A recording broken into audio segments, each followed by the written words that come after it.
Hello, and welcome back to the creations of Gildmoor, episode 19. I can't believe it's already 19. That's whack. I really did think I was right when I said 17. I was wrong. Cool. We're all here. We're all present. Let me knock down the recap from the last episode, and we can jump right in. Yeah, I think we're good. Say hi, everyone. No. Hello. No, hello. No, hello. Goodbye. Thanks Hi, for watching. everyone. Thanks for watching episode 19. Oh my god. Oh my god. Alright, We well, love you so much. Can't wait to you? see you next week. Bye. do Yes. you? Are you sure? Alright. Yes. Okay, alright. Well, let's jump into what happened last time, because last time was pretty eventful. You guys explored Northborough. It's a really, really small little hamlet off on the very, very, very far east coast of Ospedon. And you guys started to uncover the little secrets and trials and tribulations of the people there. You saw them go through a morning ritual or a weekly ritual of collecting water from a well that seems to funnel itself magically, which you know is a gift from a local wizard. You explored the Temple of the Wave Mother and the Drunk Kraken, and you kind of just kept going through the town, just doing your thing, trying to figure out a little bit about what was going on there. But a couple of you got into some shenanigans, is a nice way to put it. Cecilia was very interested in a suspicious-looking Templar or visitor of the temple at the Temple of the Wave Mother, and wanted to figure out why the Wave Master seemed so, like, sad and upset or stressed out more than usual. This individual, who you later learned was named Sable, started to tell you that they actually knew why, and led you and Aurora on your own down a cave into a series of underground tunnels underneath the temple. You were then led to a very, very secret and very, very hidden hideout of the Drip after being ambushed by them. And finding out that Sable is, of course, maybe not a person you should have maybe approached about secrets. But it's all good. Everything ended up going well because you had a weird meeting with the Spider Dame that none of you guys remember. Because something has happened to your memories and spit you back out in the middle of Northborough. And yeah, you don't know what happened. You have no recollection of going down underground. You have no recollection of meeting Sable at all, really. No recollection of the Spider Dame or the Drip, or any of the undercity machinations that are taking place in Northborough. The rest of you, while they were going on this adventure that they do not remember, headed to the tavern to find rooms, and you were able to do so. And you met a young half-elf mercenary who was working with the Conclave, who was employed by the Tome of Gold. He told you guys that his superior has gone missing after finding a possible lead to a Drip hideout in Northborough, which the other two then found out that this individual had been assassinated, but of course they don't remember that part. And asked for basically help in contacting his commander, because his superior had gone missing. The commander happened to be Commander Chittenden, who is another customer for Nev and Viz's gun business, which made them a little anxious. But nevertheless, Viz did agree to pass along the message. After passing it along, he exited, and Nev was quickly met with a sending message to herself, basically reaching out requesting 12 new rifles to be delivered to Clanshire, which is the next town over, in 3 days' time, which is really tight of a timeline, especially with everything going on. You told the individual who had asked to pass along the message that reinforcements will arrive soon and to stay where he is. And, yeah, that is the extent of what happened in Northborough. We'll pick up with, I'm assuming, Aurora and Cecilia. You do remember that your friends were going to the Drunken Kraken. So is that where you guys would anticipate yourselves heading next? Or would you do something else after losing your memories? I'd say so, yeah. We just probably... Aurora kind of, like, blinks, looks around, and goes, how did we get out here? Maybe really calm. Cecilia's freaking out because magic just happened. she's assuming they were in a temple and suddenly they're not, and it seems like time has passed. Because keen mind, she knows how much time has passed. And she doesn't like that. So she's going to... Aurora's not bothered. She's got memory issues already, so... So, just as a reminder, your memory was altered to believe that rather than going underneath the underground, you two went off on your own to explore Northborough and walk around the town. So, which would still probably set an alarm off since Cecilia said that, like, something's not right, because it does not take 4 hours to explore a hamlet. It's pretty small. But yeah, Cecilia, you kind of get to this, you're like, why the fuck have we just been walking around for 3 hours? And then you look at your shoes, and you're like, why are my shoes muddy? It's just really weird. Yeah, I think, well, the first thing she's going to do is she's going to prestidigitation the mud off of her shoes. Okay. Step Aurora's 1. probably just covered in it, but she's like, eh. Yeah. Step 2, she is going to... Or, what's the last thing you remember? The last thing that I temple. remember... Oh, in the temple? I remember us speaking to the Wave Master. Petting a very, very cute baby seal? And that is it. I know that everyone's gone to the Drunken Kraken, but that's it. I just remember petting a very, very cute baby seal.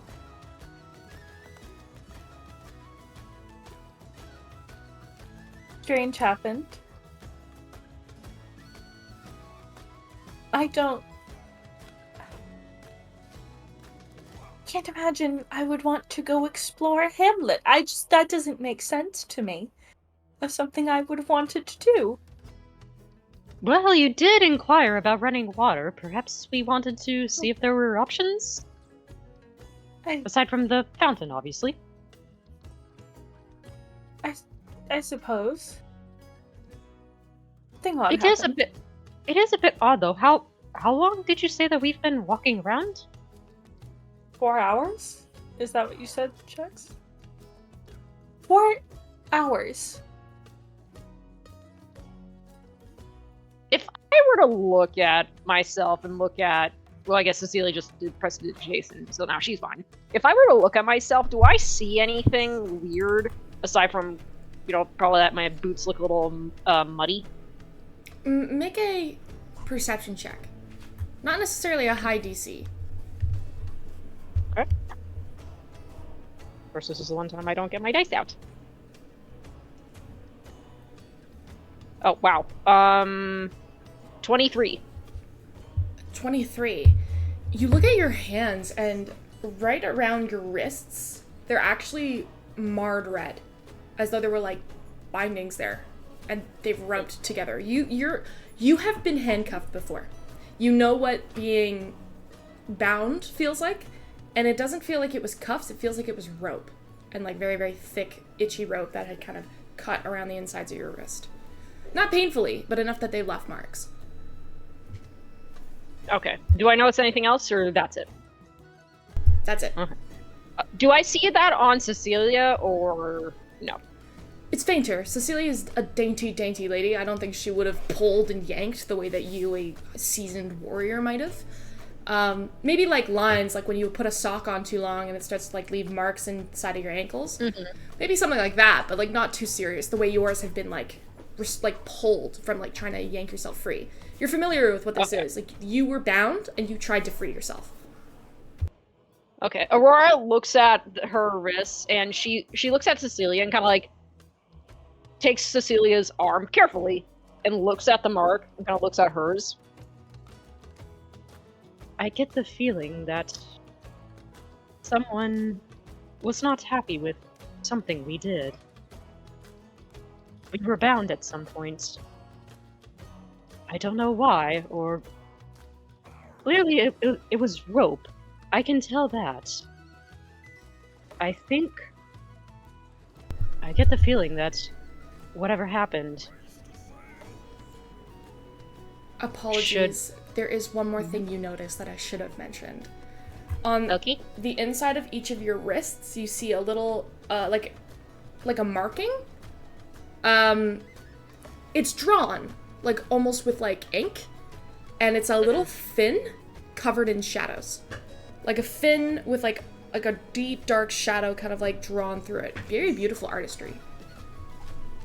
Like a tattoo, or more like someone took like a Sharpie and drew on. More like someone took a Sharpie. It's not permanent, but it is like a little indentation just right below where both of your hands would have been bound. A little fin, Okay. like a shark fin. And then there's like a deep shadow that's kind of overlaid it. Do either of us know what that means? No, you don't. Okay. You don't. But it looks almost like a brand. Like, as if you were, like, stamped, you know? With, like, familiarity? Mm-hmm. Familiarity. It's, like, stamped in as though it was, like a thing that somebody did, before you were, I don't know, before something. Okay. Kind of like those. This is gonna sound so stupid, but just kind of like those. You get a stamp for admittance into like a club or something. Yeah, exactly. That's exactly what it is. Okay. It's like a club stamp on the inside of your hand. We Yeah. got a club stamp. Just Okay. on the underside of your wrist, yeah. Cool. All right. Aurora looks at. Yeah. So, okay. So I'll say that, like, Aurora notices that as she's looking at the marks. And we've been marked too. Seeing both of us now, would Cecilia understand what happened for them to, like, not remember? It's Is to she the- aware of to your magic best that can guess. do that? You're filling in gaps, but you have a feeling that your memory's not what it's supposed to be. Or that you maybe hit your head really hard and you guys don't remember stuff.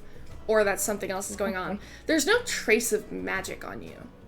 You can't, like, tell if there's any traces of magic on you. Okay. Our memory is gone. It's been changed. But I'm unsure if that was by magical means or we took a bad fall. I don't like this. This is very concerning to me. I mean, I will admit I've suffered from memory loss already, so it's oddly not that bothering to me. But this is indeed strange. I think for now, though, what we should do is find our friends. Because I get the feeling whatever we did,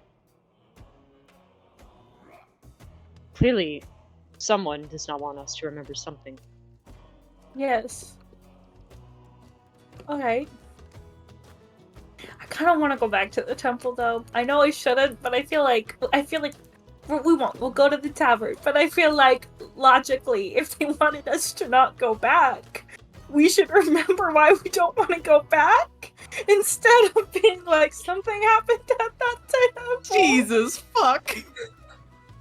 Yeah, Like, but I get this horrid sense of fear when I think about this. Respectfully, You do. Allie, you'd be the first to die in a horror movie. You also, that is another thing. You do have an extreme sense of fear associated with the temple. Yeah. It just feels I'm gonna say weird. No, I'm not saying we should go. I'm just saying I do want to, because that is where answers would be. So, the logic doesn't quite make sense for what they did. For whatever reason we don't have our memories, I just feel like there's maybe some flawed logic there onto whoever did that to us. I agree with you there, but let's start with finding the rest of the group. Yes. And Alright, perhaps they might have an inkling as to what happened. maybe. Oh.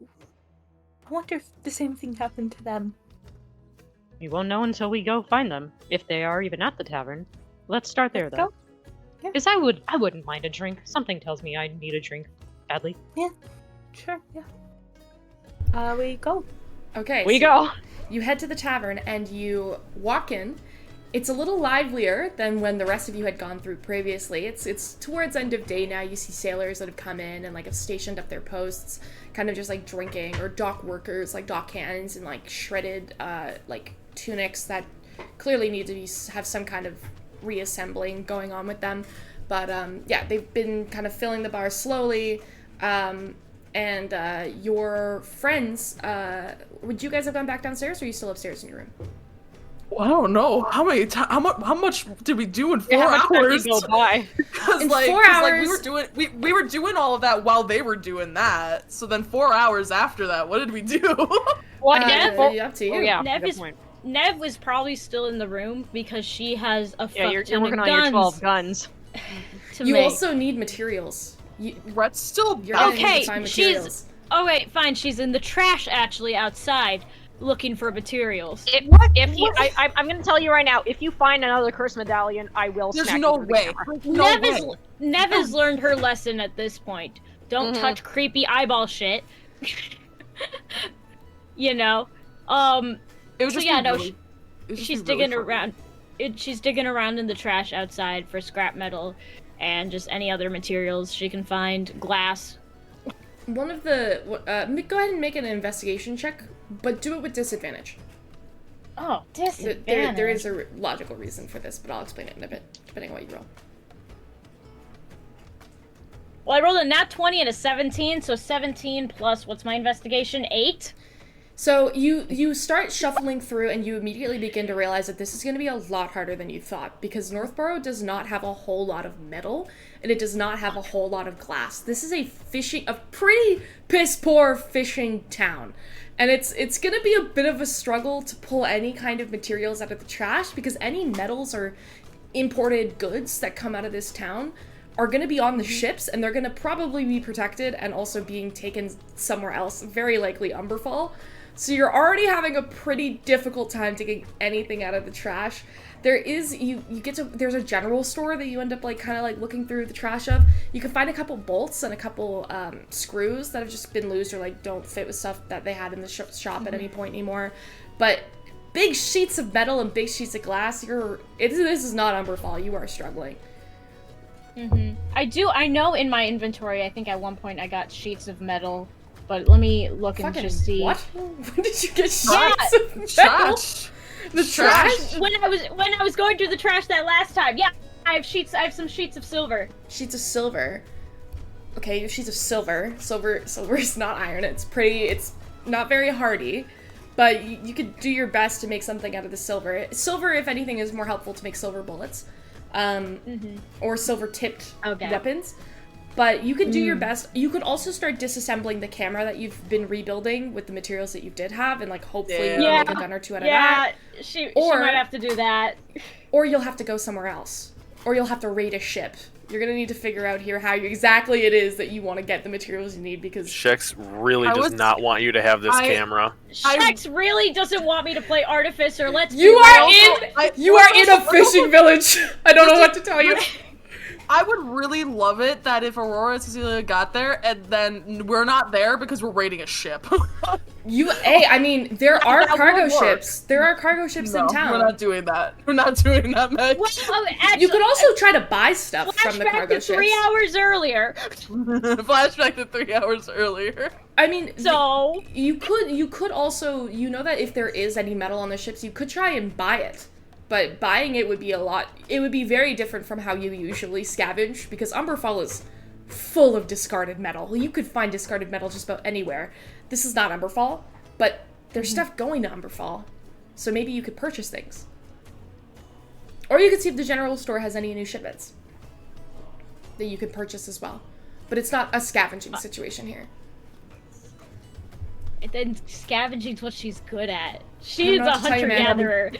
That means you're gonna put money Very, down on very material. useful. What's your Scavenging profit? is a super useful skill in a city where you can find anything in the garbage. This is not a city where you can find anything. Their roofs are made of sails, dog. They use everything they've got here just to survive. That's horrible. Why the anyways, can I go like haggle some sailors? You can try. You can look around. Okay. What charisma? With the 11 charisma, I got it. All right. So I you love this slink 3 off to hours go and ago. try and. You guys have a couple hours in between them fucking off and doing their thing and like reconvening at the tavern. Red at first is just questioning everything. She's like, alright, the party's already separated. Nev's already gonna go do this now. What the fuck? Why are we doing all of these things? Time is money, baby. Time is money. Oh, Red doesn't like that. It's just business, hun. Now, I gotta go either, haggle for some sheets of metal, or use my body to get some sheets of metal. What? Either way, I'm getting that metal. Whoa. Ugh. Whoa.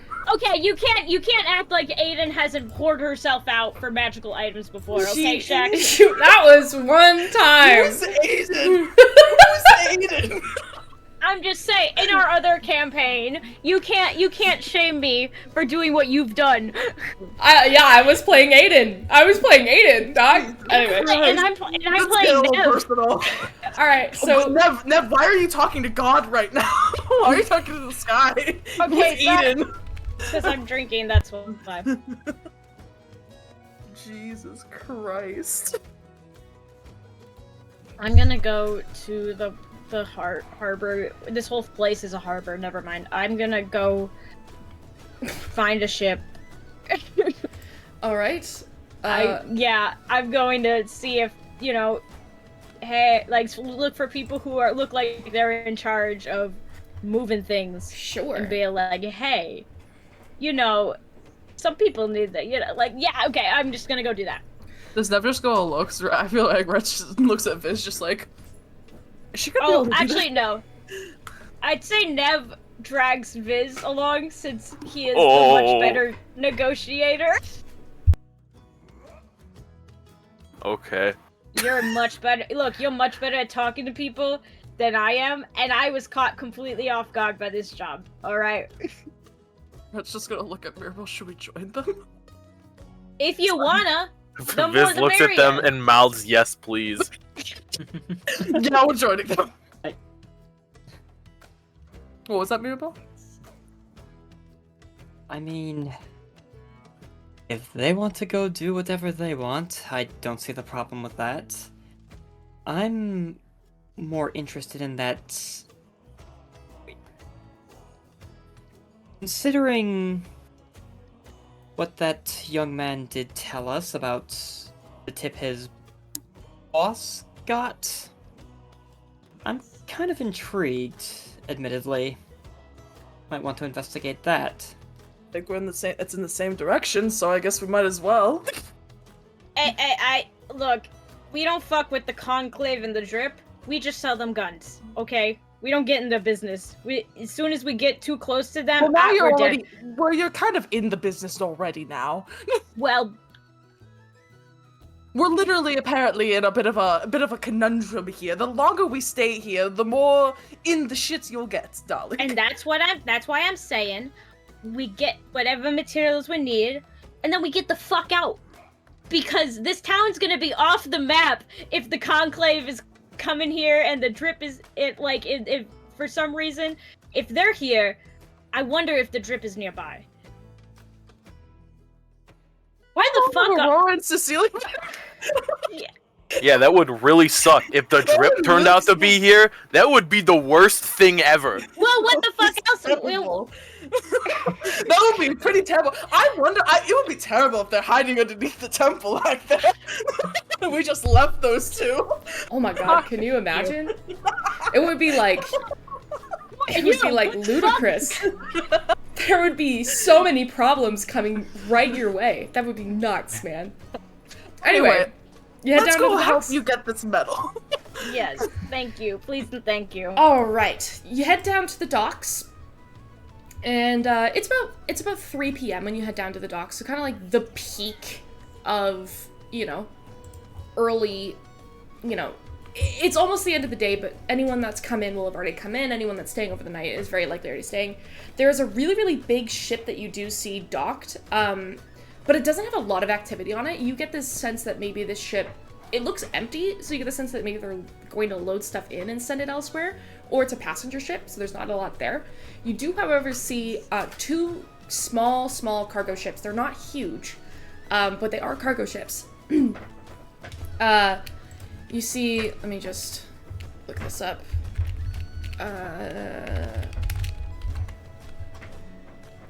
Okay, you see a massive. Well, it's not massive. It's like a decent. It's pretty fucking big because it's a cargo ship, but it's not huge for a cargo ship. You see a cargo vessel with a hull that seems to be crafted from what looks to be like reinforced steel plates. And it kind of dominates the dock because it's got a pretty imposing presence. You see that there's 3 sailors that are currently kind of like carrying things in and out and like putting like cargo crates on the docks, and then people are coming in from ahead. You see like a man with like what looks to be like a big apron on, and he kind of chats with one of the sailors and then passes over some gold and continues on. So they're kind of loading stuff out. And then there's a group of boys that kind of come through. They look to be somewhere in their teens. There's 4 or 5 of them, and they chat with one of the sailors who seems to know them. They nod their head, and then they also hand off some coin, and they begin to load it onto a cart. So you get a sense that this would be a cargo ship you could speak to. You see the ship's name displayed on a weathered wooden sign that's kind of affixed to the side of the bridge, and it reads the Iron Leviathan. And then behind it, you see a more elegant and like ornate ship adorned with these like little intricate gold leaf detailing along the railings. And there's a figurehead at the front that is a majestic kind of like sea serpent with like really, really long body that kind of curls around. There is, you notice, not only sailors kind of coming on and in and out of the ship, but you also see quite a wide presence of guard. These look to be a mix of personal guard and what looks to be 2 or 3 operators. So this seems to be stuff that could even be sailing all the way to Westover. And it looks like it probably has some pretty nice stuff in it, but it is heavily guarded. Okay. Alright, so do we take our chances with the bigger, more guarded ship, or the people who are easier to probably haggle? I don't mind either way. As long as I can get my hands on some metal, then I should be good. Might as well try the smaller one, the less guarded one first, see what you can get. I don't think we should be even touching that one or going anywhere near them. Yeah, no, I don't like the vibe either. Alright. Small ship it is. And I guess we're we are still talking about haggling, right? Oh yeah, I mean, we're not stealing. Unless you want to. I'm No. fine with that. No, Unless we're not. Unless it's your vibe. I mean, then let's do it. Then I'm down. Yeah. We're not doing that. Not at all. Not doing this. Fine. We'll do this the legal way. Okay. The legal and only way. So you're going to approach the smaller ship. Yes. All right. So, as you approach, you see 4 sailors just along the shore. I'll describe them to you now. You see a stout dwarf with, like, what looks to be a braided beard adorned with these, like, small little, like, almost like metal beads that kind of, like, pull through the beard and, like, braid it in certain places. It's very long. He's got a very keen eye and kind of, like, almost a squint, but he doesn't have an eye patch. And a really, really, like, sun-weathered face and calloused hands. And he looks to be more well-dressed than a sailor. He's wearing a mix of what looks to be like leather and chainmail, and a really, really well-worn tricorn hat kind of sits on the top of his head. It kind of casts a shadow over most of his face. Next to him, with a notepad in her hand, as she kind of like is looking at him and then looking at the crew and kind of making a note, you see an elven sailor. She's very, very beautiful for a sailor. Long silver hair that like kind of blows in like the wind as it kind of cascades back and forth. She's effortlessly kind of gliding back and forth along the ship deck in this like form-fitting leather bodysuit that's adorned with these intricate silver filigrees all across them. She's got grace, but you can tell that she's also pretty jacked, as every sailor must be, because every time she moves, you get just a glimpse of like in this like beautiful like bodysuit. Like there's a turn and you're like, holy shit, look at her arm. Like she's got muscle to her, and a very, very dainty, delicate chain around her neck. And you can tell as it dangles, there's like a little compass on it. Then there's a human sailor who's kind of, you could hear his voice before you actually see him. He's got this kind of like booming voice, and you could hear him kind of muttering along a sea shanty that he's like pointing at people and like trying to get them to sing along. It's not going well, but he's doing his best. Muscular frame, tan skin. Speak of a life spent under the sun and on the sea. He's got this like patchwork vest that you could tell right away is probably hand stitched and looks to have different pieces from like different places that he's been. You can recognize some of like the more well-worn, expensive fabric, even if it's a tiny little swatch of it from Umberfall. For those of you who have been locals of Ashedonia for some time, there is a couple patches that could be symbolization from like the marketplace in Ashedonia. You'd have to ask to be sure, but you're pretty sure just based on the way you can tell. There is what looks to be a set of pipes that's kind of hanging around his neck. And you're like, oh god, he's a musician. Fuck this guy. He's got a kind of like really, really short cropped hair that kind of like cuffs in a point in the front, and a little bit of stubble kind of growing across his face. And standing next to him, every time he opens his mouth, she turns and slams a hand into the side of his shoulder, and he goes, ah! And then keeps singing. You see a small halfling woman. She's got this mop of like unruly auburn hair, and she also is wearing these like thick metal goggles that are kind of like perched on the top of her head, and oil-stained overalls around like her like sailing garb of like the striped shirt. She seems to be picking up crates twice her size with very little issue. And Nev, you notice this right away. Along the side of her belt, you actually see a set of wrenches. So maybe some kind of tinkerer of some kind. Okay. Good to know. Someone who understands. So who would you like to approach?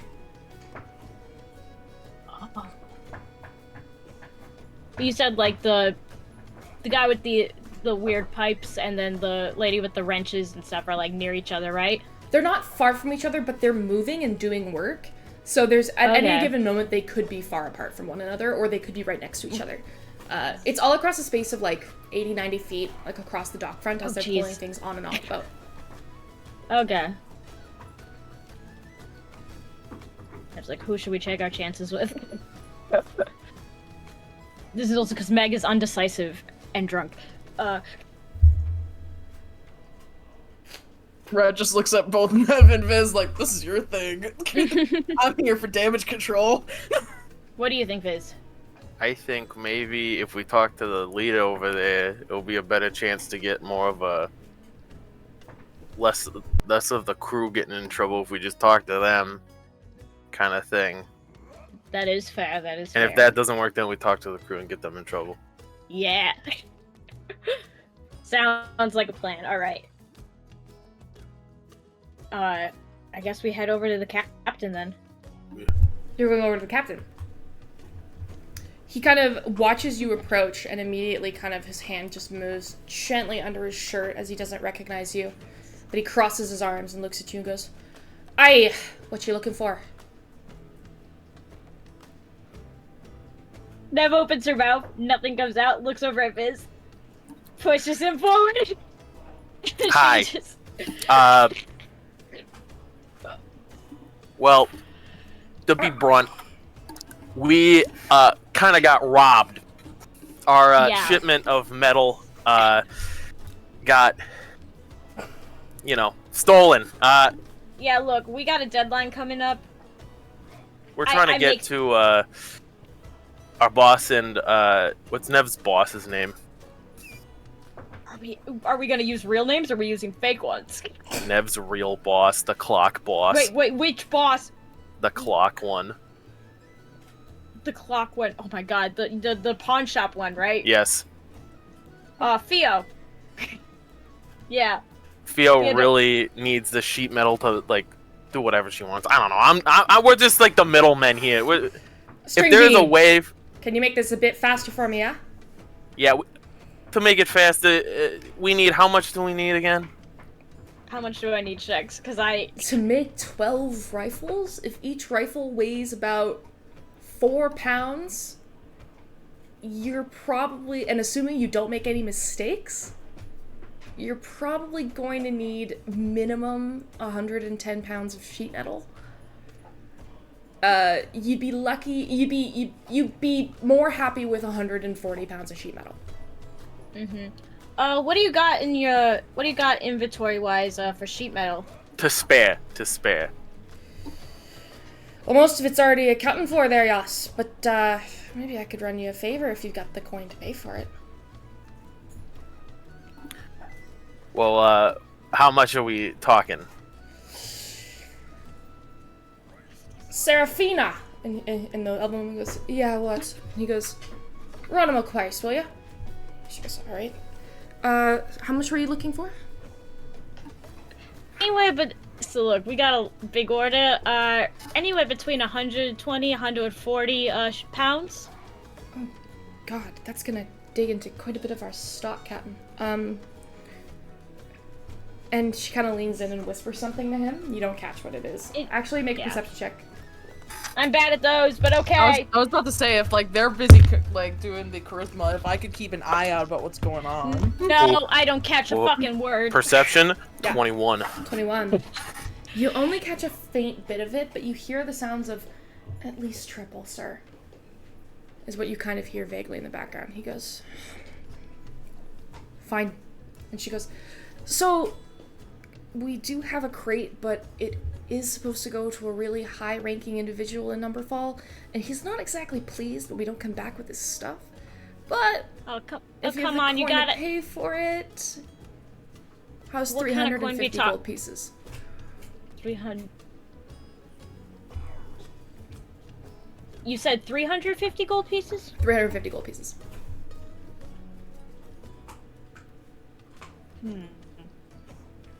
Do you think you could maybe bring it down a little bit for like an independent worker, independent artist? Look, not all of us out here are just trying to make our bank, you know, trying to pay our bills. She's inspiring inventor on top of that. Make a persuasion check with disadvantage. Nev just looks over at Red. Inspiring. I'm the shit. So Nev, persuasion check, disadvantage, because they have a very, very good reason to want to keep this stock. But you can go ahead and try to make the check with disadvantage. At disadvantage? Yeah. Persuasion? Yeah. 10. Okay. She looks over at the captain, and the captain goes, no. She goes, sorry, that's gonna be the price.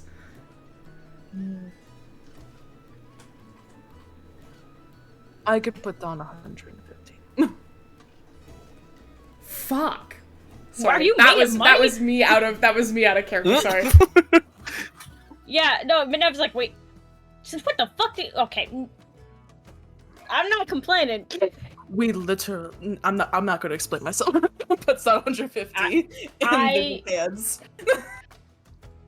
I could probably put down 100 at the most. How many short are we? 50? does No, not- not 50. How much are we? You're short 100 gold pieces.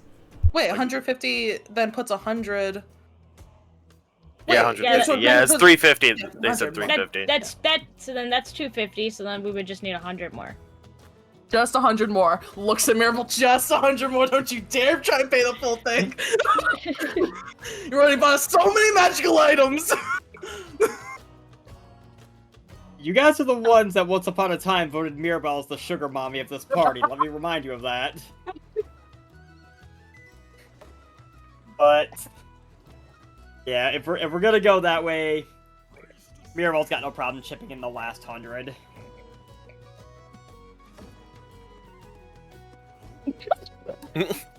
Sorry, Sorry, Shax. Oh sorry. my god. Sorry. No, it's... Look... No, it's okay. Shit. So we got 100, 150, and then 100. So that's 350 gold. Yeah. So okay, so you pass them the gold. It's a big sum, and you guys are like all digging in your pockets. And she goes, "Oh God." And she reaches in and goes, "Put it in here." And she like gives you guys a sack, and she goes, "Count it out. I'll watch." Sweet. So you Nev's gonna... Nev counts everything out. individually She's counting out 350 gold does take the Rep better helps. part of Rep- 25-30 minutes, especially when Rep someone's helps. standing Rep over you. helps. Red's gonna do half of it. Nev's gonna do the other half. No, she's watching. She's being very careful. She's watching you guys count it out because she's not going to check it again once it goes in the bag. So you guys take your time counting out 130 or 350 gold pieces. She goes, fine, 10, 15, okay. She's like literally counting in her head. The captain goes, you got this, lass. And he just fucking fucks off. And in the meantime, you see him walk over to the sailor with the pipes over his neck, and he starts running onto the ship, presumably to get your shit. while you sit there and count out the gold. Eventually, 25 minutes pass. She slides the gold that you've counted out into the bag, making sure none of it drops, seals it up, Counts it again. Tucks it away, looks at it, feels how heavy it is, actually. That's cocked. Sorry, 1 second. That's gold for you. Just making sure. You'd be surprised what magics there are out there. And she kind of just gently feels it in her hand, and then puts it in her. Oh, I know. I bag. work at a pawn shop. That's your boss. That's your boss. The whole thing we're doing for your boss. Oh, no. That is the hardest line Neva's ever said. I'm gonna tell you. And she kind of just like nods like appreciatively and goes, "All right, well, let's see." And she kind of looks behind her and goes, "I think Gideon's got your stuff." And you see the guy with the big crate. He's like loading it onto what looks like a little wooden plank with wheels, and then you realize, oh fuck, this problem just suddenly starts to occur to you as he dumps the crate off of this wheeled cart, and you now have to figure out how to carry 150 pounds of metal.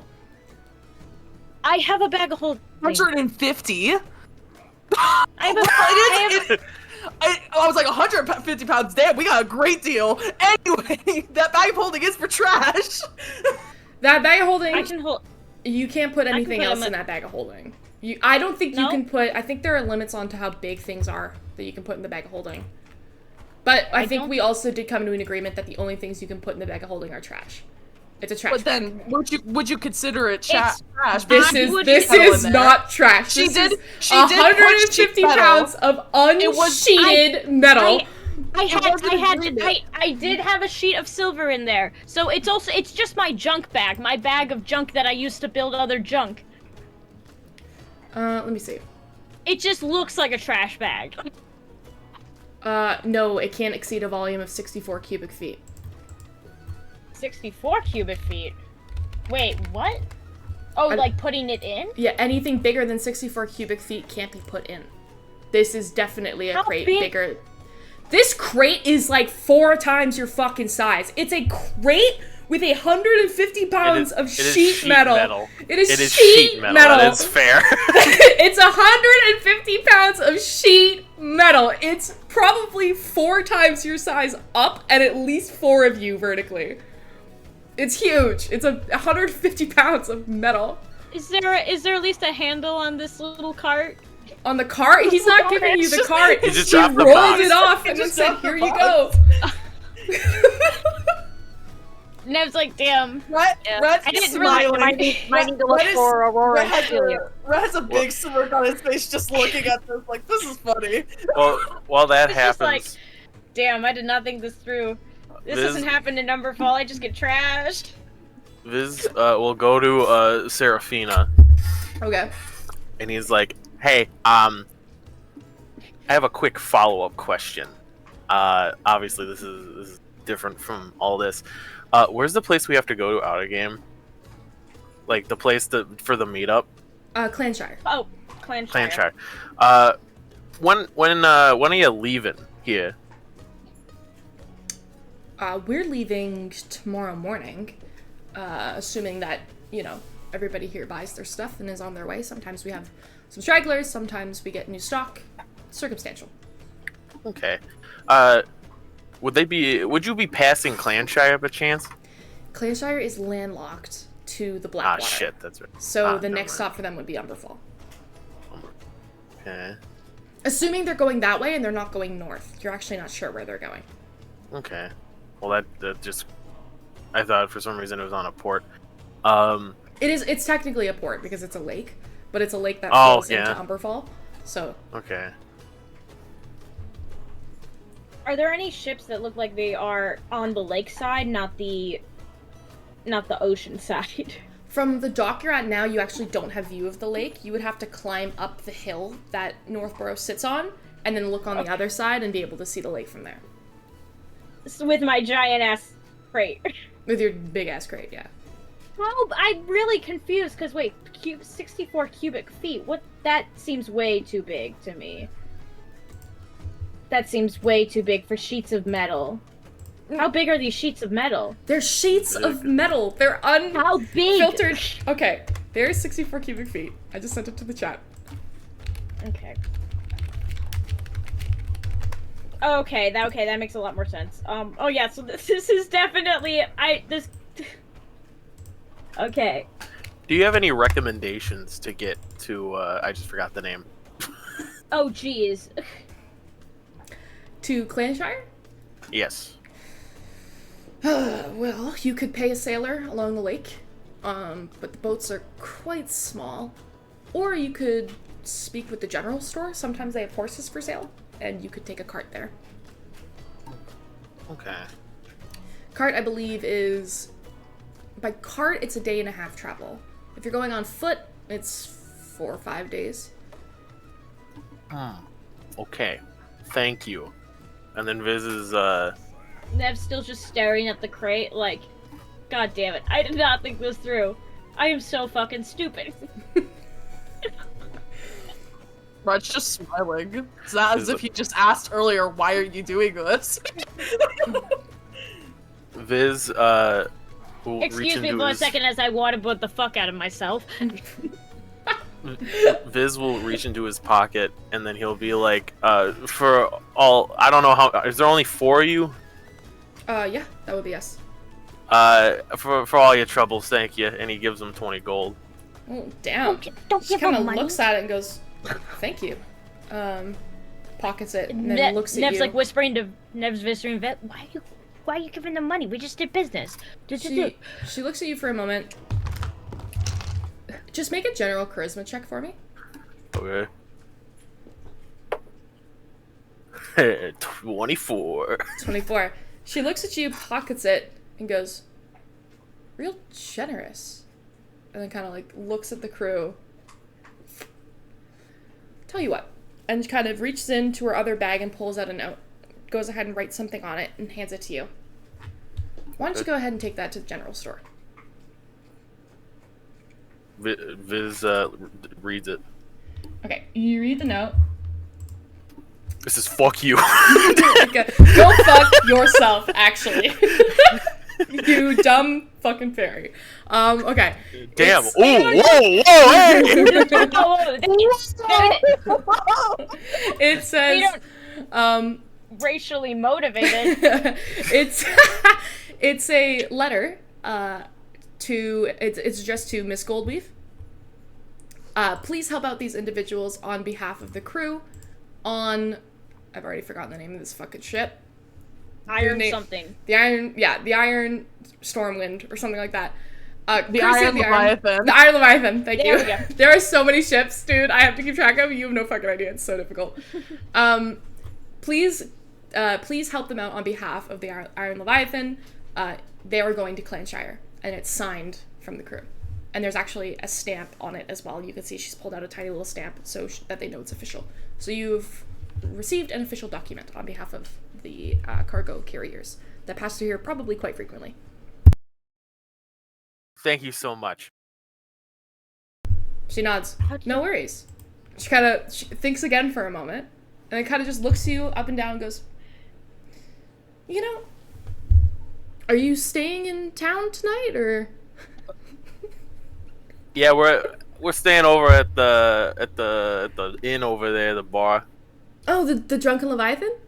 Yeah. Oh, crazy. That also happens to be where we stay when we come in. You know, if you wanted to get a drink later or something, just, you know, I'll be around.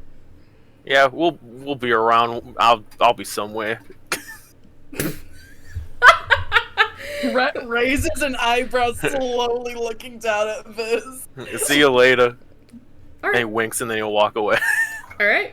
She kind of smiles, goes back to her notes, and then as you are walking away, you do see her kind of like look up and look at you one more time, and then just look back down. Viz works his magic once again. Anyways, how the fuck are we gonna get this to the general store? As Nev just starts like pushing it. I think you're the strongest one. I think you got it.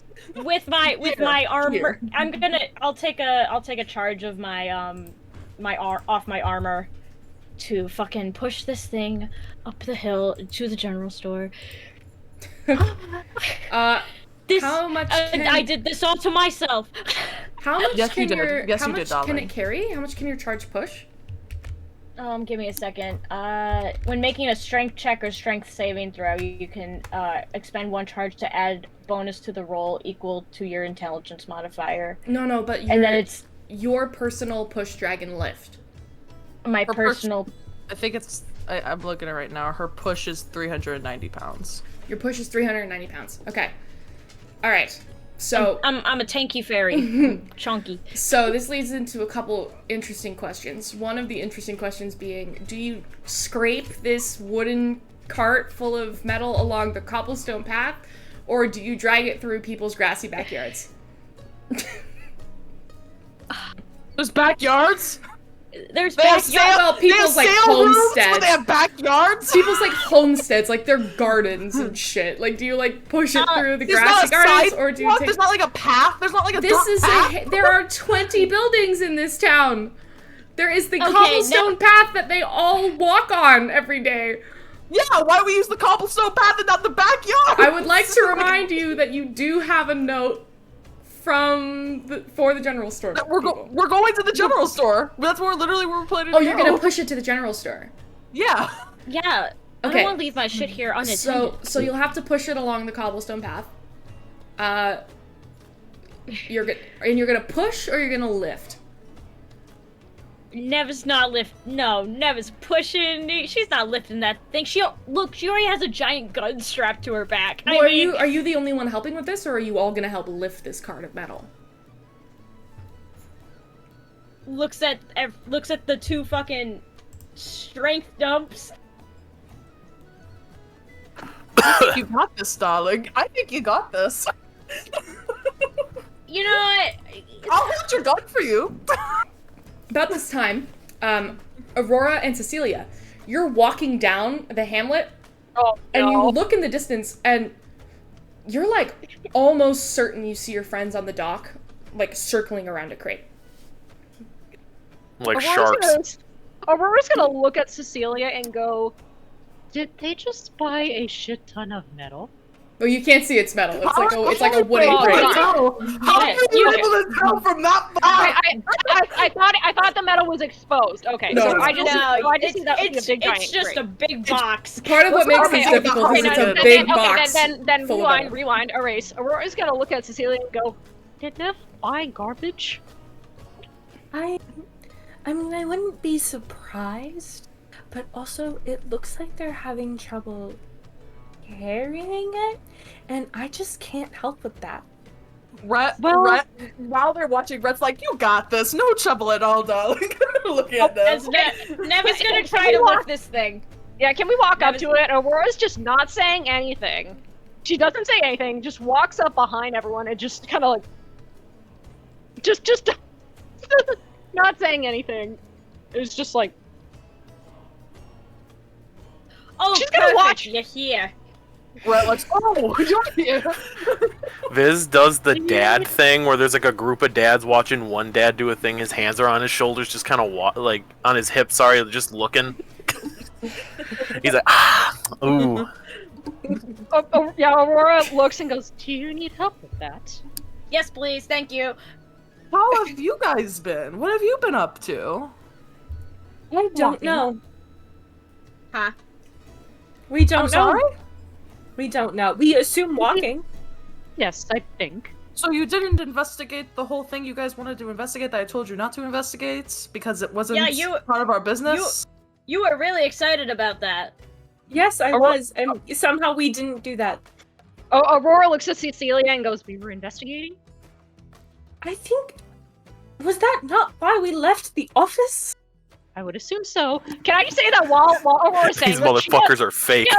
she just scoops up the They're not crate, real. Like just alley-oops it.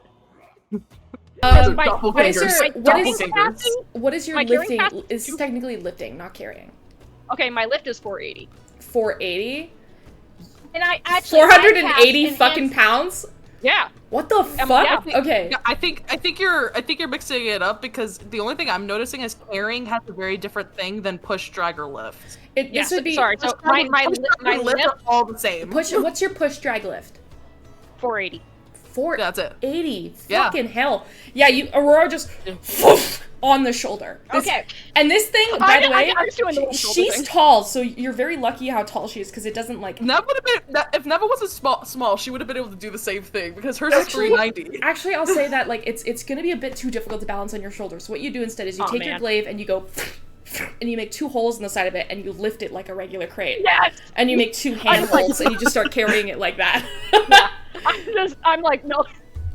Cool. That's funny. You are technically Out of encumbered, curiosity, I was so like, does anyone around us see that where I just like alley-oop this thing? a couple of people kind of go like, and kind of like just watch as you just pick up this crate with no problem, like, and you're holding it. Yeah. You're holding it the way that like a kid holds like their suitcase while they're waiting for their mom to like take them to the Yeah, airport. I'm They're just just, like- like, and just waiting, right? And so Yeah. a couple of people are like, what the fuck? Like, you are technically encumbered while carrying this, I believe, just because you're holding it and your glaive is on your back. But you are able to carry it for now. It'll be exhausting to carry it for too long, but you'll be able to carry it for now. Yeah, we're just going to the general store. All right. All right, to the general Oh, the store. Dollar Tree. We'll talk The about Dollar we'll- Tree. We'll talk about the fact that you guys don't seem to know what the fuck you were doing for the last couple hours in a bit. Yeah, I'm like that. Yeah, that'll be a problem for us to figure out later. Yeah. But for It's a now, it's a rather long and rather short story. That's even more confusing. Anyway, All right. So you guys head to the general store. And I'm just Dollar carrying Tree. metal. You pull up to this building. It's a pretty deceptive looking building. It looks pretty run down from the outside. You see a little plank outside that just has a hammer and a like a shovel that kind of like cross in an X formation. Kind of a typical sign that someone has a general store, though you can't see a name on it anywhere. And when you guys kind of like go up to it, the windows are kind of curtained over, and you're not sure at first if it's open. When you kind of like reaches out and tries the door, and the second you try the door, and you hear a ding ding ding sound of like a little bell. Aurora, do you carry the crate inside with you? Yeah, Aurora's just carrying it with her. You have to kind of be really careful you're not like gonna knock anything in as you like pull it through, because the door frame's pretty tight and this is a big crate, but you kind of like wedge it at the right angle and grab it from the other sides and just kind of pull it through properly. And then once you step through, you guys see the inside that there's wooden shelves kind of laid out. It's pretty small, but it is nicer than it looked from the outside. There's shelves kind of lined with basic equipment, anything that an adventurer might need. You also see some gardening supplies. There's some fishing stuff. And behind the counter, you see a halfling woman. She has really, really long, dark hair that's kind of like streaked gray in certain spots, and kind of like a little permanent little like scrunch in her eyebrows. She's wearing an apron, and as you kind of step up, you see that the counter is lower than it usually would be to accommodate for a halfling. She kind of looks at you and goes, "Hi, how can I help you?" Yes, we have this. And then Viz gives the note. She takes the note and looks at it and goes, "Are you new sailors with the crew then?" No, yeah. we did like Yes or no? some sort of business with them, and we just need to get to town over, and they offered this. Right, and you're looking to transport that, I imagine. She points at the crate. unfortunately, yes. Yeah, Aurora is just holding it like no problem. Absolutely. Right. Well, looks like the captain's gonna be short of horses if you're going to buy them out, but any favor of the Iron Leviathan is a favor to me. You'll still have to buy, though. How much are the horses? Horses? Good question. Let me look at the D&D handbook. How many horses are we? Are we going full just horses, or are we just going on like a horse and a Well, cart? we're probably gonna need at least two. War horse. Since we're I know two horses. We're going but to we're not massive doing chunk two of metal. horses. Two horses is different than like a horse and then multiple horses. And That's then what I'm Cheddar's worried still about. in Westover. Oh yeah. Oh yeah, on the ship actually. Yeah, and Captain Oh, Mars. poor Cheddar. on the ship. Yeah, Captain ship. Mars. Well, on the ship. No, we well- parked them. We parked them. yeah, the ship, but you didn't take Cheddar off No, the we ship. Yeah, we did. No, we No, we didn't. did. Corley, No, you Corley didn't. would have left Cheddar on the ship. She left Cheddar Because on we- the ship because- intentionally. She left Cheddar on the ship because you weren't sure if you were going to be able to pull Cheddar through a massive megapolis. City. I remember us parking a cart. I don't know. Maybe I'm wrong. I'm pretty sure you left Cheddar on the ship. But okay, well, regardless, Regardless. Cheddar is most certainly not with us. Unfortunately, we only have riding horses at the moment. Carrying capacity for those is, I'm assuming that's a big hunk of something. So it can only carry up to 480 pounds-ish before they start going a bit rough, but if you buy 2 of them, it doubles the carrying capacity on those guys. So, 1 riding horse is gonna run you... She kind of looks at the back, and you actually see that in her backstock, like, behind the alley, there is another door that leads to what looks to be a small set stable, and you realize, oh, this doubles as like a stable. She goes, I've only got 3 of them right now, and I'm not getting another shipment of horses in for quite some time, so 1 horse will run you about 110 gold pieces. Cart added on top of that will run you about 60. So it's 200 and... Are we renting these 220 for horses? 2 Hold on. horses. Are we No, we're renting You're these buying horses? buying them. Yeah. We're buying horses. You don't rent horses.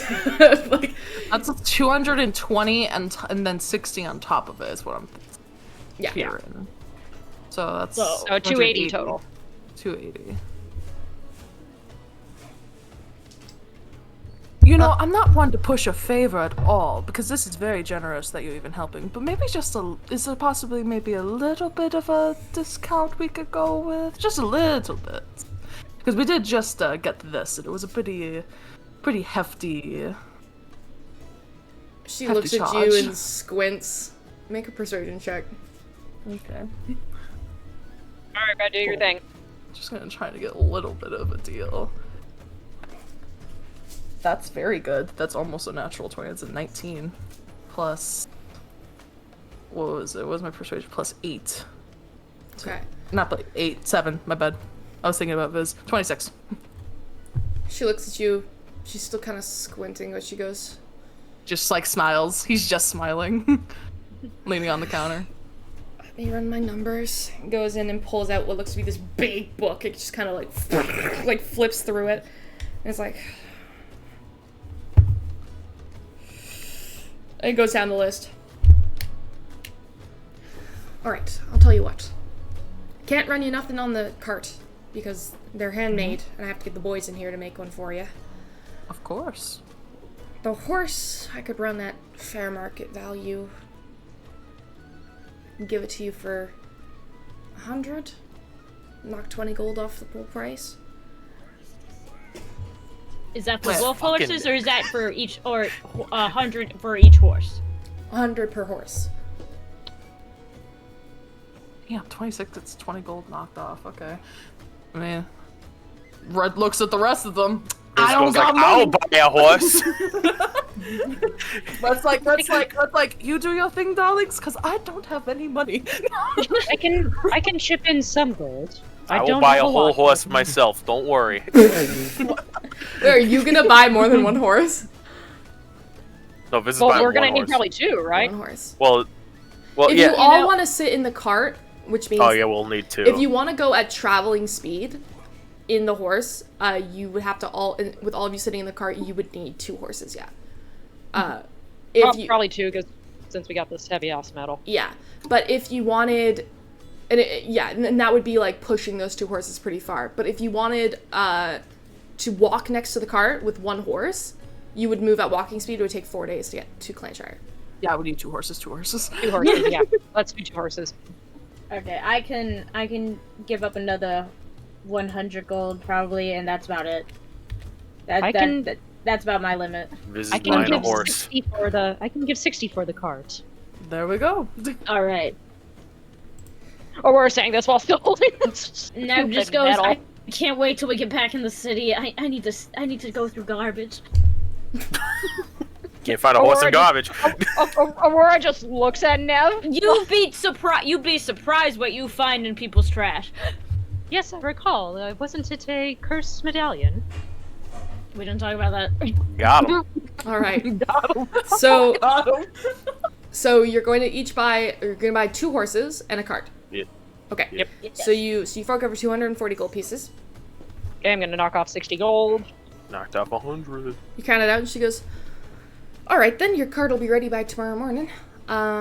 Assuming we get the boys on this quickly. And as for the horses, go ahead and pick your bunch from the back there. Just let me know which ones you want, and I'll have them ready and saddled up to the cart by about." She looks at her, she looks at her list, and then she looks up at the wall, and you see like a very, very slowly ticking clock. And you realize that they do have analog clocks in Gildmoor. It's one of the things that they have started building and working on. And it's very rare to see one, so you're surprised to see one just hanging there in her shop. She looks at it, looks at this, and goes, just after 9? Should be good. Yep. That should work. Alrighty. Go ahead and take your pick. Let me know which ones you want. This is Let's go. vibrating, Let's and get he's walking and vibrating into this horse stable. Are you okay? You know, horse. Are you excited to have a pet horse? Horse. Aurora looks at Nev. Is he alright? He just likes animals. In general. You're starting to build quite a collection for yourself, Fizz. All terrain. All-terrain, yeah, we got the lobster, then we got the flying, and then we got the land. I would say Mirabelle's gonna kind of hang back. Everyone else can go pick out the horses because she doesn't care as much about what kind of horses they get. She'll kind of hang back to one, keep an eye on the box so nobody tries to take it. I think I'm still holding it. I'm gonna let you would know that horses are very easily spooked, and maybe you don't want to bring a giant metal box into a stable. Yeah, so I'm gonna say Aurora probably like... That's a great test of their, Of horseness. I think Aurora will probably like go back. She'll either stay inside. Yeah, she'll kind of stay inside the shop, just like making sure that she's out of the way, and she's gonna just kind of set the box down for the moment. Cecilia will also stay in the shop, Okay. but to buy paper. To buy paper. Yeah. Yeah. Oh, what kind of But paper? I you was go gonna first, say- Mirabelle. Oh, You what go was that, first, Mirabelle? Mirabelle.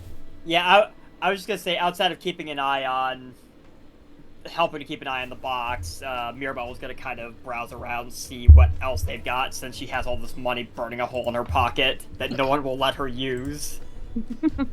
Later time you could be a sugar mama. Let's see. You see in... well, it's got anything that a general store would have. So you don't see magical items or anything of, like, a very rare variety. But there's, like, rope, hiking tools, fishing supplies. There's, like, sets of, like, kits, like painter's kits and potter's kits. It's not got the, like, widest selection. There might be, like, one thing of the thing you're looking for, but they do have, like, a variety and option. Yeah, so it would depend on what you're looking for.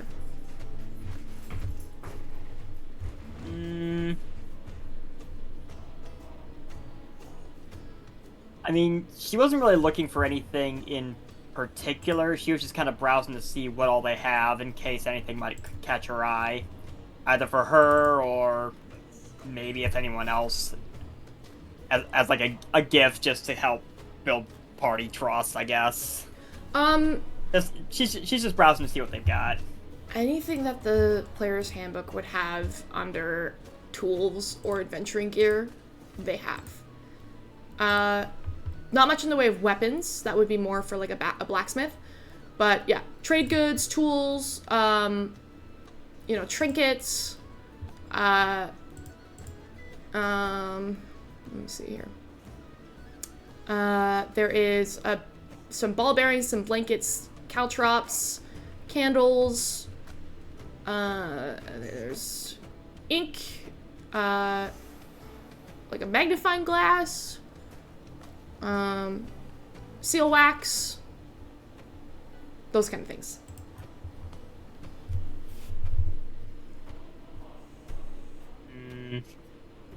If you'd like to look over the player's handbook and see if you need anything, you can totally do that, and then let me know what you're thinking. And yeah, I'll take a moment to look over the player's handbook quick, see if I see anything, and get back to you. Sure. And Cecilia, what are you looking for?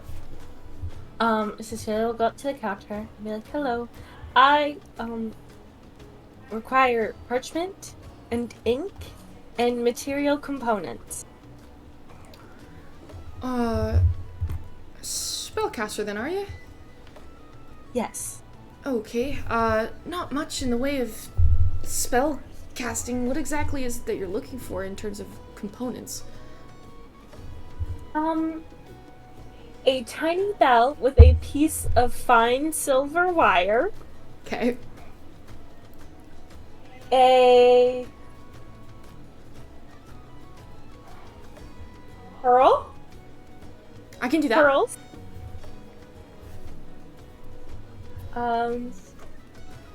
and a lead-based ink. Okay. So yeah, you can do that. Do the pearls need to be a specific gold amount? Do you need to be like 50 gold pieces? Or well, do I have those already though? Do I have pearls? I have a pearl. Never mind. Not a pearl. I'd say you can get the other stuff, whatever components you would need for like simple spells and spell work. I'd say you can get for 3 Yeah. gold pieces.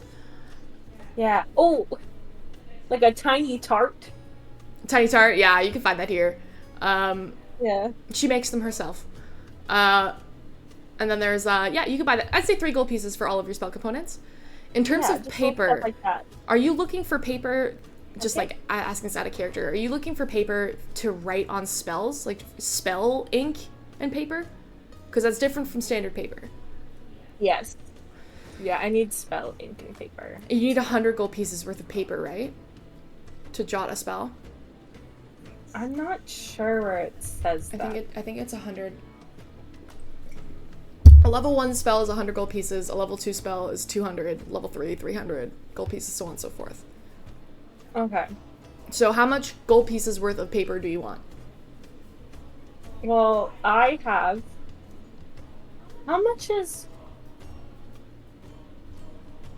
I got 135 gold.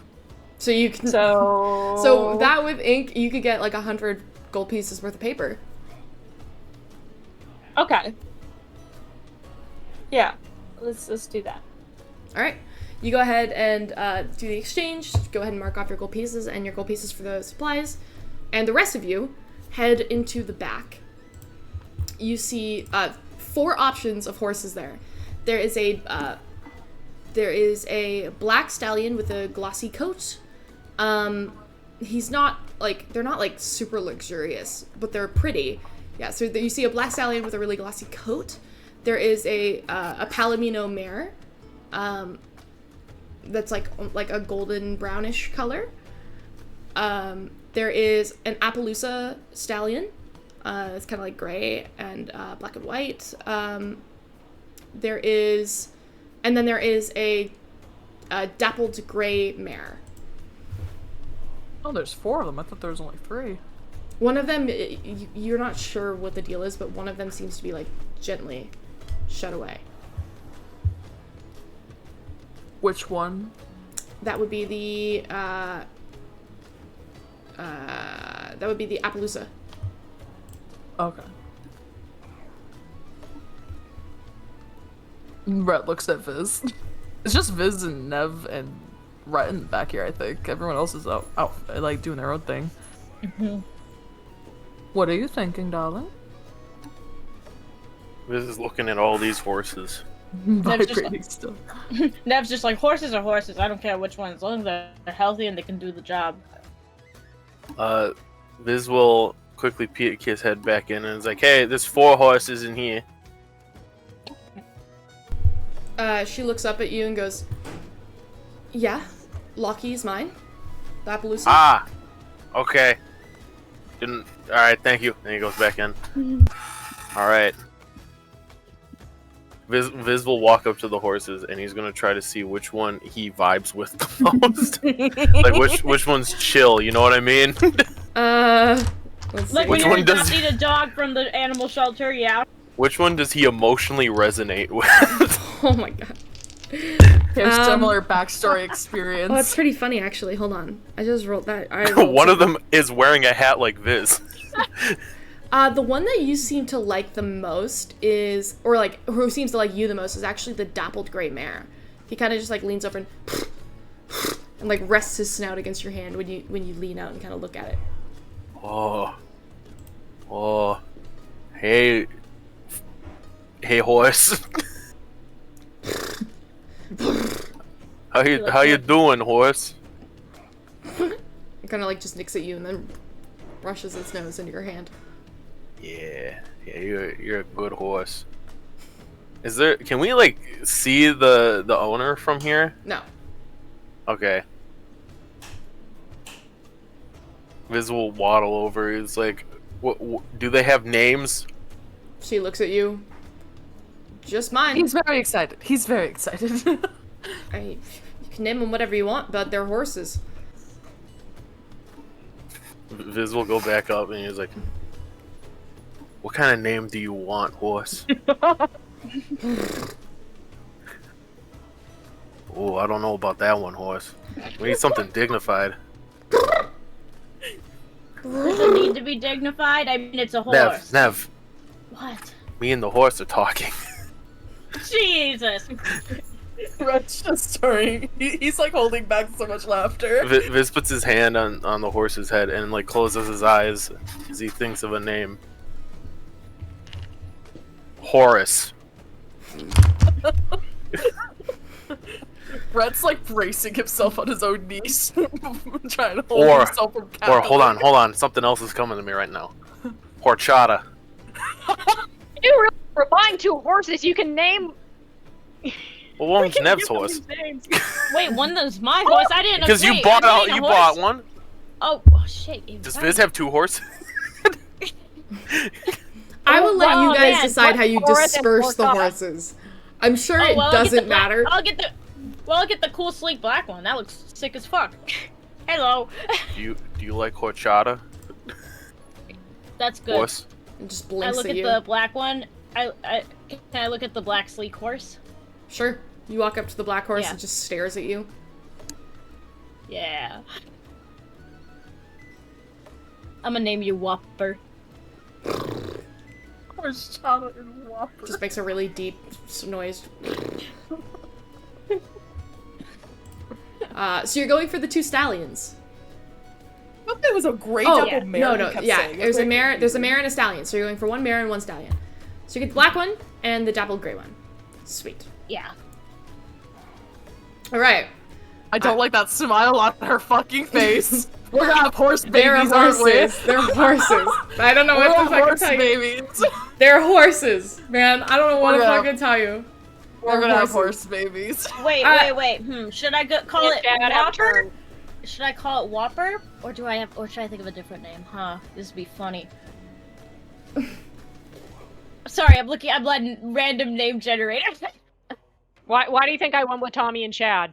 Darling, maybe if you do what Viz did, you'll come up with a name with them. Well, I don't know if horse likes horchata. Do you like Whopper? We can always call you Stinky. Horse bucks Nev. Yeah. Make an animal handling check.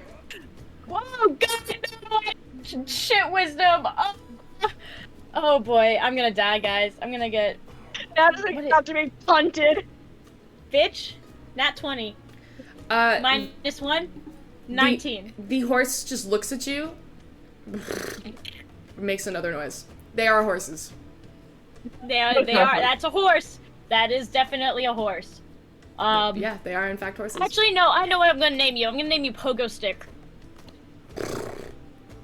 Horchata, Yeah. Horchata and Pogo Stick. Pogo stick.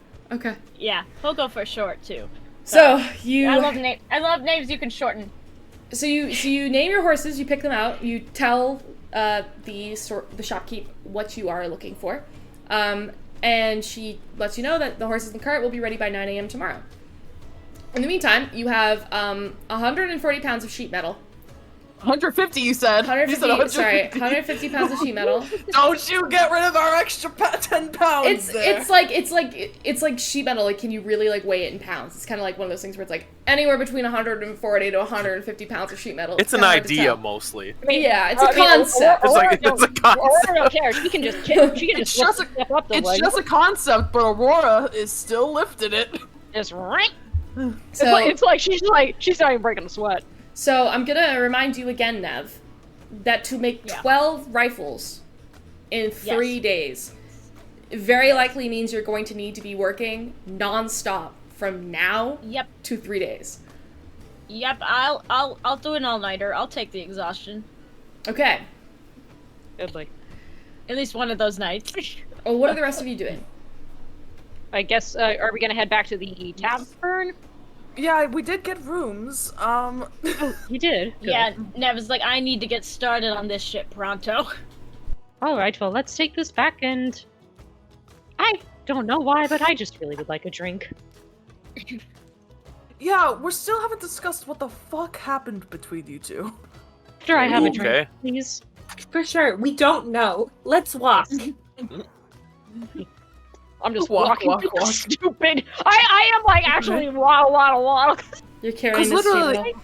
you were so suspicious of the guy at the temple. We were. Are we at the Yes. tavern? Yeah, I'll say We that are you guys walking. get to the tavern, you're able to either find a table or And go do upstairs. I to like your take rooms. this upstairs? Yeah, you can take it upstairs. It's a pain in the ass to carry up the steps. It does take you like 15 minutes just to get it up the steps. Yeah, I just imagine it was like in that one Big Bang episode where the guys are getting the time machine up. You're lucky it's not a tavern with a ladder. You would be fucked. Yeah. Those do exist. So you kind of haul it up Oh, the I steps, just, like- toss it into a room. Nev, I'm assuming you go in and I get started. literally toss it and then Yes, absolutely. All right. Okay, and then the rest of you are free to do what you'd like for the rest of the night. Nev is gonna spend Aurora most goes- of the night basically working. Aurora goes straight to the bar, gets a drink, like So an ale does or whatever. Cecilia. You can go ahead and mark off Except the silver. Cecilia. Mark Yeah, silver. Cecilia orders prosecco. The bartender looks We at have you. ale. I don't have that. We have Bless you. ale. We bless you, yeah. We have ale. Wine? Wine? You You have wine. You must have wine. It's Darling. so common. Darling, we were given light ale and dark ale. That's your choice. I will take the dark ale, please. I can check if we have wine. Nobody's asked for wine Yes, in a long please. time, ma'am. Nev sticks her head downstairs. If you need something stronger, I got 99% alcohol. I don't need that. Thank you so much, though, for offering. He goes down. He goes Oh, you're downstairs and welcome. he comes up after a couple of minutes and he goes. Oh, the guy this So time. we have. Yeah, it's they take shifts, right? And he's like a human man with like really scraggly scruff. He looks like he's barely of age. And he kind of like pops up and goes, "We have. Do you want like a finer wine? It's gonna be a little pricier and you know, it's gonna be a little more expensive. Or we have like the Clydesdale kind." And you know immediately Clydesdale's like the cheapest fucking wine you can find at Gildmoor. Clydesdale is like wine that's almost liquor. Ooh. Okay. What do you have for something that's not that? The fine wine? Sure, yeah. Sure. That's Copenhagen wine. And he goes and pulls out the bottle and he goes, let me actually make sure. I'm pretty sure the price is as expensive as I'm thinking it is, but I'm gonna double check. One bottle of this is going to run you. There it is. Ale, banquet bread loaf. Sorry. Are you buying a whole bottle? 10 gold pieces for the bottle. Oh. Sure, it's been a day. All right. Sure, it's been a day. He passes you off the wine. Yeah, Aurora actually asks for 2 dark ales. 2 silver. So that bad? Yes. I think for a moment Cecilia loses decorum and she just drinks from the bottle for just like the first couple sips. She just What's in drinking from awe? the bottle. He's stunned by this. Aurora just starts drinking, just like the mug goes to her lips and just doing like this, one of these things, Yeah. just like Consistent. drains it and just boom. So chug. So you said you don't remember, or you're Yes, questioning like what you were even doing? yes. I mean, I will admit I had memory issues already, so it's not that much of a bother for me, but it is strange how it all happened. Well, we remember leaving the Wave Master's office. Yeah. And then we didn't find anything. And so we decided to wander Apparently around walk. the hamlet for 4 hours, except we were covered in mud, and we both have been clearly bound. And Cecilia is gonna show off like the marks. Let's eyes And widen. also Oh, Aurora lifts hers. and stamped right here with this strange mark that I've never seen before. So Oh, I recognize it. does Viz recognize it? Viz, make a history check Oh, with advantage. oh, thank God. God, that's a lot better. Dirty 20. Dirty 20. This is, your blood runs fucking cold. Because this is a symbol that, it's a drip symbol. And it's a drip symbol that people usually receive after having gone through some kind of... It's like a warning. It's like when somebody comes back with a drip symbol, you don't talk to them. It's like they know something they shouldn't, or they've done something they shouldn't. But it's also a drip symbol because the symbol itself, the fin with the shadow, is part of a particular faction within the drip, and it would be any individuals who have encountered Shadowfin. And Shadowfin is pretty nefarious just because they are a really, really well-known drip smuggler. And it's not the worst kind of interaction you can have with the drip, because smuggling is like the least illegal thing they do, considering they're part of a proxy war. But nevertheless, it's like really startling to be like holy shit, like you know who that is. Like they had an interaction with the Shadowfin. Whoever's closest to Viz, he instinctually like grabs their wrist and looks at it. He's like, he goes even paler than before when there was that sending call. Are you alright? We can just say that he grabbed Aurora's wrist. I'm assuming Nev is not in the room because she's up in the room. Or Yeah. are we all in the hotel room, or are we We're- in we're in the tavern. room. We're in the Okay, tavern. and I'm so tired, man. Okay, Yeah, sure. we've gone to the Hyatt. yeah. Okay, I think we're okay. downstairs. I think we're Yeah, downstairs. yeah, we're in the Okay, tavern. so I think we're upstairs. Nev isn't hearing this conversation then, because she. Yeah, no.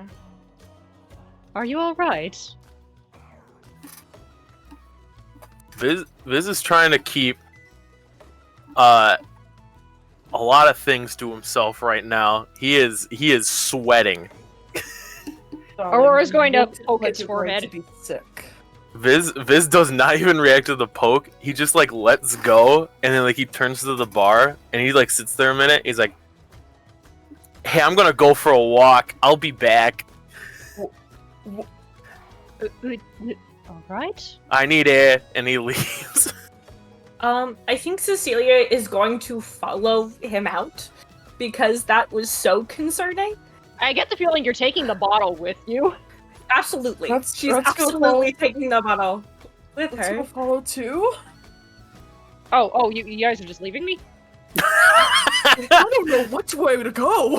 Mirabelle's with you. The only one who's not in the tavern, I'm assuming right now, is Nev upstairs making one of those rooms a workshop. Probably. Okay, that room, by the way, will be unsleepable tonight. It will smell like oil and grease, and there will be shit everywhere. If you're trying to build and assemble 12 guns in a hotel room, it's like walking into a hotel room after having 6 cosplayers just make their outfit for con. Okay, it's a fucking shit show. There's shit everywhere, and there's a fabric machine in the corner. Okay, look, Like- it won't be unsleepable. It'll just be uncomfortable. It'll be sleepable for Nev. You will also Yeah, be we'll sleep working over all now. night. You're also Yeah. gonna be working all night, so if anyone sleeps in pulling those it all beds, you're gonna night. hear dang, dang, dang, like over and over and over, like, as you're Yes. melding Like- sheet metal. Should I move outside? I don't know. If Everyone you want else to build, you want to make metal tools in the backyard of a tavern. We can get another room. We can get another room. Okay. It's Do fine. you, got another by the one. way, I do you don't know if have we can. do you have artificer tools and tinker's tools? Yes. Okay, just making sure. Yes, that I would, do. That would be extremely have difficult alchemist- if you didn't. Dude, I have alchemist supplies, carpenter's tools, smith's tools, thieves' tools, and tinker's tools. You're fine. Nev has Damn. only 2 types of tattoos, and they have artificer's tools on the right hand and tinker's tools on the left hand. It's like, of course I do. Right here. Bold of you to think she'd ever get a tattoo. Bitch is afraid of needles. That's fair. Meanwhile, Uh, Aurora's got her tattoo on her back. Anyways, Regardless, continue your scene. So you guys exit and go outside.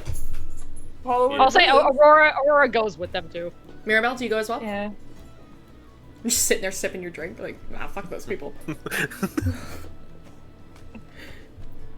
Yeah, I think Mirabelle will actually stay put and just enjoy her drink, see if Then Aurora's anything gonna stay else with happens Mirabelle. while they're gone. Aurora's gonna stay then. Alright, so you two stay. Cecilia, Viz, and Rat, you guys walk outside. Viz walks out. Where do you go, Viz? Do you just stick around, or you just stand there and get some air? Biz will walk to a space where there's not a lot of people, where you can just, like, I don't know, top of a hill, I guess. That's close by, not like a, like, you know, over 5-minute walk. It's like a, you know, like, a walk there and back is like maybe 3 minutes. Yeah, you walk outside and you see there's a bunch of sailors outside because it's the only tavern in town, so it's pretty fucking packed at 8 p.m. And you walk outside and you see there's a bunch of sailors there who are kind of like smoking cigarettes outside, and they kind of see you and they go, "Hey," and they kind of pass one to you, like offering you a smoke if you'd like it. Viz pulls out his kazoo. He's like, "Don't worry, I got mine," and he puts it in his mouth, and he makes the as he takes a hit of whatever thing he has in it. All right, I don't even remember what is in that kazoo. There's 3 settings. There's kazoo, the equivalent of weed, and then bubble gum bubbles. Oh, There's weed Oh. in there. you have green slash. Green slash is super fucking illegal. So if Oh. you're gonna do that, you gotta hide it. Okay. You can't just go Illegal. smoking Alright. green slash outside. Alright. It's like a fancy. Viz It's like will a do fancy bubbles. moss that you can only find in the Underdark. That's like the equivalent of weed. It's called green Alright. slash. You Viz will telling do me that bubbles. someone from Underdark and we're in Aspidon? Like, everyone's doing it in It's illegal. Aspidon. You know that. It was It's illegal in cool. Canada until 3 years ago. That doesn't mean people didn't do it. It just means you don't smoke weed in front of a cop like a dumbass. Like, you know what I mean? Fair. Like, That's fair. Yeah. you just like keep it to yourself. You don't like stand outside in the parking lot and smoke weed. You know what I mean? Man. I don't Viz will do approve. Jolly Rancher bubbles then. Slide. All right, so you walk outside and you guys have a moment of peace, relatively, where Viz, you can take a breath, breathe in like the scent of the sea, and it calms you temporarily. Are you okay? No. No, his eyes are wide. So, yes. I don't mean to. I understand you need a break, but you did go white when you looked at the symbol that is on mine and Aurora's wrist, and then you left. So I'm gonna need a little bit more context. Listen. As Rhett can attest, when you and Aurora were off doing who knows what, getting that, we had to talk to someone that was a part of the conclave, and they're on their way here, because there might be drip activity, and that just reaffirms it, and that's not good what you have. What is it? It is. Are you saying the bit we were talking about earlier that there might be drip underneath the temple is actually We spoke too soon, right? We spoke too fucking soon.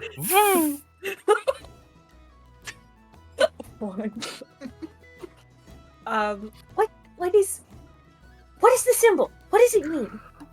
It is. Viz looks around and will be quiet, and he's like, "It is the symbol of the shadow fin, the right hand to the spider dame, which it's not good.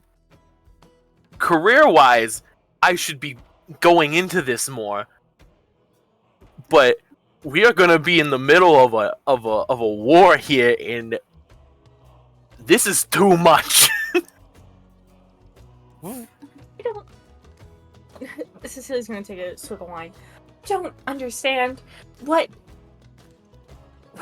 is so. You got into some heavy shit, man. You don't remember? No, Looks but like it this is- scares me. I'm quite scared, and I don't know why I'm scared. I'm not scared of anything. That's like my thing. Like your bit? Well, not a bit. I'm just not scared of things because I'm. Listen, the only thing to fear is fear itself. So why am I afraid? Well, now we got a lot more to be afraid of. Dog, you've been branded. That is not good, especially that brand. We're talking quiet, by the way, Shags. We're not trying Yeah, to be we've run over to a corner. We're not standing in front of the bar with the sailers. Yeah, we're on like a hill thing. Yeah. We're gonna go on a mountain and become monks. Anyway. Yes. I don't understand how. I don't remember anything. Yeah, and that makes a lot more sense now. So we Is 9 a.m. too late to leave? That's what the cots already. No, we Should got like we leave? we got like 3 days to get to the place for the drop off. Honestly, I don't know if we should come back here. Besides of like getting people the fuck out of here.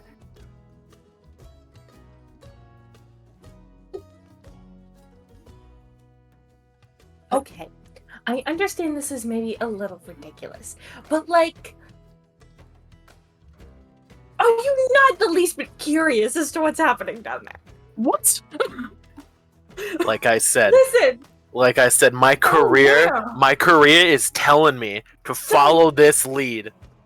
Every inch of me is telling me to follow this, but I know for a fact that if I do, there's gonna be a slip up here, and I'm dead. And I think the slip up might have already happened, but to Cecilia and Aurora? Looking at her. No. You don't understand. If they find out what me and Nev are doing, I am That too. dead. That too. That's a whole nother thing. That's a what do you whole mean? other thing. What are you and Nev doing? What are you and Nev doing? What do you mean? What does that mean? They're making guns for both. Whisper. Whisper. That's what the medal's for? Stop talking anymore. Are you both? Cecilia, I think, looks a little bit enraged. You both. I'm sorry. Don't say anything. We're calling it double dipping. We're calling it double dipping as the code word. You're double dipping? Yeah, we are. Is that what Nev's doing? Is that what Nev's doing right now? I said it was a bad idea. I said that they shouldn't. I be didn't doing agree it. to making the guns that she has to make. But apparently you guys are still a team. Why are you doing it? Money? I don't know. She literally said to make a living, but you're a fucking famous newspaper writer. So why are you doing it? She makes sense. Money. Why do you need money? It's fun. Can I roll a deception check? Cecilia will try an insight as well. insight. That was my question. I'm inciting. Yeah, sure. You can roll a And deception check. Cecilia also insight? Sure. Yeah. Trying to out insight a bard is going to be really, really interesting, but you Yeah. can go ahead and give it a shot. Yeah. I rolled an 8, so An 8? probably not. Okay. What about you, Well? That's the best I can do is a natural 20, so 24. 24. Does your deception beat a 24? Hold on, I gotta remember. Okay, 9 or lower is at least a 10, so 20. Shit, no, that's 24. Fuck. 24. Meets it. Meets it. Beats it. No, Yeah. meets it. Beats it. So he's fine. So you believe him. Aww. Okay. I will say, Why is- Viz doesn't look at either of you when he says it. Well, I'm not gonna press that for now. I think you're telling the truth. You're right. Money is fun. So,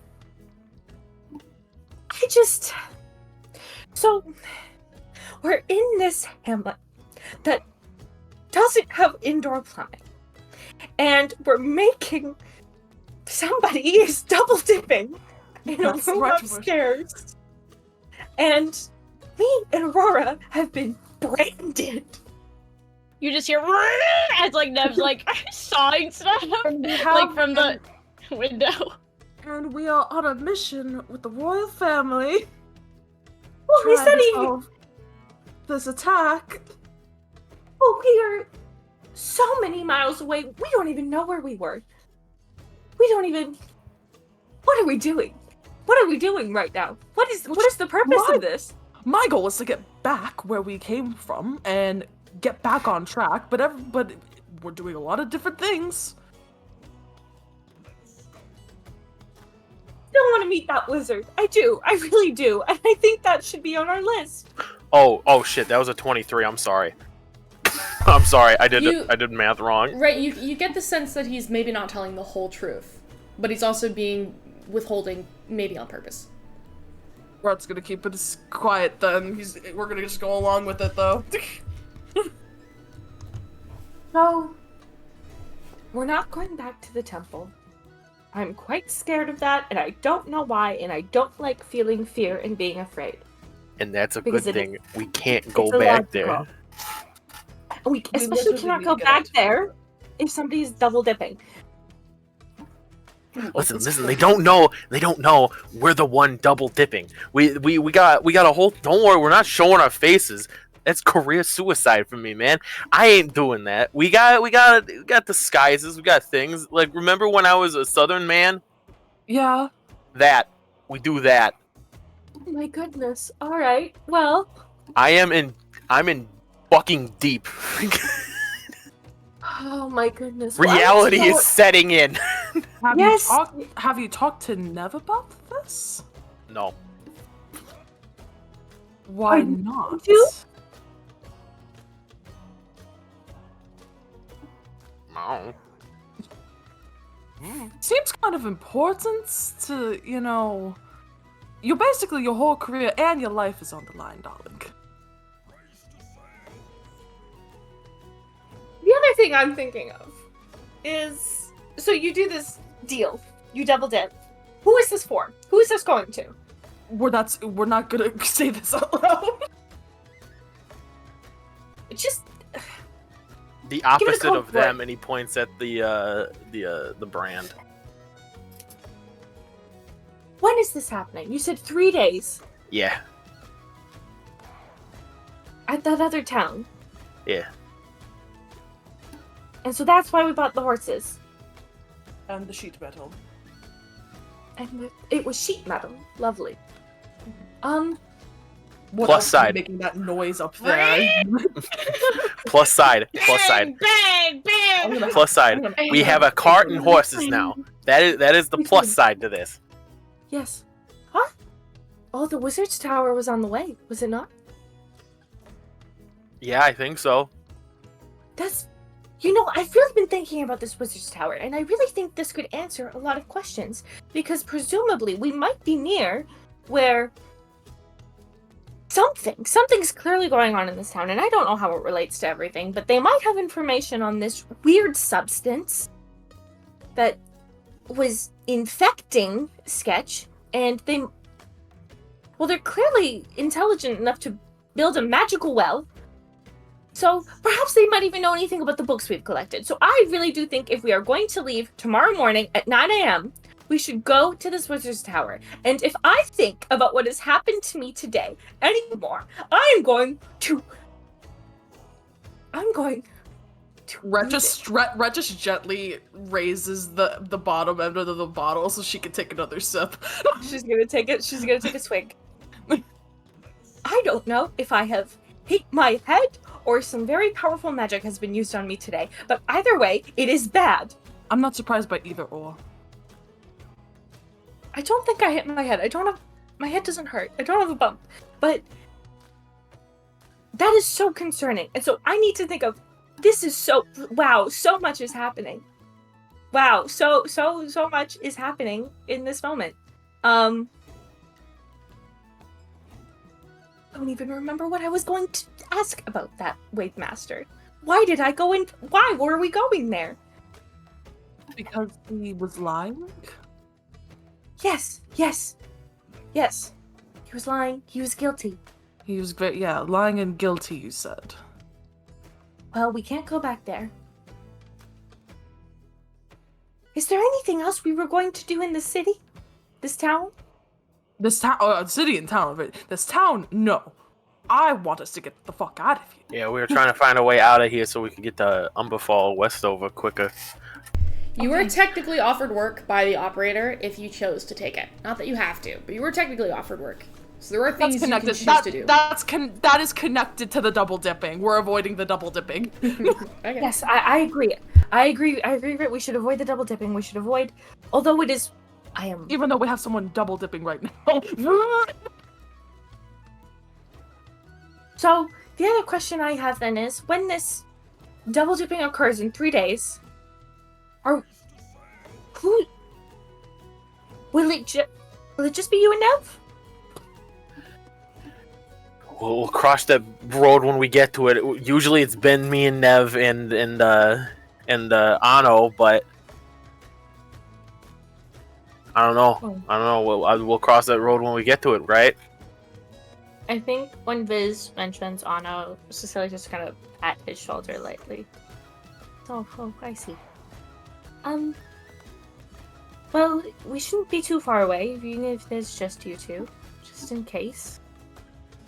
But, well, alright, I'm going to go inside and finish this bottle and try and get this weird brand off. Can Red try and grab her wrist to try and rub it off, or does it not come off? Mending. You rub the wrist with your hand, and it doesn't look like it's smudging. Even prestidigitation, you prestidigitation, and it's gone. There we go. Alrighty. Alright, well, I'm gonna go do that to Aurora, and then technically that means that thing should have been gone earlier today then for Cecilia. I was specifically doing the mud. Oh, that's fair. Alright, and then I'm gonna go do that to Aurora. Things in my control. What's in my control? I'm gonna go clean Aurora off. I'm going to go get us a room. Another room, yeah. Another room. Because that sheet metal is so loud. And then, you know what? Then I'm going to read a book. That's what I'll do. I'll go read a book and learn a bunch of information to impress a wizard. All right, I'm going to go do that. Well, you two can continue your conversation, and Cecilia's gonna turn around and go back to the tavern. Before we do that, let's cut back to Mirabelle and Aurora. You two are sitting together at a table drinking. Yeah, Aurora's probably she's put away her first ale. She's now on the second one, but being a little slower. I don't know if there's food at this place that we can get, or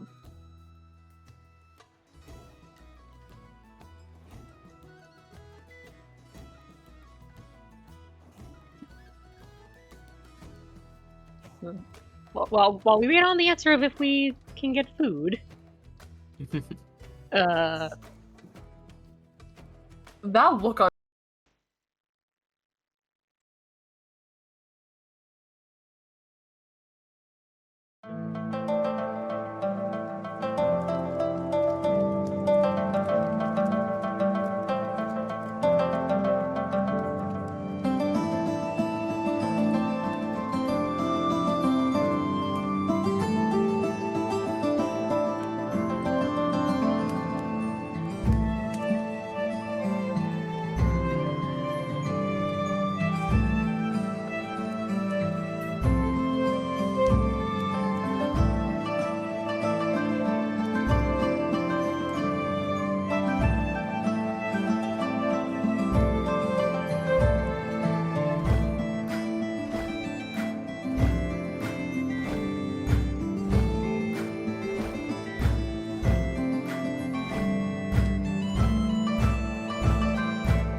sorry, my apologies. I thought that I had muted the whole thing. I did not. I muted my mic.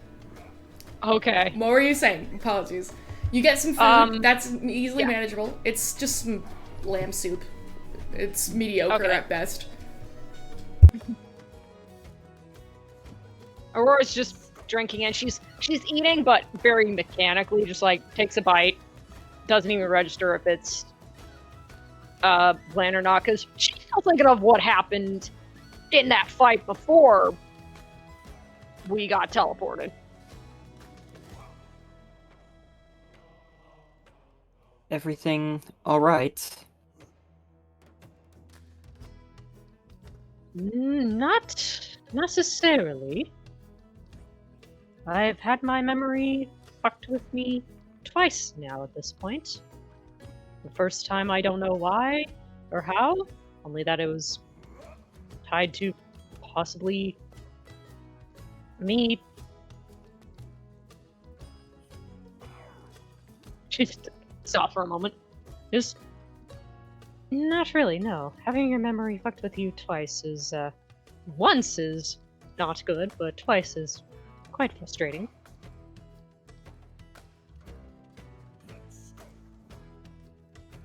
I can't imagine twice.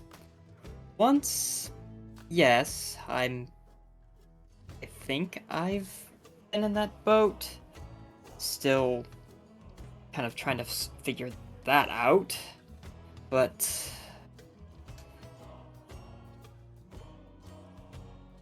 what exactly, I guess? Sorry, this isn't my strong suit, comforting people.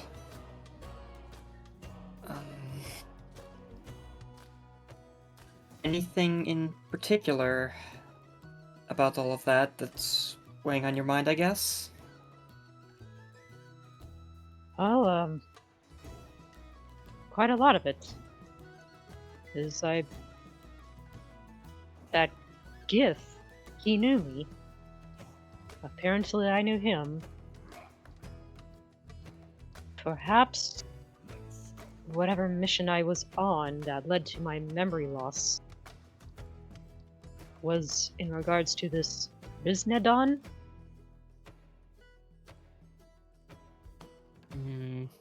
It's a bit odd.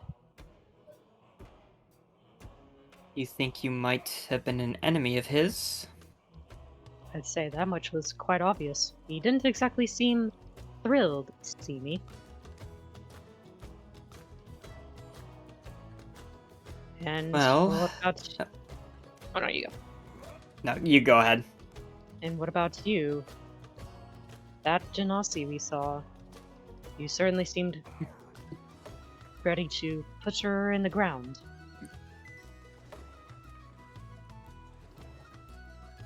Considering that was my old boss, and the woman who has constantly taken everything from me, I think that's an understatement. I think the only thing I'm glad of coming out of that whole mess with, aside from hopefully whatever they were up to kind of being ruined, is the fact that she didn't recognize me. Indeed. Considering what you told us, let's hope that she doesn't continue to recognize you. And to see you as a new enemy. Another benefit of being reincarnated as a tiefling, I suppose. But it does seem like we have common enemies now if yours and mine are working together for who knows what reason. Indeed. I'm not sure why a gift would partner with anyone, but it seemed like that device that her apprentice was creating had to do with those portals that they lost control of.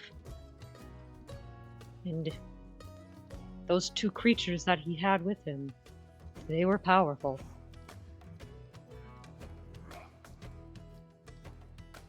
These portals must... It has been a long time since I've been part of the Syndicate. As far as I remember, my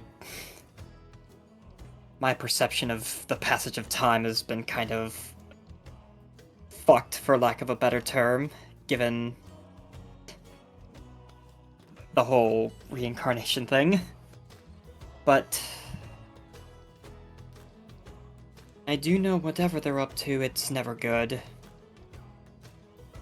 Nothing ever is when Severine Allery is making a plan regarding it. If I may ask, when did you reincarnate? How long ago was that?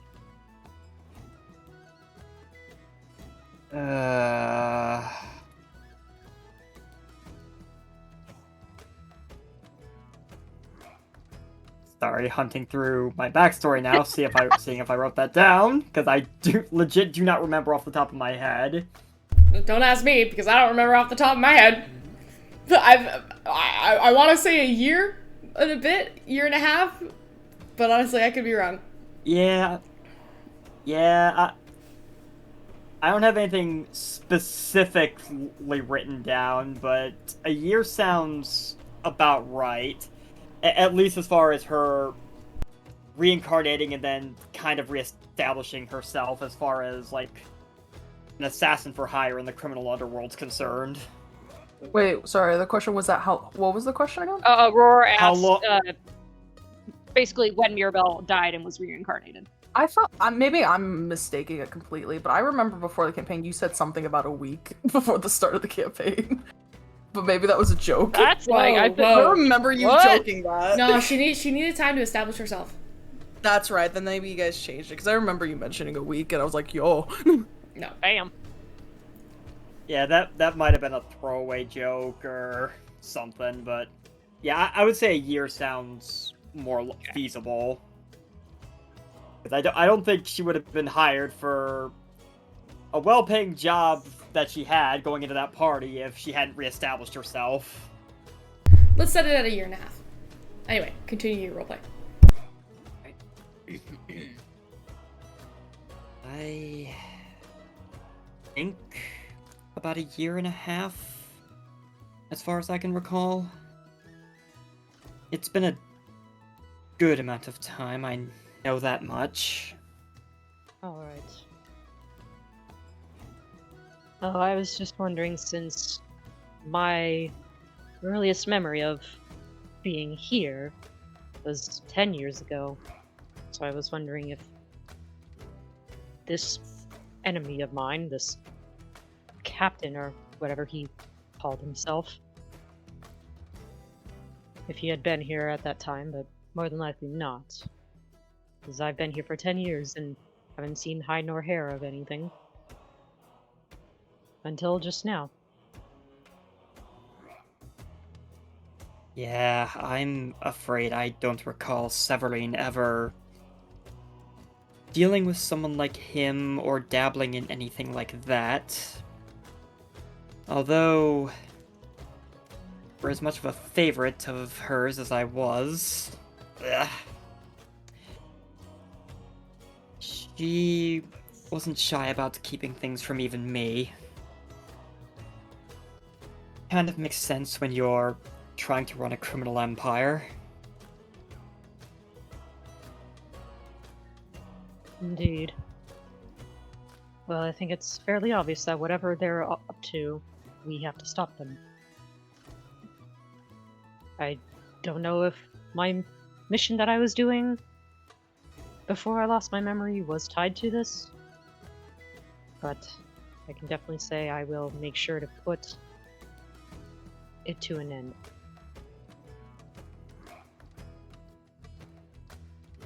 I'd be So more first than happy things to first. assist you with that.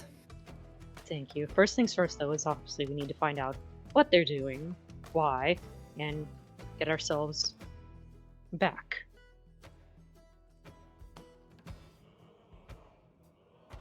Takes Hopefully another we long can swing of find, rail. and hopefully we can find Coraline and Sketch as well along the way. Yes. I'm not sure if Sketch and Nev are actually together, or if that was always some sort of... I think the term is friends with benefits. I know I had heard that term before, but I'm not sure. I do not know why you would want to have a friend with a benefit. It's a bit confusing to me. But those I sort of things think never really affected me, shall we say? I think Mirabelle had started taking like a drink of her ale, but when Aurora says the term friends with benefit, she just starts like snorting and choking like that was a bad time to take a drink. Holy shit. Are you alright?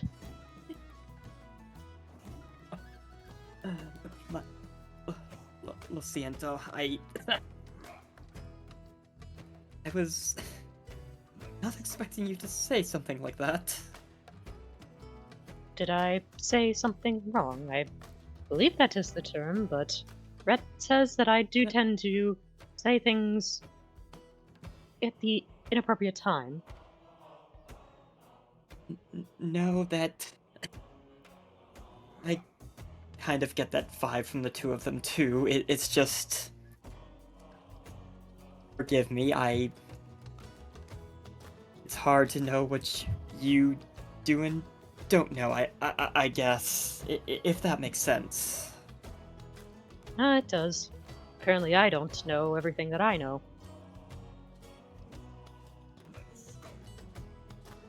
I'll admit there's a lot of things I wish I knew too. Growing up the way I did doesn't get you the knowledge you want. Not when someone restricts what you're allowed to know. Indeed.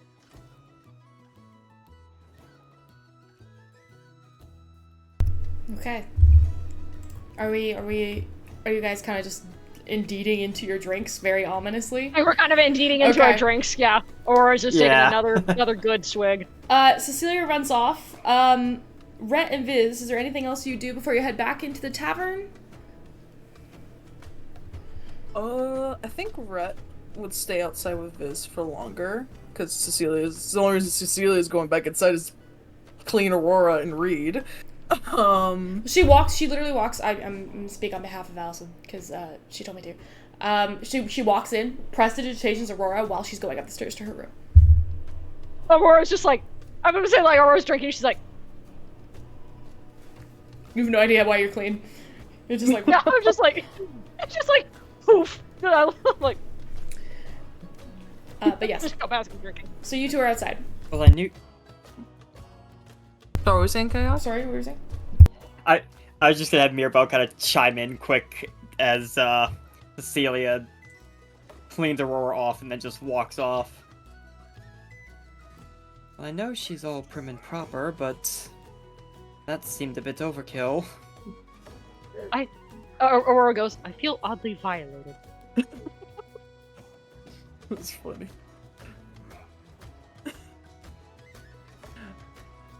Anyway, go Alright. ahead. Anyways, So, Rhett will, I think he was standing most of the time with Cecilia while Viz was singing, so Rhett will sit next to Viz now. What the fuck are you smoking? Huh? What the fuck is that? It's my kazoo. It's not just a kazoo. Yeah, Nev customed this baby out to have 3 different settings. Which are? You got kazoo, you got bubble, which is blow bubbles, what I'm doing now, and the third option, which I can't really say out loud. Ah, okay. Can I try? I mean, sure, why not? He takes it. He's not gonna change anything about it, he'll just try it. See if it works. He just blows into it. Bubbles. Yeah, Huh. like that. Was there a flavor that you were saying before? Jolly Rancher? Green apple Jolly Rancher. What is that flavor? Why are you looking like that, Shax? Jesus. Because now I gotta come up with fantasy Jolly Ranchers, Evan. That's why I'm fucking... Well, no, Well, that's no, why it's Rhett's the gonna say taste of that. That's why Fantasy Rhett's gonna Jolly be like, Rancher. what is that? Rhett's like, what is that flavor? It's green apple with That a hint of sugar. That doesn't make me think of green apple. What do you mean? I don't know, it just doesn't taste like a green apple. Damn, I gotta mess with the formula then. Anyway, why were you lying? What do you mean? It was the About kazoo. this? No, not the kazoo. The money. I don't follow. What are you talking about? You said that you were doing it for the money. But you're not. You also make way too much money to want to go into a shady business that would risk you losing all of that good money just to make a little extra money? That doesn't make sense. And you're a businessman, and I know this. You know, it's not bad to have. Fair, but again, it's risking a lot.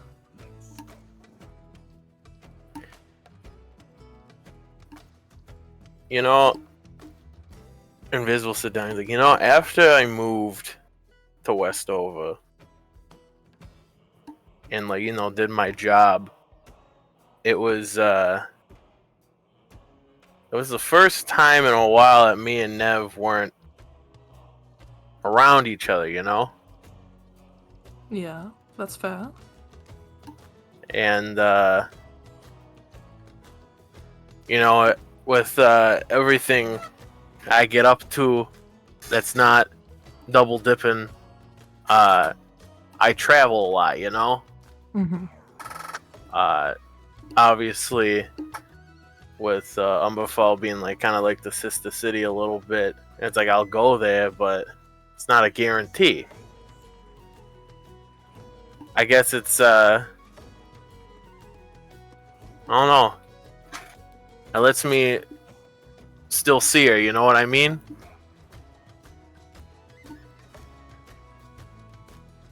When I otherwise I guess wouldn't. So the reason you're double dipping is to spend time with her? Yeah. We phrase it like that, yeah. You know, there's a lot of other ways to spend time with people, especially your family. We both live busy lives, you know. It's something we can do together too, you know. I'm like the talker. She's like the everything else. When you put it that way, it mostly sounds like her business, though, other than the talking. Well, you know, Nev. Viz looks around, he's like, she don't talk too good to people. Yeah, that's fair. But you shouldn't be risking that much to spend time with her. That's putting yourself in a lot of danger. More danger than even this mission is. Yeah. We've always kind of lived on the edge, you know. Always been in a dangerous kind of situation. So guess I could handle it at the time. And now? Don't know. I mean, you were sweating profusely earlier. We'll see. And he takes a really long, like, inhale from the kazoo. And then he does a big bubble. Big bubble. It's funny. I just don't want you getting yourself into more shit than we already are. Okay? That's fair. You and everyone else don't need to really be involved with it. You know? It's something we should have disclosed kind of thing. You know what? That is true. But at this point, this group is a bit wacky. We're all a little bit crazy in our own way, so I'm not surprised. And that's necessarily the type of group to stay on course, and I've kind of grown to accept that a little bit. I think Cecilia read something she shouldn't. Which part? You know, she gets up to some wacky stuff. Like you said. Yeah, for sure. She is immensely morbidly curious. I'm gonna have to talk to her. She's talking about control, and I think I need some control in my life. I won't talk to her tonight. She's been through a lot. But I need to hold on to something. Okay. You know what? I guess that's fair. Do you think Dev's gonna be able to finish all these guns in time?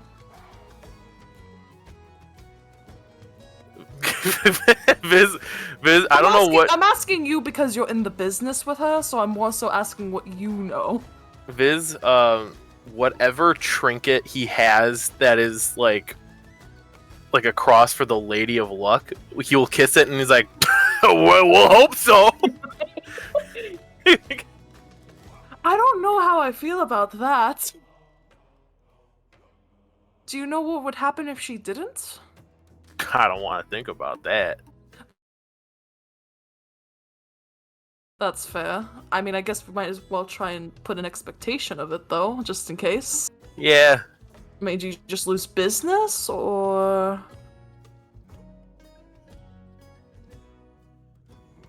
Let's hope. Yeah, let's hope it's just business. You haven't actually figured out if it's just business or if it's actually life or death? I prefer not to think about it. I think it might be a little important to get into when you're going into a business, darling. She'll pull through, and then he takes a big air thing of the kazoo. Brett just raises an eyebrow. Alright. Brett's gonna look around. Does he notice anyone outside, either? Any people that we maybe recognized before? Make a perception check. Okay. That is a 13. What's my perception? 14. No, you don't notice anybody. It looks like there's sailors and stuff that are having a good time. There's like some townsfolk that are in and out. You do notice the couple that you originally saw when you came in. They exit the bar at one point, and he kind of like, the water genasi man kind of just like spins her, and she kind of like giggles, and they walk home. It doesn't seem like you don't see anything unusual. Okay. So when's that elf lady getting in? That was supposed to come to the bar. Oh shit! Viz gets up and like dusts his stuff. I forgot.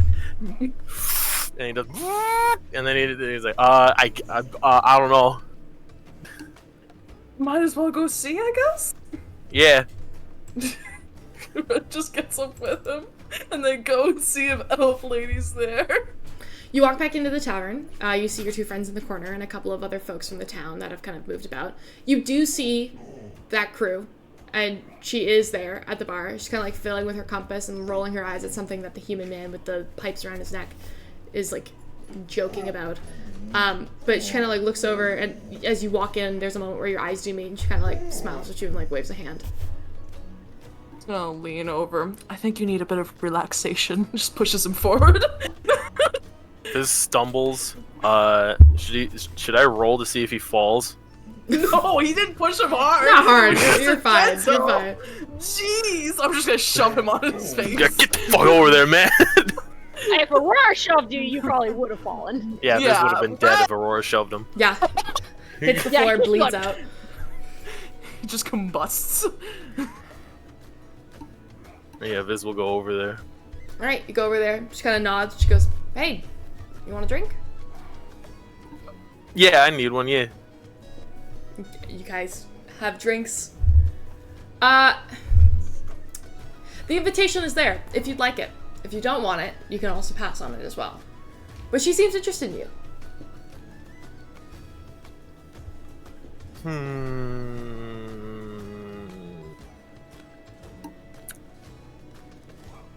Viz will take it.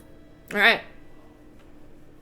You have a couple more drinks. At some point, it does come down to the ship or the tavern kind of situation.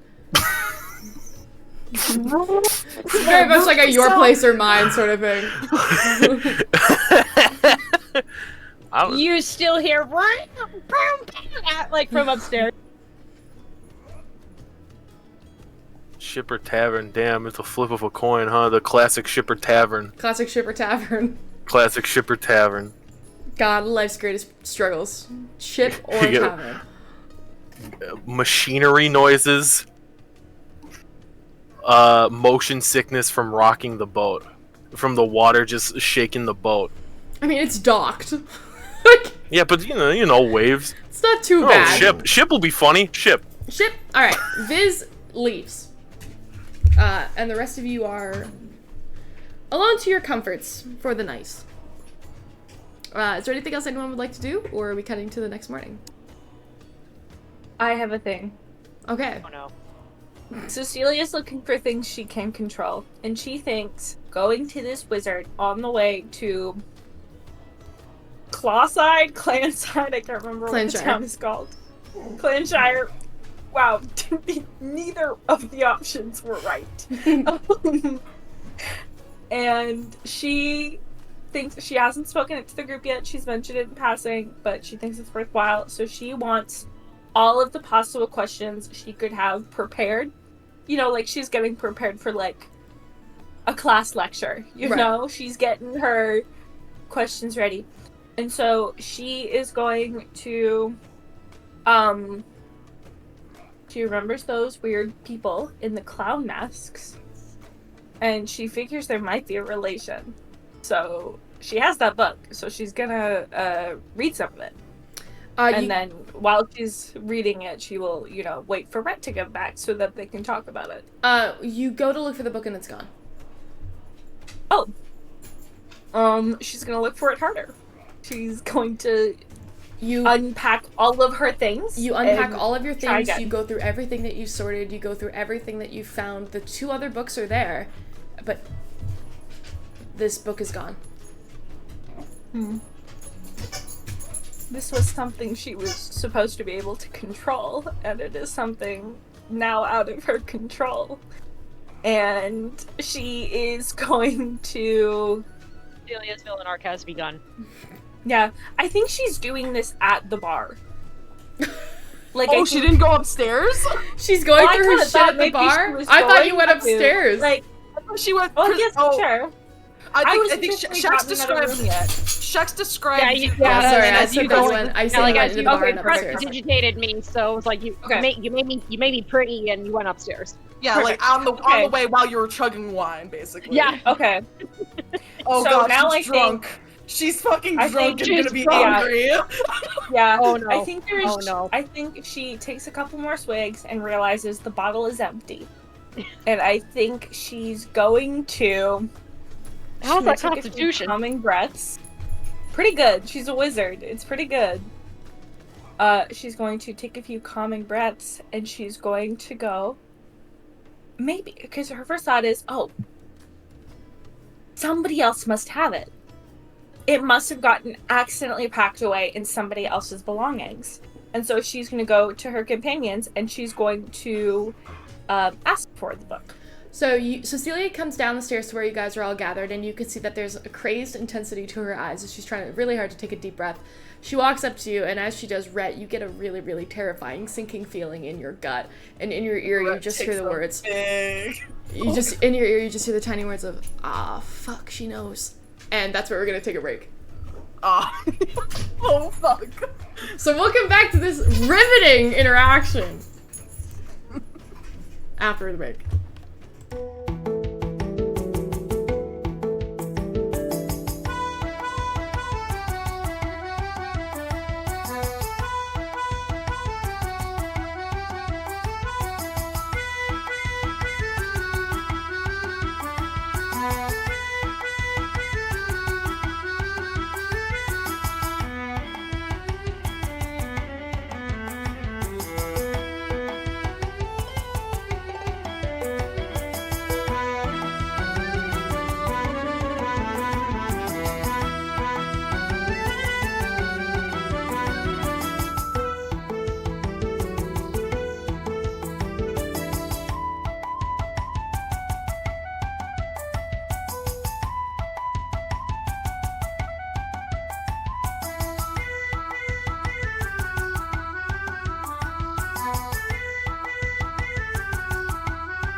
All right, welcome back, guys. So, Cecilia, you run out to go speak to your friends about the missing book that is totally missing. And what the fuck? How is this book missing? What the hell? Yes. I think she is going to, like, speed walk up to them and just, it's gone. Meg's like, or not Meg. Why is it Meg?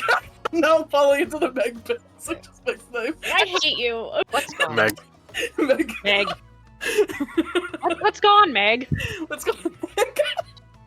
Right. I'm not even here. I'm upstairs. Go Clang.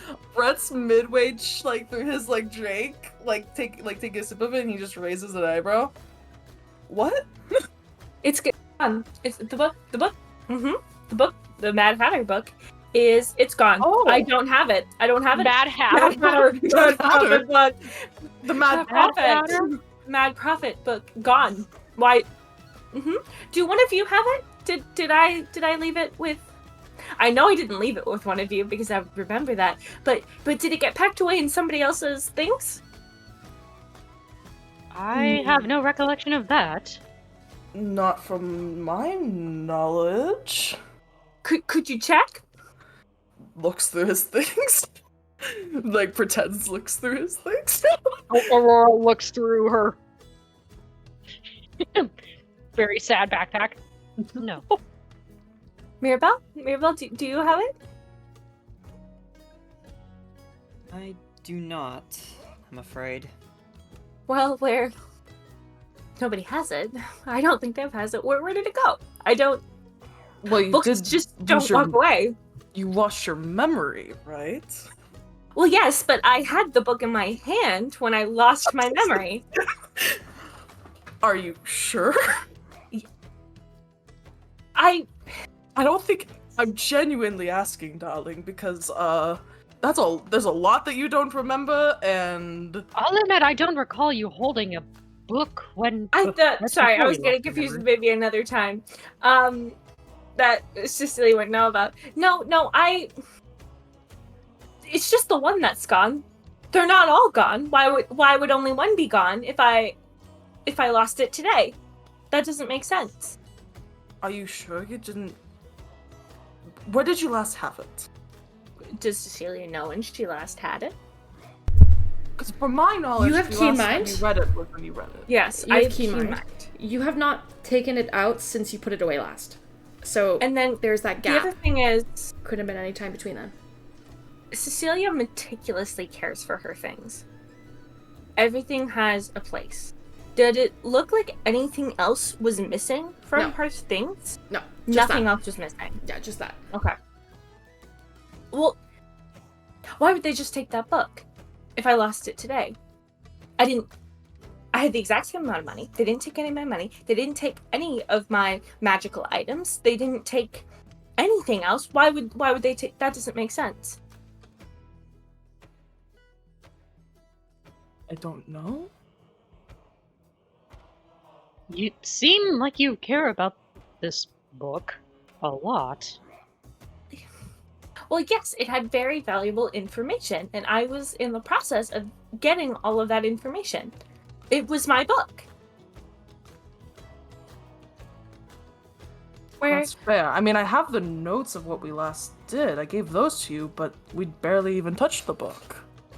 Well, exactly. We only made a small dent in it, and I want. The last time I recall having the book was reading it. Where did it? That's a lot of time between them. We've met the clowns, you've lost your memory, we've been teleported. There's a lot of things that happened between that time. We were on a ship in the air. Well, my other things are missing. None of the other books are missing. That doesn't make sense. Nobody It else doesn't. knew I had this book, except all of you.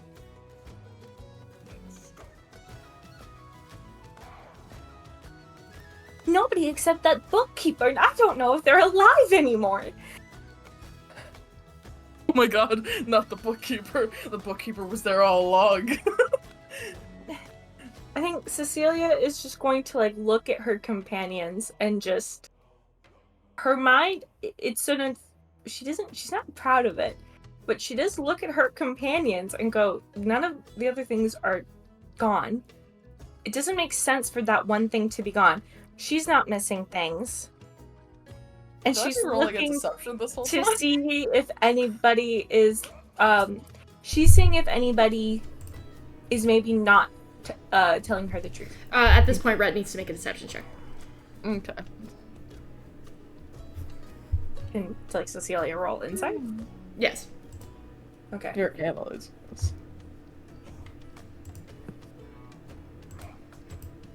There is a possibility you might get me.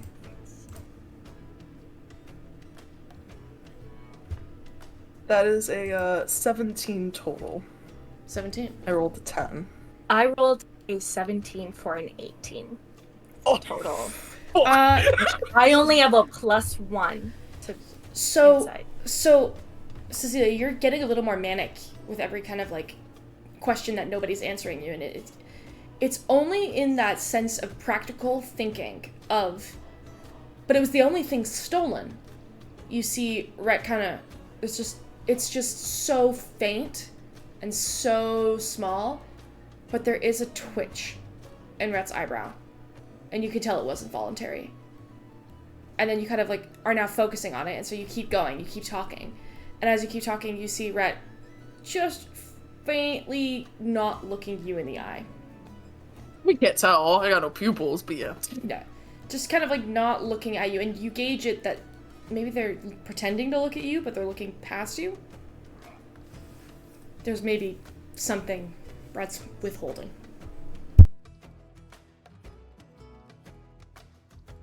Again, are you sure you didn't misplace it, Otto? I'm positive I didn't misplace it. I remember everything. Okay. That's kind of my thing. Besides not feeling fear, it's knowing where things are. I remember things. I have very, very, very good memory.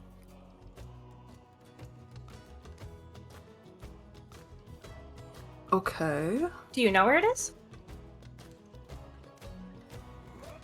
No. No? Just because does Rhett get the vibe that he's been caught? The tension is rising. In What your I ear, will say is, in your what if ear, we- you just what if- say, what if you you just and hear a Cecilia has- whisper in what your if ear you- that just goes, "Lie better." Cecilia, what Rhett would notice is Cecilia has stopped looking around and is only looking at Rhett now. She's like very intently watching Rhett's reaction. I mean, what if we went to First, your quickly bed? throw in Aurora seeing this is like she's not drinking anymore. She's like, oh boy. What if I could help you go look in your bag upstairs if you want? Oh, do you think you'll find it? Among my things? Just trying to help, darling. Sure. And Cecilia is going to turn around and walk up the stairs. Rhett will look, take one final chunk of his entire ale, and then go up there with her. Is everything all right? No. I might Aurora. not live to see another Aurora. day. Whispers to Would her. you would everyone like to come? Should we all go look in our packs upstairs? That's not. I think they're fine. I think it could just be you and me. Why? Aurora's gonna give Rhett a look. Like, what are you doing? His Like, like what jaws the fuck is- tensing more. His tail. It's something I think Aurora would notice. His tail has fully wrapped around his like one of the, like his legs, noticeably his like bad leg. And I think for Aurora specifically, it's a very key thing that he has gotten very nervous. Aurora's gonna go, How about I help? I may only have one eye, but it might help to have another party. Sure. Aurora is coming. Cecilia is going to bring Mirabelle. Jesus Christ! Oh, bloody hell. Because, Red's gonna okay, rub the bridge in of his her eyebrow. mind, she is going, oh, the person that's being kind of sus suddenly is bringing their very strong friend with them to go look Red through my thing. specifically asked no one to come except Cecilia and him. Yes. Aurora's Specifically. insisting that He's she's not. wrong. He's not. And happy. yes, He's, Aurora- it's visible sure. he's not happy that Aurora's coming. Sure, doesn't matter. Cecilia is still like, 2 against 1. She's gonna bring Mirabelle. She's gonna go, Mirabelle, come upstairs. Mirabelle, come upstairs. Let's go. Let's go. We're all gonna look in my pack. Fine. Got nothing better to do tonight anyway than see how this plays out. Okay. It's like, fuck. We go into the room, and then everybody will see all of Cecilia's items very meticulously placed out, like, on the bed. One of the beds in the room, like, perfectly folded. Everything's, like, in a line. All of her new materials for spells are in, like, little pouches. She's been organizing them. And it's in between, like, her books are all laid out, and in between the book of the, what are they called? The Mutilator book and the Nihilist book. There's a empty space. An eyebrow. Definitely, that is definitely missing.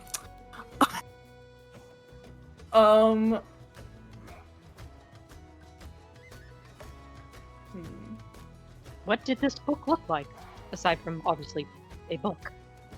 Well, it looked like the other two of the same series, and it was number 12. It was book 12 of 13.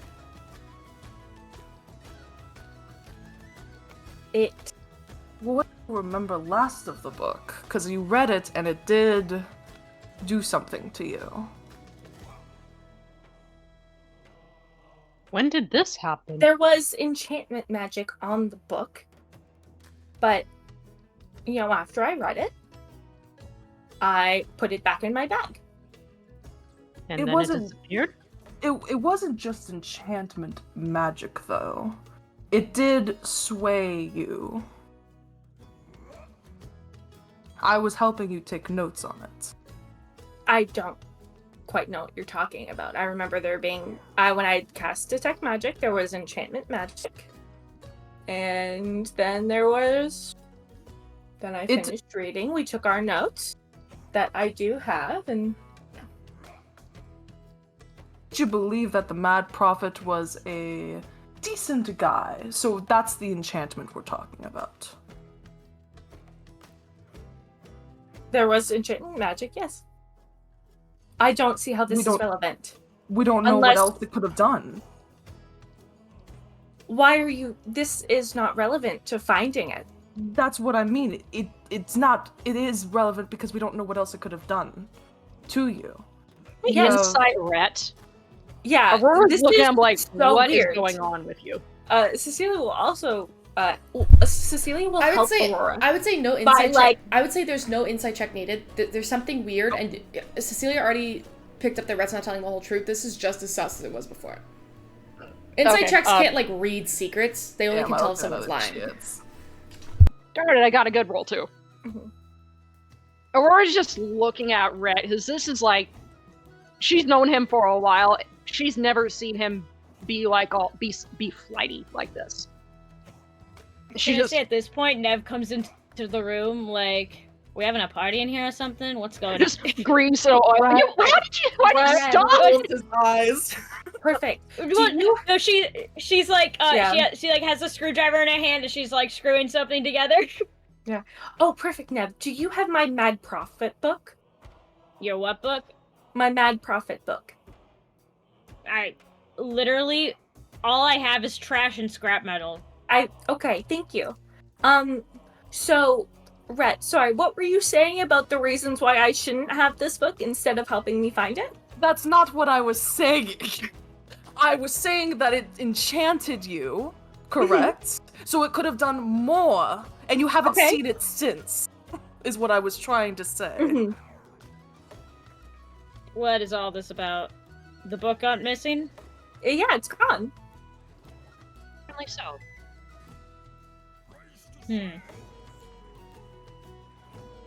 Just like poof out of thin air. Apparently. It is no longer in my things. None of my things have been touched. Other than that.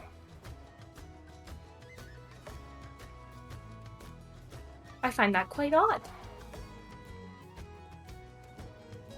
Yep, quite odd. And then Nev just And goes yes, right back there into her was- room. Yep. Nev just goes right back to Yep. the tinkering. You hear. Like, fucking sucks. Bye. Mm-hmm. Books don't. Even magical books don't. It is very rare that a book will just get up and walk away. Even magical books. And even then, they have to be specifically enchanted to do that. And that would have been very obvious. Or you don't remember, like you don't remember what happened to you this morning. You know, this is so interesting. You keep bringing up how I don't remember things, and yet I have perhaps the greatest memory out of everybody that I've ever met. But do you remember this morning, darling? I do remember this morning. There was a very interesting gap of 4 hours, but I do remember this morning. Just like how I remembered downstairs when I brought up the book, you've been acting weird. Nev pokes her head back in because this is drama and she's curious. She's intrigued. And I Why would do you- prefer if you stopped questioning my memory. Why do you need the book? It is my book. I bought the book. And I it sways wanted your to. mind. Interesting. This is telling. It is my book. I bought the book. I want to read the book. Why are you asking me why I want it? Because it is not good for you. Interesting. And this was the decision you made on your own. Yes. Hmm. Where's my book, Red? I will not to interfere because I still don't know what the fuck's going on. But you two are the only ones. Again, I learned my lesson with Orcus. I'm not fucking around with monsters and all that creepy shit again. The only two who I know are associated with some creepy shit are you, Cecilia, and Rhett, your funny little friend. What was his name? Bounty. So you're not looking too hot right now, Rhett. He's not necessarily creepy, he just has a presence. But I get what you mean. My book, Red? Dude, just give her the book. I don't have the book. Did you take the book? Yes. Alright, Then well, where where- is it? Where is it? You just I don't, don't have it on you? it anymore. Where did it go? Did you sell it? What the fuck? It is no longer on this plane of existence. What do you mean it's no longer on this plane of existence, Rat? And Cecilia's getting a little bit closer. Nev kind of steps in between them, like, oh no. Tiny person. The tiny person, yeah. The tiny No, person. the tiny person and the biggest one just both Okay, like, the tiny yeah. person who also has a wrench and a screwdriver in hand. We're also talking about the big person with the glaive. Anyway. I got rid of it off of the plane of existence because you shouldn't be reading it.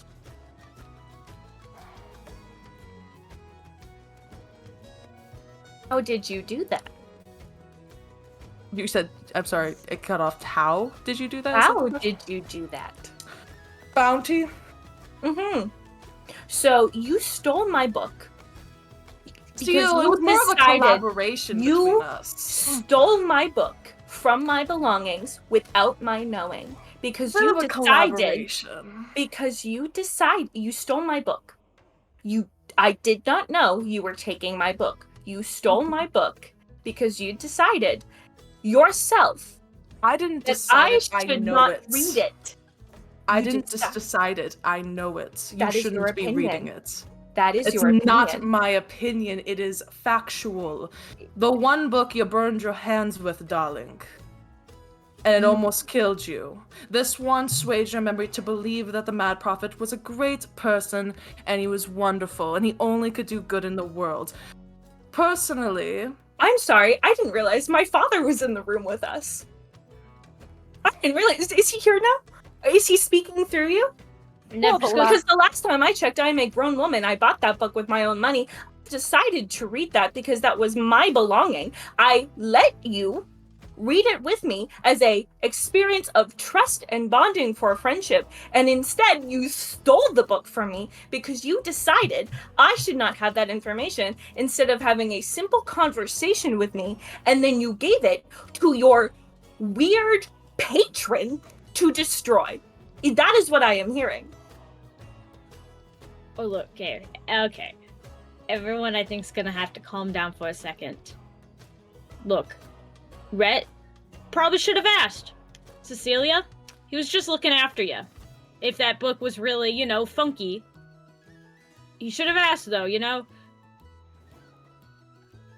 I think we should all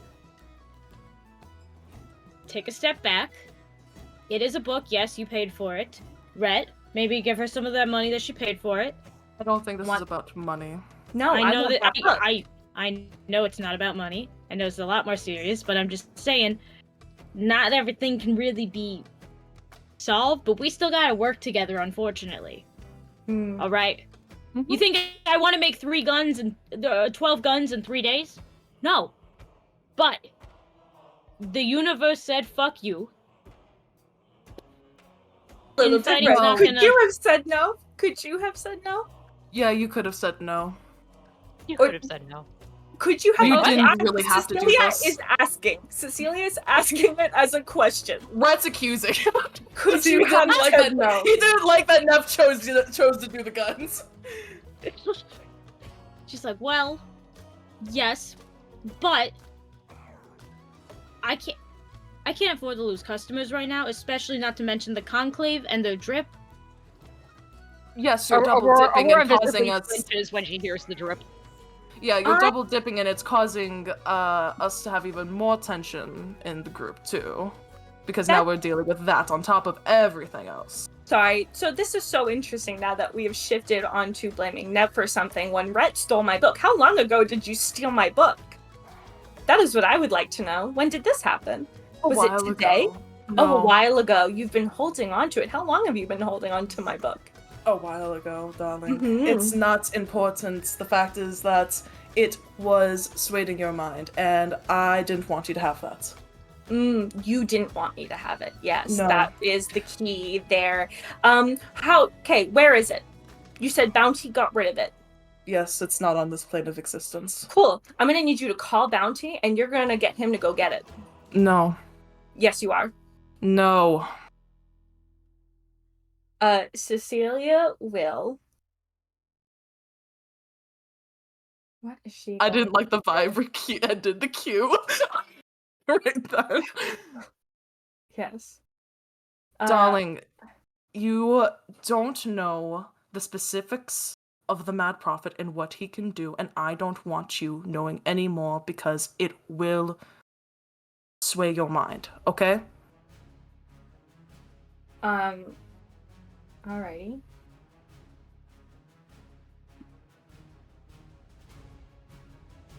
Cecilia, Major, Find Familiar can be cast. Is it only an hour casting, or can it also be cast instantaneously if I burn the spell slot? If you burn the spell slot. Okay, so she is going to bamf out Reginald, but instead of a moth, he is going to be a dog. Nev takes like at least as many steps back as she can, is up against the wall as soon as she sees a dog. And it's gonna look just like Silas. It's gonna look like about a 60-pound fluffy boy. And he's going to be growling. Nev's like, whoa, please, can we cut the dog, please, please. Reginald is helping me keep calm. Now, I would like my book back. I cannot bring you the book, darling. Bounty can.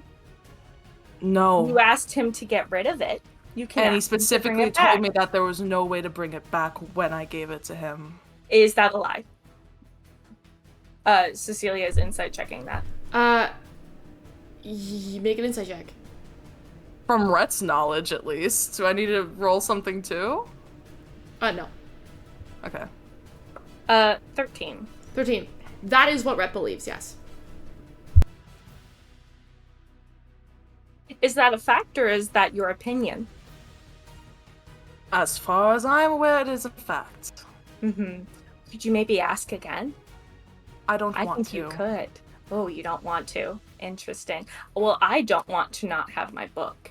So You it seems have like we're at an other impasse. books. We can figure out many more things without reading a book that can enchant your mind, Cecilia.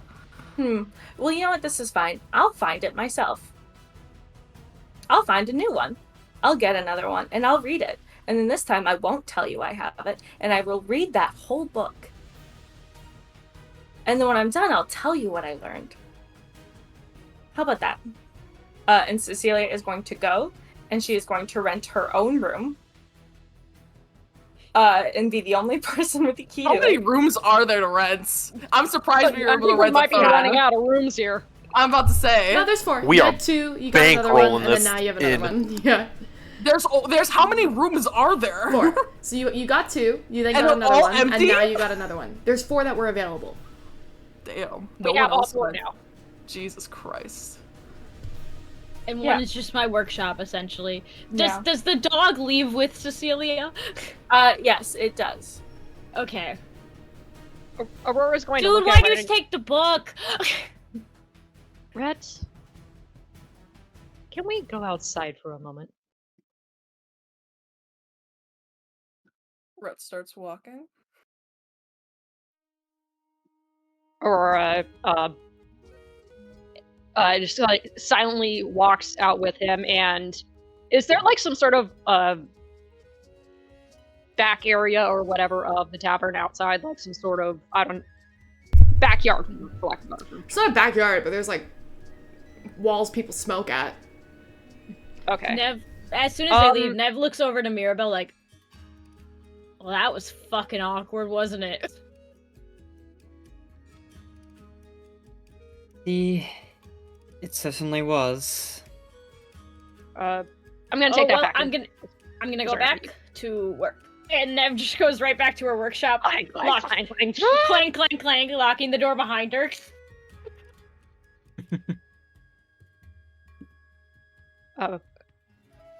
Aurora actually heads to that hill that that they were all at earlier. Obviously, she doesn't know that's where. And she just turns around and looks at Rhett. What's going on, Rhett? I've known you for a long time. I've never seen you do anything like that before.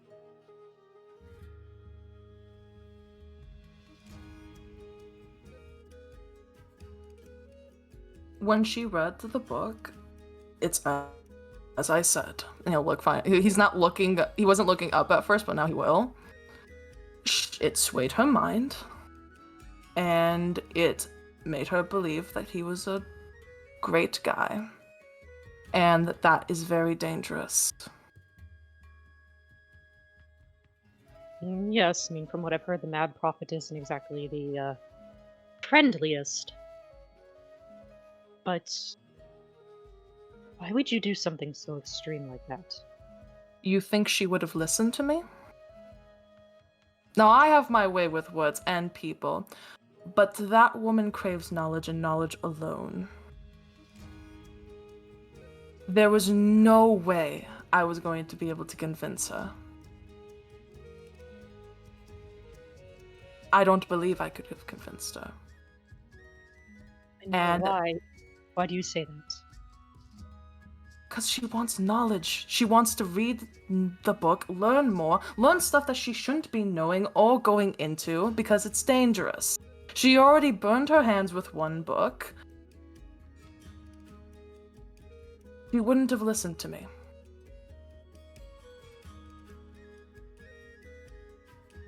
Can Aurora tell if Rhett is scared by what happened? By what part? this whole thing of the Mad Prophet is like she's never really heard him. At least I don't think like she's never really heard him talk about the Mad Prophet. Even with an insight check, And you wouldn't be able to tell just based on their expressions if Rhett is scared of the Mad Prophet, but you'd be able to tell a little bit. How much is Rhett revealing? Like, is Rhett's not lying to Aurora, I don't think. So, like, what kind of expressions are on Rhett's face? It's Rhett's, yeah, he's not trying to lie to Aurora, but there is this, like, confliction in his face. His tail is tightly wound around his leg, which is, he only does if he's, like, nervous about something. But, when it comes to, like, anything, like, about the Mad Prophet, it's just overall demeanor. It's just upset at Cecilia's reaction, kind of expecting it, so it's, like that expectation face. It's not like he's surprised. Just kind of, yeah, just that, and then the nervousness from the tail. She looks at his tail, knowing what that means, and goes, Rhett, what's going on? You know you can trust me, right? I'd like to think we've known each other long enough for that. Even if I clearly got into some trouble that caused me to once again lose my stupid memory. What's going on? You only wanted to help people, so that's fair, darling. That's the only reason why you went into the temple, is to help people. Cecilia did it for knowledge, and that's the only thing she wants.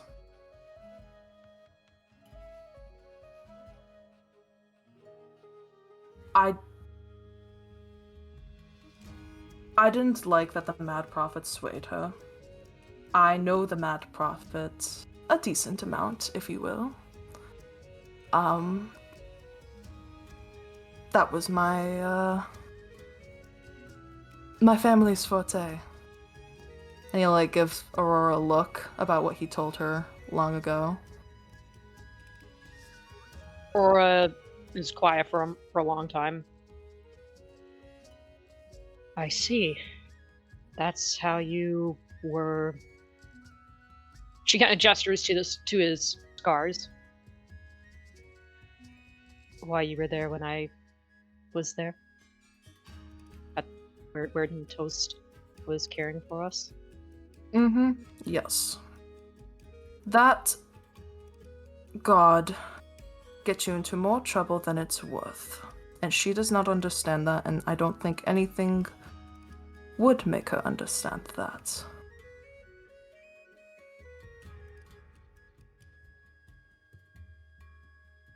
I see. Unless magic's involved, like magic telling her to get the fuck away from a temple. And unfortunately, that magic has affected me too. But why didn't you tell us, or at least tried to tell some of us what was going on? We could have tried to help. Perhaps Cecilia would not have listened to us, but it might have eased things a little bit. I could be wrong, and I probably am. You know, I'm not the best person when it comes to speaking. Maybe we met this group, darling. I say this lovingly. There's nothing that would have eased it. It would have gone south either way. We are just a group of people doing our own things, going our own directions, wanting to do our own selfish things. We've got Nev double-dipping, Viz dragged along with it. We got Cecilia looking for knowledge where she shouldn't be. Mirabelle's got to have a whole new identity to herself, and is still going through with that. You don't have your memory, and I just don't want to be digging in the past. It's going to grab him and just pull him into the biggest hug ever. But not like squeezing him, just like holding him. I'd like to say that Rhett, like, the whole time was like, had his hands in his pockets, like, even during the Cecilia interaction, which probably was pissing off Cecilia even more. He was just standing with his hands in his pocket. And even now when Aurora hugs him, his hands are still there. But he, like, accepts the hug. That's unnecessary, darling. It's okay. No, I believe it is necessary. Then she lets go and looks at him. You're right. We are a group of. We're a strange, fucked up group. But even still, we can try to be a team as best we can. And unfortunately, right now, things have gotten even a whole lot worse. Wouldn't have been any the better any other way, in my opinion. I'm Well, used to being the bad guy, so if I have to be the bad guy to get rid of something like that, then I will do it. I don't regret what I did. Even if Wow. it's that I'm going to get my head ripped off later by a dog. He looks quite fluffy. But I don't ever think I've never seen you as the bad guy, Red. Questionable in certain actions, I will say that. But you're not a bad person. And I know that there are things in your past that you didn't tell me, and I understand you don't want to tell me for maybe the same reasons that I no longer have my memory. Maybe it was to protect, or something fucked with us. But Red, just please be careful with what you do and what secrets you keep. You're able to choose if you're keeping secrets. I don't know if I'm keeping secrets. And right now, Cecilia is going to distrust you even more than she already has. Just please be careful with what you decide to hide.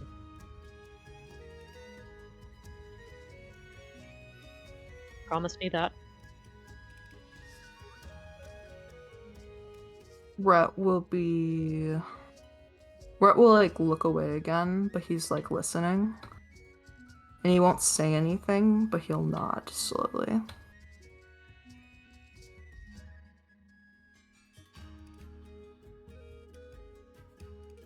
Bounty said that that book cannot be returned.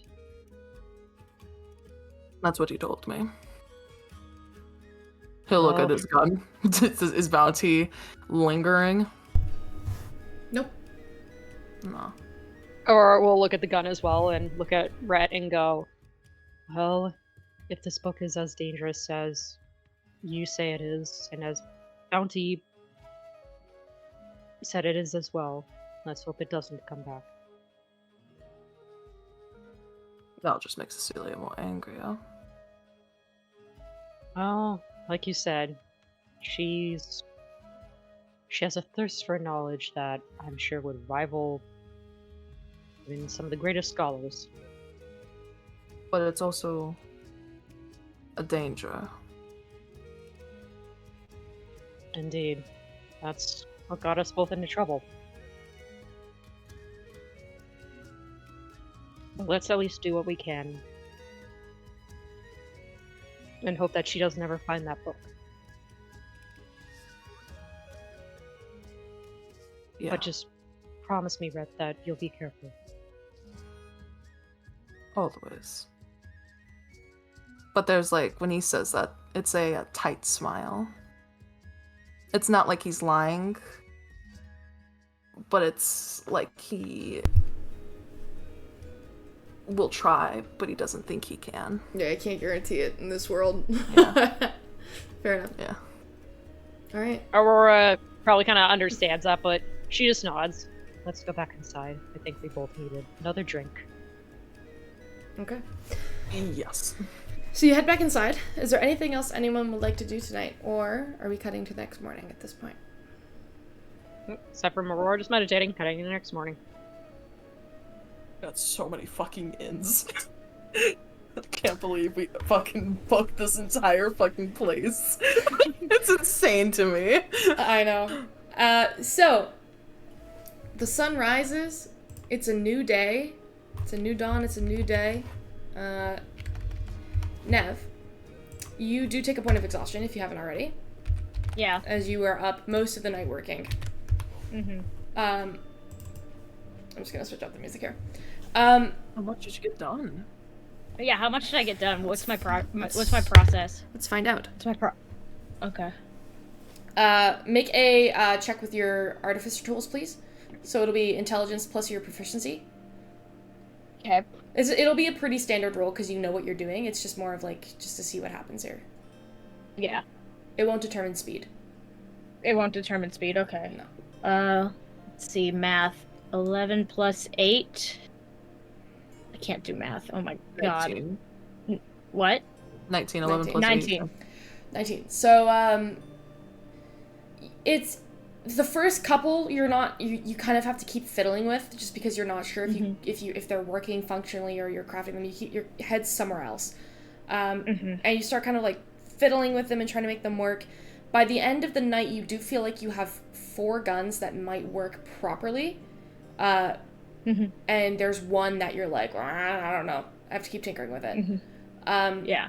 In terms of the sheet metal, though, you're able to bang most of it into like molds of like what you're looking for. But it doesn't negate how fucking heavy it is to look. Also, like how discreetly. You figure it's probably smart to put the guns that you do finish into the crate, just so you're not carrying weapons out of a tavern. Oh yeah, absolutely. So you pack everything up, and you've got 4 that you think could function, but they're not loaded, and then 1 that you're like, I don't know if this will work. Okay. Nevertheless, though, Cool. Viz eventually wanders back, I'm sure. And Yeah. at 9 a.m., your horses and cart will be available. What time is it like right now? 8:30? Okay. I guess when Viz comes in, Neb's probably down in the tavern, you know, like in the main part of the tavern. She has like, he can automatically tell she didn't sleep, but she has like a cup of coffee in hand, and she's like, "Oh, you're back. How was it?" I don't think we can talk about that. I think that's what happened. Just give me how a many thumbs guns? up or a thumbs down, A dude. thumbs up. Sure. Cool. Yeah, by the way, shit happened last night. Everyone's mad at each other. Oh. Yeah. What do you mean? So, you know how Cecilia had those spooky books? One of them went missing, and she freaked out. Turns out Rhett took one of them and then blasted it into the universe, and it's never to be seen ever again. So those two are button heads now. Huh. Yeah, not great. But I got 4 guns done. 4.5, because we're working on 1. That's good, I guess. So like, is everyone still here, or did like? Oh no, nobody like ran away, if that's what you're asking. Yeah, that's what I meant. But yeah, I'll just say it's pretty tense right now, so Okay. I'll keep that in mind. I'll get the cot. okay. I can go get God, what are the horses' names again? Horse Chada. Also, I've settled on a name for the other horse, and it's Sassafras. All right. Well, the horses and the cart will be linked up together. Actually, no, it's So- Sassafras. There we go, Sassafras. Sassafras. Sassy. Yeah, I think Cecilia will come down and she will go with them to get the horse and cart. Okay. Okay. Reginald is still a dog, I don't like that. but his tail is Nev- waggling. You Ne- get a dog? Nev is- Who the hell is this? This is Reginald. I'm sorry, does Yeah. this form make you uncomfortable? A little bit, yeah. You think you can put him into like moth form again? That Yes. Do you not Nev like don't dogs? Nev has Oh. a thing. Nev has Oh, a I'm sorry. No. I'm sorry. I didn't know you didn't like dogs. I'm it's sorry. cool. It's cool. I don't really talk about it too much. Well, I don't know what's going to happen on the road, so I won't I won't use magic to change it, so I'll just dismiss Reginald. Reginald Cool. is gone. Yes.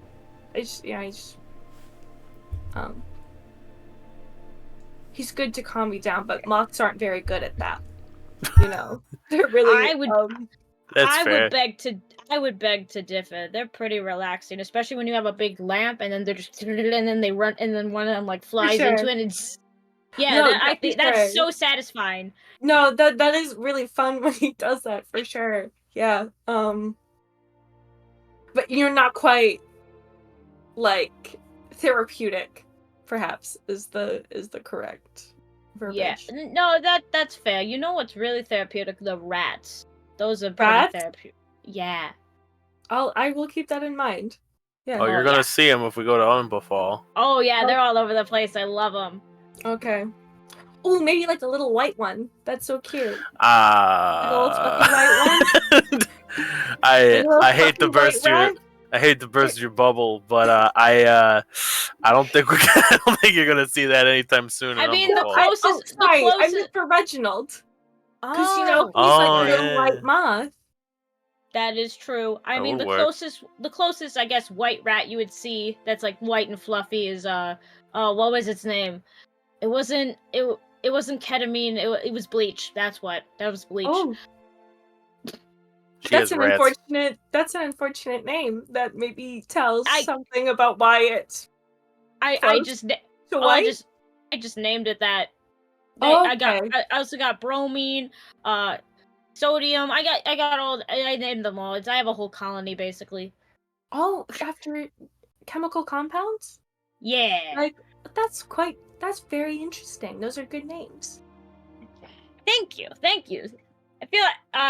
feel like I'm not really going with the theme with sassafras, but I think it fits with what was it, horchata? It's Isn't horchata. that your The SE is silent. Mm-hmm. So Okay. it's horchata? Yeah, it's out of game. It's spelled horse chata, but the SE is silent, so it's still horchata. Okay. That- And then that's- we got horchata and sassafras. So anyway, So Shax was done with that. let's go get the horse and cart before everybody else wakes up, and let's not to like cut this off, but like, what the fuck is this conversation? Talking about fucking rats and shit, man. Nev kind of turns to Cecilia like, "You're right from last night, by the way." I'm Yeah, what perfectly- happened? Oh, I'm perfectly fine. I just, you learn new things every day. Rhett's a thief and a liar, and Whoa. I just, you learn new things every single day, and it's one of the great things, about life is learning. And Oh, so yeah. I think we should go get those horses and carts before, Before Let's you go do learn more that. about me, yeah. Okay. Oh, sure. Okay. So the horse and the cart is waiting outside. You check in at the general store and you are able to just like take them at any time. You take them. I'm assuming you go pick up your friends. Yes. Yeah. And also the crate. Yeah, in the crate. It takes a little bit of time to load you all in, but you all do eventually see that the horse and the cart is pulled up, and you're ready to begin your next part of the fucking day, I suppose.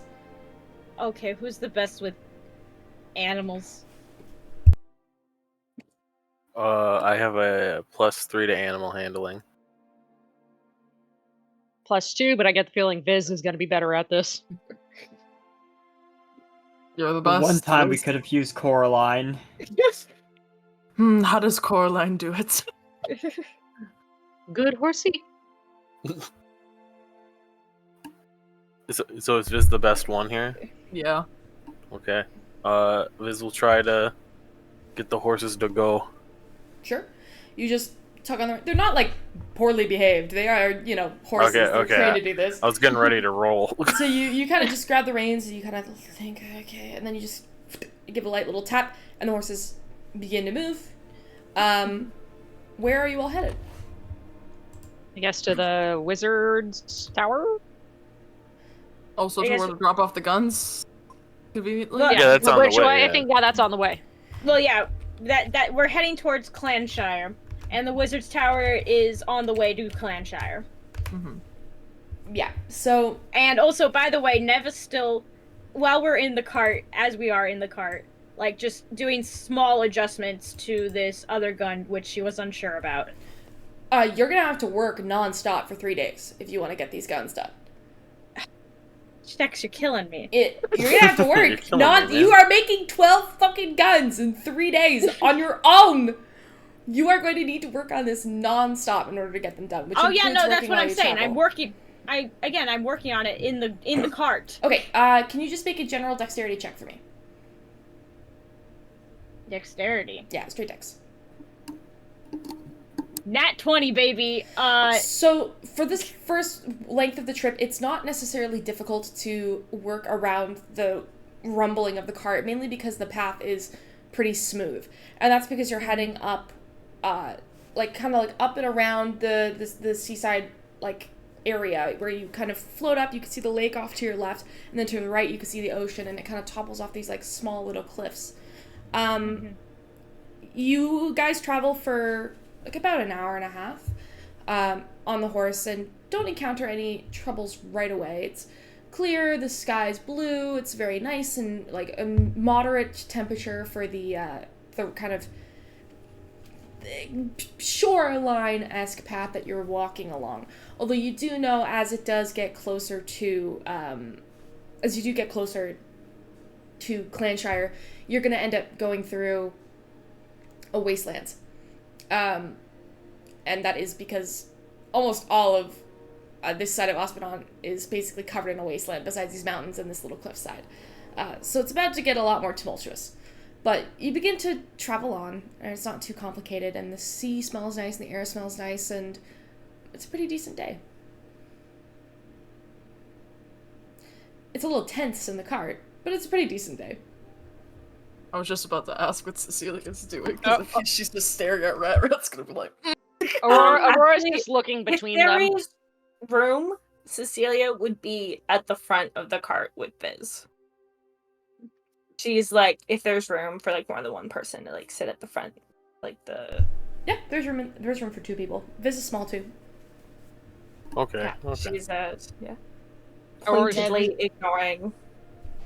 Aurora's just going Cecilia, Rhett, Cecilia. Nev's just tinkering, going with yellow feathers, singing, humming a song. I feel like Rhett's just sitting on the Feathers opposite. in her hair, If Cecilia's and at the front, Rhett's gonna be in the back.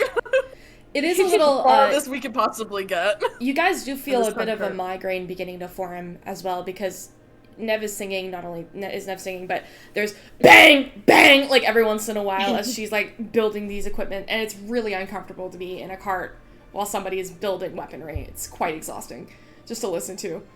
It's also making a lot of noise. You get worried about the stealthy aspect of this as you begin to move into more dangerous territory.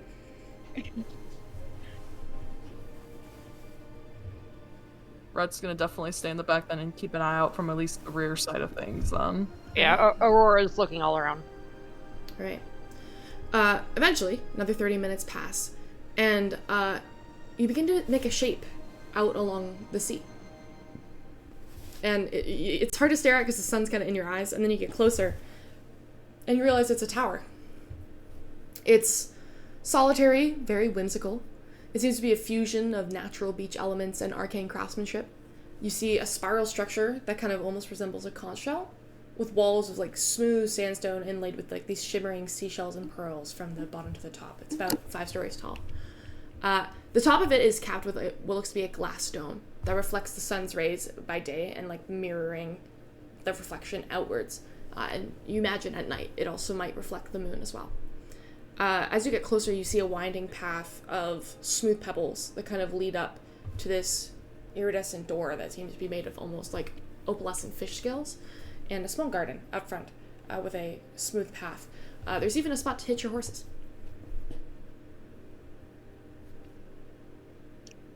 Nev's looking at it that's sketchy. I don't like that. And Nev just pokes her head back into the cart, continues working. Yeah.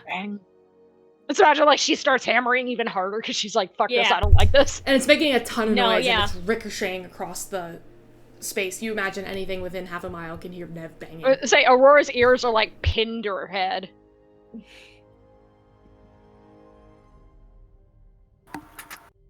Viz yells this. So why are we here? because this is a very You gotta speak up. I cannot hear you. She's right next to you. Yeah. So we're here because this is a very, hopefully intelligent wizard. And as Cecilia is doing this, she is taking out a little pearl that she has, and she's actually going to, just be like, hold still, and is going to hold it in front of Viz's forehead, and she's going to take a minute to cast Fortune's Favor. Oh. All right. After a minute passes, she pulls away the pearl, and Viz, you feel a little luckier. Whoa. Like the world is I in your know- fingertips. Whoa, I don't know what you did, but God's damn. You just have a little bit. I don't know if I'd call it luck. Out of all the things that could happen, out of any possible timeline, you will have the best odds. Huh. And that's it. As in, you get to roll a d20 at some point today. Yes. And then as she says this, she's gonna say, I trust you to help me get in this wizard's good graces. You are a good talker. Yes? I'll try my best. Yeah. Okay, thank you. Let's get going. And she's going to start heading over to the tower. Okay. You walk up the steps, and as you do, you see these little like shells on the ground that almost like turn to you as you step along the path, and they begin to just hum a rhythm, and you realize it's a sea shanty, but one that you've like never heard. It's beautiful and oddly odd. It doesn't make a lot of sense that you've never heard of the sea shanty, yet all of these shells are almost singing along to words unspoken. But you approach the door, and you see that around this door, made almost entirely of shells, there is a little knocker that you can kind of pull back and tap on if you choose to. Is it just Cecilia, or has anybody followed her? Has anyone followed her? I feel like everyone. We Yeah, I feel like everyone. Yeah. Except Nev, I Nev guess. is still in the cart, like, Yeah. Bang, bang, I'm bang, gonna bang, bang, bang. Nev's gonna insight check this fucking wizard tower, because she is, like, this You doesn't How can you seem- inside a You can't tower? insight check a wizard's tower. What are you talking That's about? the way the bricks have been made. Were the bricks made maliciously? Yeah. Or... You can only insight Does check this real things. architecture look gothic? Yeah. Gothic or modern? I'm suspicious about the caulking. The caulking has just not. Well, been okay, here. Someone who's Nev- chaotic evil had to have done the caulking. the spackle. Nev doesn't trust shit that's in the middle of nowhere. Okay. That's just like, oh, yeah, in the middle of the desert? Yeah, just a tower? Like, what? Who? Why would you ever? It's So not a that's desert. why Nev- It's a coast. You're moving along a coastal path over like a series of cliffs. Okay, still. It's just weird that it's so disconnected and there's nothing else around. And so Nev doesn't like that. So, is there any check I can make to just kind of like, what the fuck is this? Yeah, what? From, you could make a perception check. I'm not good at those, but okay. 7. 7. Looks like a tower, bro. Okay. Looks like a pretty, very well-designed tower.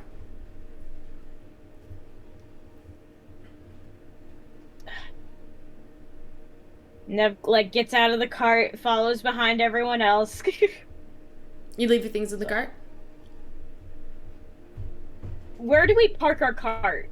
You, like, hitched up the horses, like, out in the front, outside the garden Okay. area. Okay. Do we want, Cecilia will... Gosh. What's, like, the biggest form a familiar can take? It's a small creature.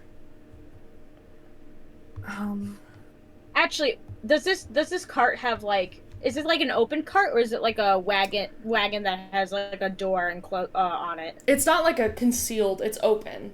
It's just like an open cart with like Okay. sides on the front and the back to make sure things don't like, Okay. fly out. So, what about the crate? Does that have like that has like a open and close thing, right? Yeah. Okay. I'm going to cast Arcane Lock on the crate. Okay. Yeah. So you load your things in, shut Just- the crate, cast Arcane Lock. Yes. All right. Nobody's touching my shit. Okay. You cast Arcane Lock. You all head up to the door. You see Cecilia Nobody standing touch out around front of the money door. making Sorry, shits. very quickly, Cecilia is going to expend the spell slot and resummon Reginald, but as a crow. A crow. Okay. And I will instruct Reginald to stay on the cart. And if anything goes near the cart or tries to mess with it, to caw really loud and come get me. Sure. He can caw really loud and tell you in your head as long as you're no longer farther than 100 feet. He can like tell you mentally that there's something there. Okay, then we'll do that. Okay, cool. All right, so Crow sits on the cart. You all begin to head up to the door. You hear the shells singing their sea shanty.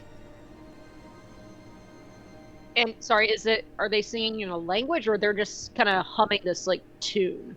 The best I can explain it is it's like the choral from Fortnite that are like da da da da da da da da da da da da da. Okay, so they're not saying words. They're No. making sound. They're Yeah. making noises. Okay. Yeah. Aurora looks confused. Cecilia will knock on the door.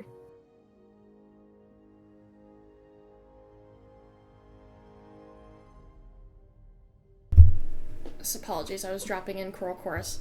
That's what it sounds like. There's a brief pause as you knock on the door. And then you smell this faint scent of salt water. And the door opens up. And you feel like a mist kind of hits your face. And you taste it. It's salty. And it opens up into a interior room. Aurora goes,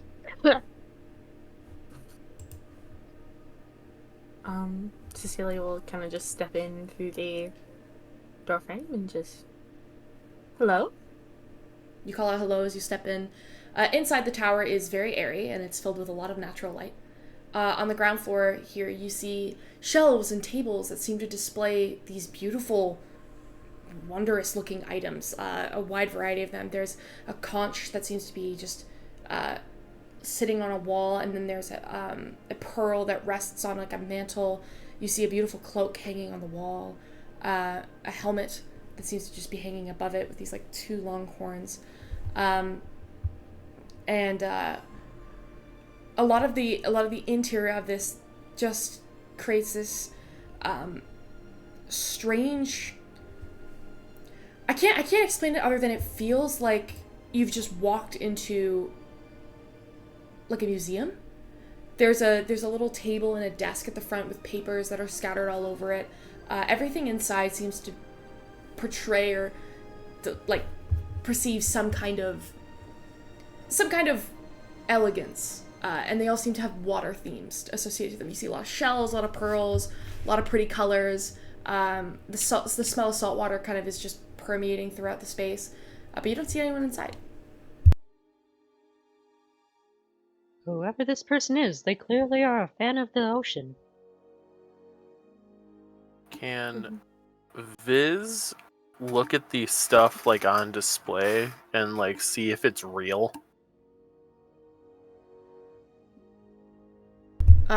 See if it's real. Yeah. Sure. Are you going over to try and touch things, or are you just making like a visual pass over? Like a visual thing. Yeah, sure. What do I roll here? Perception. Investigation or perception? Okay. It's a 19. 19. I'm just gonna put on some more better ambiance. You look around and shockingly, yeah, all of this seems real. It all seems real and very expensive. Like, you see how well made these objects are and how well they're crafted. You see bits of what look like real gold and like real platinum in certain instances, and they're just out in the open. Aurora looks at Nev. Don't touch. Believe me, I don't wanna. Huh. And is it just items, or is there like books? Like books everywhere, or You no? said like there are like Item- papers on the desk. There's no books down here. There is a winding staircase that continues to upper levels, but they're also on the side. You do see a desk that's kind of scattered with papers. Aurora's gonna walk a little further in and just go, "Hello, is anyone here?" You walk a little further in. You call hello. Don't hear anything. Anyone have a passive perception of 15 or higher? I have a passive perception of 15. You step in and you Didn't go- we already talk about this? Like, Yeah. I've got the highest. You got the highest passive perception, yeah. You step in and you call hello, and as you do, your eyes, just by instinct, kind of like scan over the desk. You mean my eye. Your My one eye. That one eye just kind of drops over the desk, just like scan the papers. And you kind of stop for a moment because some of the names on these papers look familiar. Okay. Aurora's going to look at the names. Okay. There's a lot of names you don't know. There's a letter addressed to Mistress Brindove, is one of the letters. There's also a letter that is addressed to Sir Fallow. Bryn or Bren Dove? Brindove. Bryndove. Okay. There's also a letter addressed to... Sorry, y'all, give me a moment.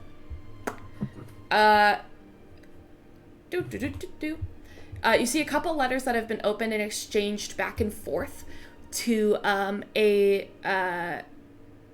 lady... Oh, sorry, I just want to make sure I'm doing this exactly the way I'm supposed to here. Yes. A lady, Reyna. And it seems like there have been a couple of those going back and forth. The last name that you see on this is Collingwood. There is also a letter that you do find very, very familiar because you've actually ran into this individual. There's a letter addressed to Princess Mahon that seems to be open, but the seal itself, like, it's been open, but the letter's tucked inside and the seal's just popped.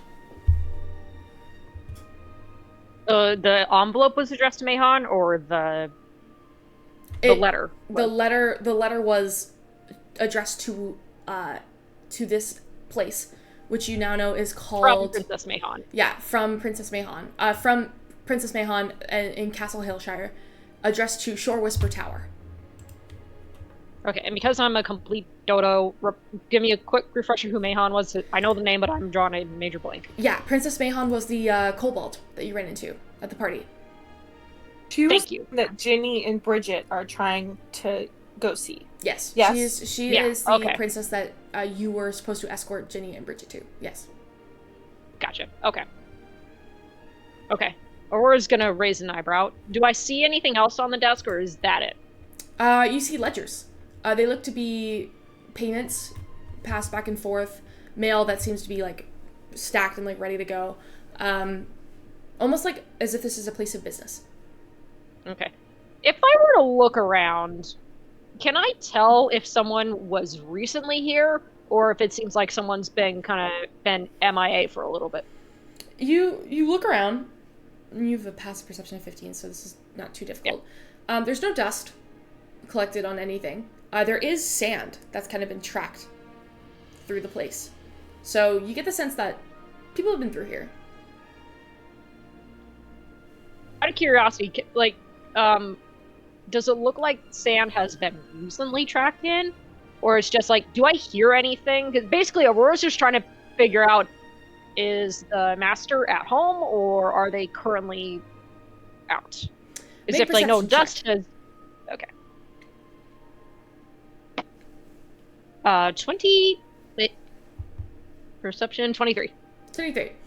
You look around, and then you notice in the window, there's a window near the back area here, and it's kind of like a pane window, and it seems to be constantly open.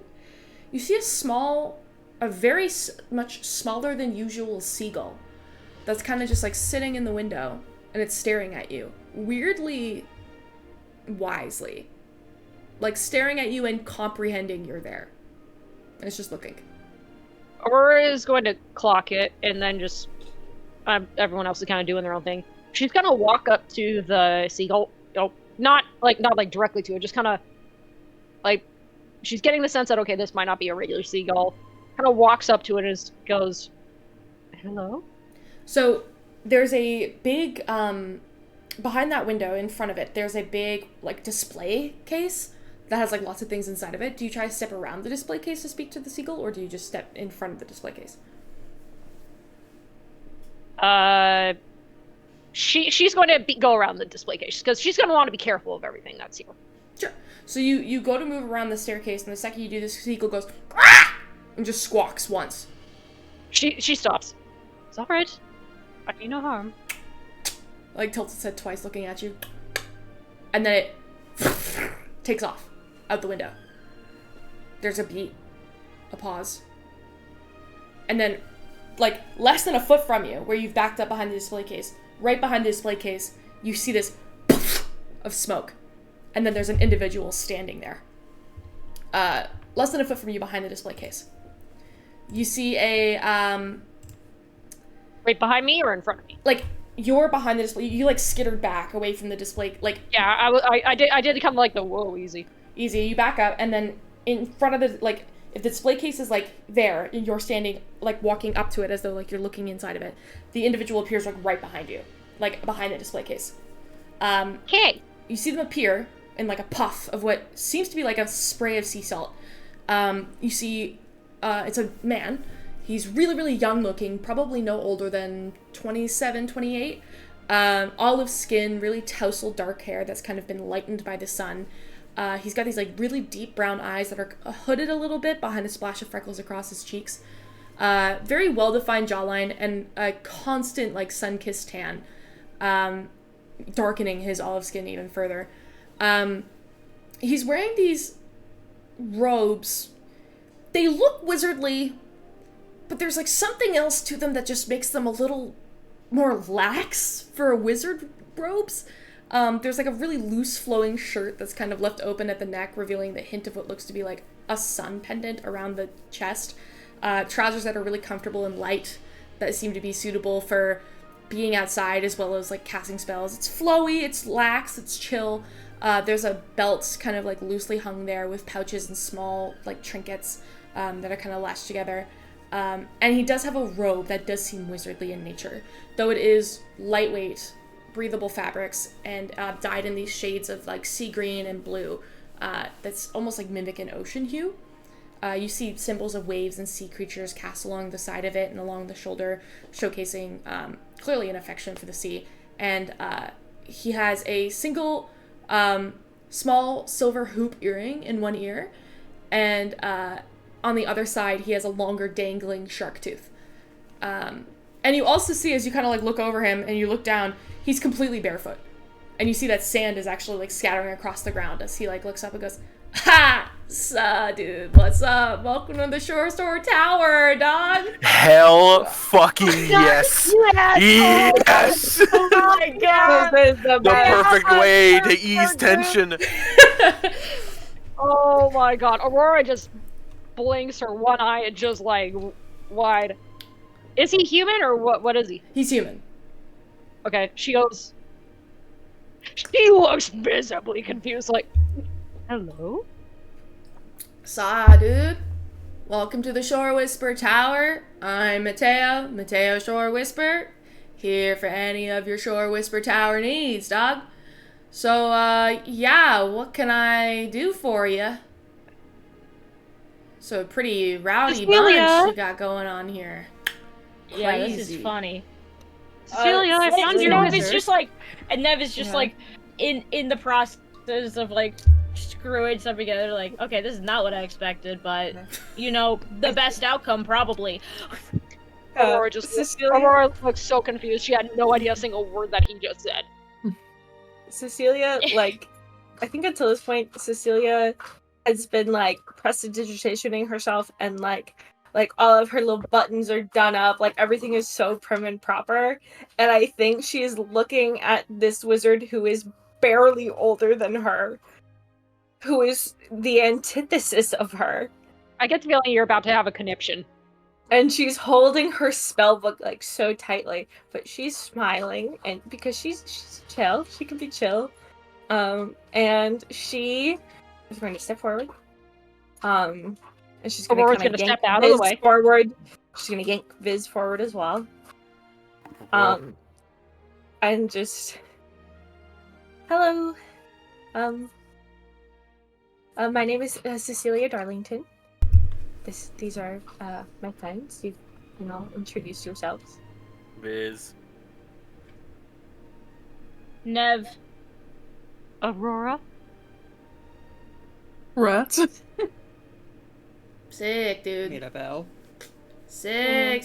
Hang 10, yo. What can I, you seem, ooh, you look like the scholarly type. You been hitting a lot of wizard lips lately? What? Excuse me? You have no idea what that means. This is so No, beyond your she scope. looked absolutely shocked. She looks a little bit offended. Because she doesn't know what that means. I think she, like, also blushes a little because she's like, what does that mean? And she just kind of looks a little bit like, what did he just ask me? I think I don't know. It sounds like he asked you been kissing wizards or something. Sorry, bro. I meant like you surf. You don't hit the lip? I get it. Yeah. I don't. I get it. Alright. I don't. Okay, sorry. Y'all bunch of offshore folk. No problem. I'm Mateo, Wizard of the Storm. What is this fucking tower called? I'm getting so distracted. Hold on. I'm the Wizard of the Shore Whisperer Tower, bruh. So, you looking for magical items? You just passing through? You're looking for whatever the shore can offer you? What can Mateo help you with? Okay. Yes, we were looking for perhaps some information that you might have. Sick, dude. Information. That's my forte. Alright. What can I do you for? Alright. Do you know what Nithine is? Hoo-hoo. Okay, wait. Girl, we've already been over this. Nithine makes things go. Yes, We're talking- okay, I'm asking him. I'm asking him. I'm well aware of Nithine, little lady, though we don't get much of it around here. Here's what I will say, Okay. though. It's very fancy, it's very expensive, and it's causing a lot of problems, I hear. Unfortunately, yeah. How much, what is the extent you know of those problems? That's a good question. And he walks behind you guys over to his desk. And he I starts thought to you were about to say he just whiny walks away. He walks away. He walks over to his desk and he starts like loosey-goosey kind of like shuffling through his shit. He's just like, this one. This is from my associate down at, in Ashedonia. This is, a letter from, Mistress Brindove, a fellow wizard. Have you, I don't know where you're from. It's none of my business. Mistress Brindove was telling me that there looks like there's lots of problems with Nithine. It's killing people now. That's crazy. Nuts. Would you expand on that? That's insane, dude. That's nuts, dog. Fucking gnarly, bro. Crazy. Well, It's Well, you see, it's not so much Nithine, it's Antinithine, which is kind of an offshoot of Nithine. that's what I'm hearing. That's how you say that word. I've never said it out loud before. Antinithine. Very cool. Antinithine. Very funky. Sounds Yeah. crazy. We haven't had that problem out here. I mean, I kind of just tend to the folk out on the East Coast. It's more my vibe. West Coast waves, not for me. East Coast, though, pretty fucking gnarly. You seem like an East Coast guy. Thanks, Don. Much obliged. Anyway, I don't know. Okay. Aurora looks at Rhett. I do not understand anything he's saying, but he sounds very relaxed. Yeah. Yes, he is. Or it's like kind of like smiling at this, but also very confused as well. There's a very decent chance I might be missing some stuff here, but I've got a collection of letters from Mistress Brindove. Let me see. Hold on. Eddie! He like snaps his fingers and right next to you all get splashed, which just feels like a giant puddle of water as a massive water elemental just appears next to you all and goes like makes these noises as it begins to move, and he goes, "Hey Eddie," he's like not even looking at it, he goes, "Can you go to the 4th floor and look in section B for anything from Brindove in the last month and a half?" And the monster, basically, it's an earth elemental, or it's a water elemental, so it goes, and just begins to move up the steps of the winding staircase out of sight. And goes, "Eddie, Aurora look." just spits a little water out, like, What the hell? Brett like wrings out his jacket a little. "Oh, sorry, you got wet? Not a fan of the seawater?" He waves his hand, and as he does, all of the water just disappears from all of your clothes. Oh, Yeah. thank you. So yes, we were also wondering perhaps, so we landed quite suddenly in the middle of the mountains, cliffs up north. Wow, Silas, those are big noises. Reginald is actually a dog right now. I mean, should we let him know, you know, how... Because people don't just appear. Yeah, well, I thought that he might know how we got here. That's true. What do you know about teleportation? Quite a lot. What is it you're asking Alright. for, little eight? Teleportation with funky little stars. Huh. And it involves GIF. Involves what now? GIF. Well, that's just the dude that happened to be there. That you know. But I think he I had mean, experience with it at least. That sounded like. Gith Sounds like exists something from in his plan. theory, bud, but for the most part, they don't come here all that often, so, Well, they're here now. I can oh, confirm that they do indeed hold exist. on, hold on.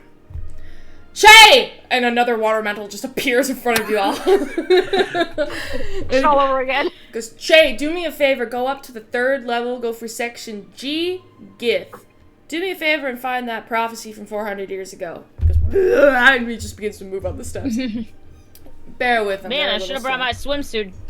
Oh, sorry. And he waves his hand and all of your water disappears. Jesus. If I'm not mistaken, the last prophet who said that Gith would appear on Nazaria also prophesied the end of the world, which is pretty fucking gnarly. So, what Yeah, exactly did you sounds mean when you said wonderful. you saw a Gith? Like, not just On the saw, planet? Yes. yeah, we got close and personal with him.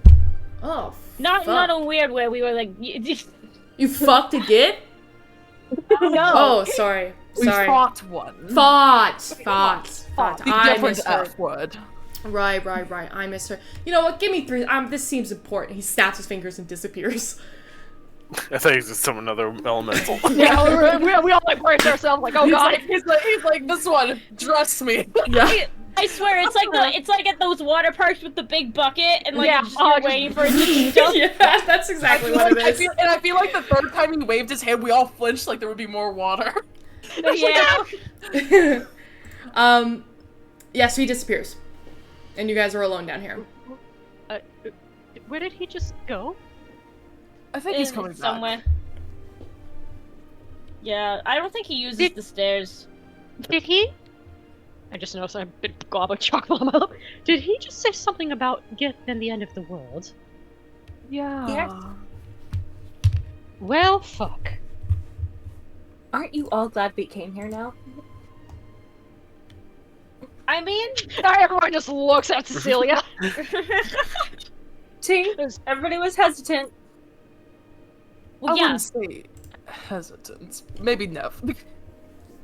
Okay, I don't Never really trust hesitant one. things that are just in the middle of nowhere with no explanation. All right, especially when it's made out of fucking seashells. Like, who does that? Apparently a wizard with an affinity for the ocean. You know what? After meeting him, the aesthetic really does make sense. Yeah. know, I mean, He that does have a makes vibe sense. going for him. Yes, he does. Uh, Quite relaxed. there is a brief pause as you hear some like rustling from upstairs, and he goes, "Ah, damn!" And then you hear a sound as like something seems to disappear, and then down the steps there's a wave that begins to just curl down the steps. Please, He's- yes, yes. Everyone He's gets riding. their first He's lap riding time. what looks like a surfboard, and he seems to be coming Yes. down from several flights of stairs. Yes. And he jumps off the surfboard. The surfboard disappears. He waves his hand. All the water disappears, and he just jumps on his feet and kind of stands there. In his hands, he's holding what seems to be like fragments of this old, decrepit book that just looks like it's falling apart. Aurora's the gonna go, f- may I just say, you have style. Ah, thanks, bro. Much obliged. And he walks up and he goes, years of practice. By years, I mean 4 years. I'm not that old. And he flips it open and begins to just go through some stuff. Nice humble brag, bro. He opens this book and he begins to just turn a couple pages and he goes, not too long ago, I sent a message to Mistress Brindub and we started having a conversation based on this old funky tome that I found not too far from here. You see, there is a collectors of what appeared to be, not so nice people carrying a full lot of stuff from somewhere that they weren't supposed to take stuff from. And I just stopped them because I thought it was kind of interesting, wrecked their cart, took some of their stuff, and then put them to sleep, and then they woke up later, and I'm sure they wondered what happened. But it's fine. And so while I'm going through it, I found this weird thing. It's a passage from an old prophesizing book from like 400 years ago or something fucking crazy, dog. Anyway, here's what it says.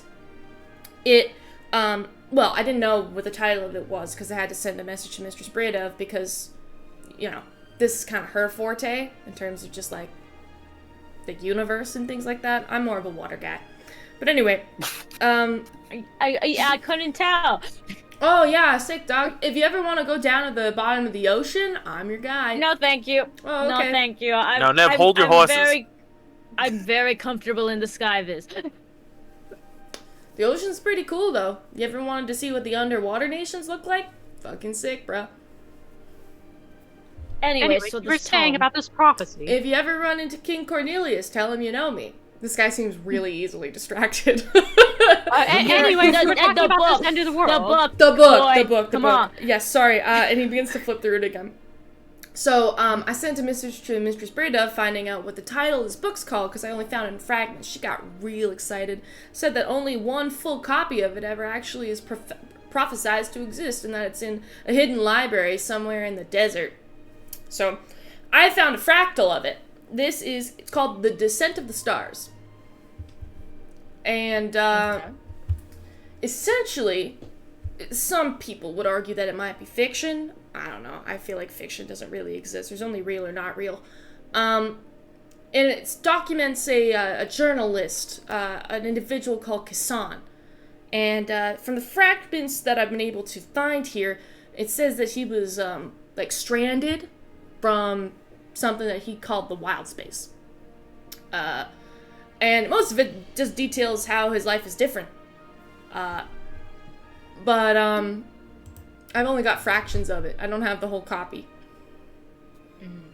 But in it, he says, should gift be found here, and here alone, assume the world is ending, for my mates and my crew would stand for nothing but to dominate the everything.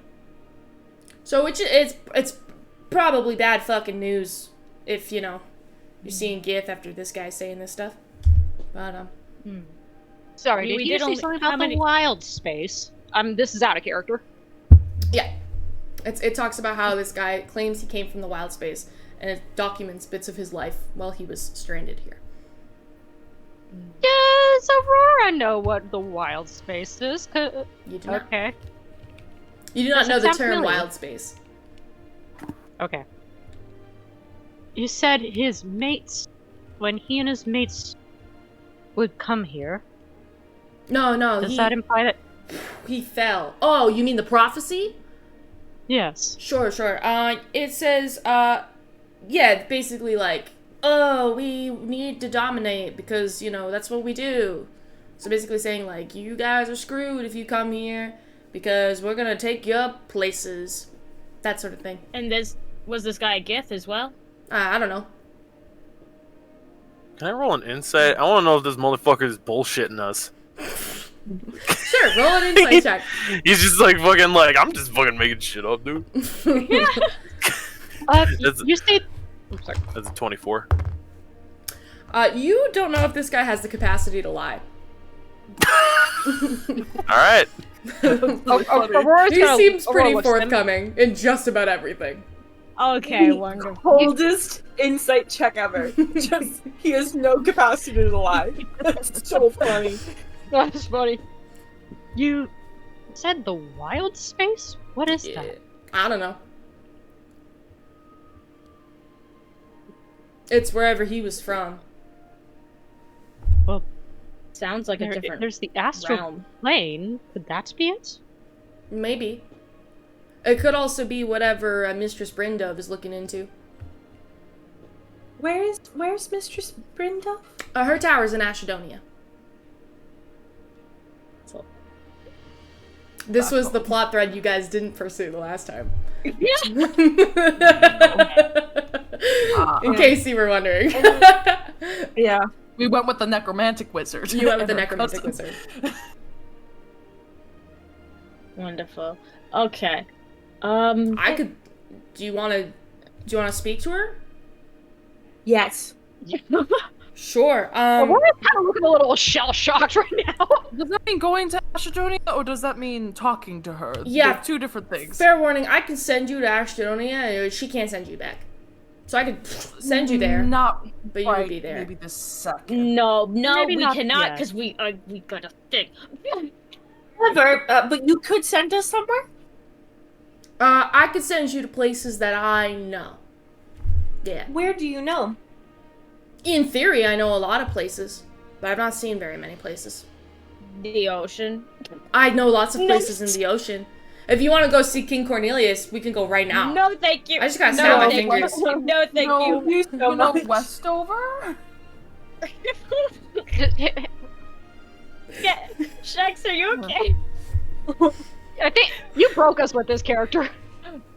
I'm just thinking about King Cornelius. It's all good. I could send you to. Let me see. I got a map somewhere. Eddie! And he yells up the stairs, and as he yells, I'm sure that Cecilia repeats. is going to jump back, just in case. The water elemental comes like soaring down the steps, and as he does, he drops a like a stack of books in Mateo's hands, and he just kind of looks and goes, "Sick. Not really looking for this anymore." But and he just puts it aside and he goes, "If they ask another question, can you go get my map?" And he kind of looked. He goes, "No, not that map. No. The one of land, like the world.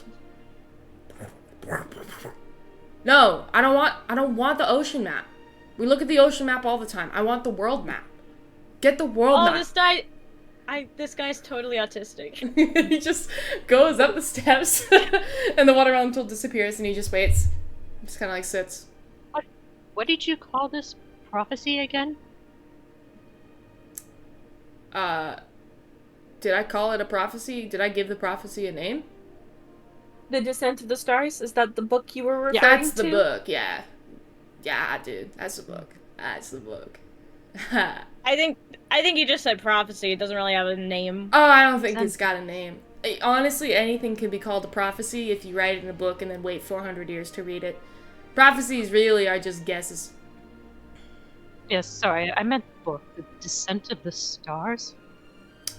Descent of the Stars, yeah, that's what the journal's called. Wait, I have a real quick thought. So, Descent of the Stars. Could that be in reference to meteor showers? Are you asking me?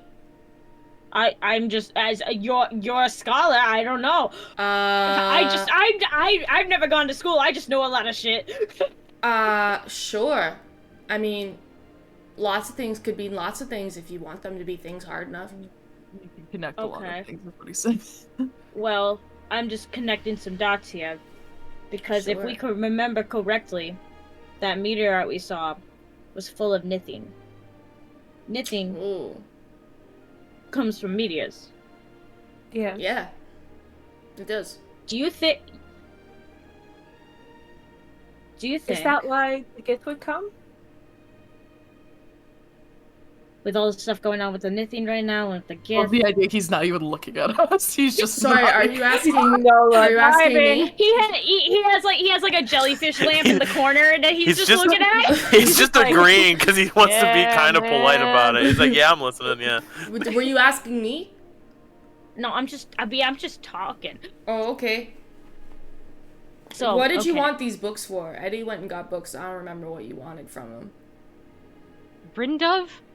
Oh, that's right. And he like goes through and he starts looking through. All of my letters to Brindov are here somewhere. I tuck them in the pages so that wizards feel like they have their own categories in libraries because they get kind of upset if they don't have their own categories in libraries.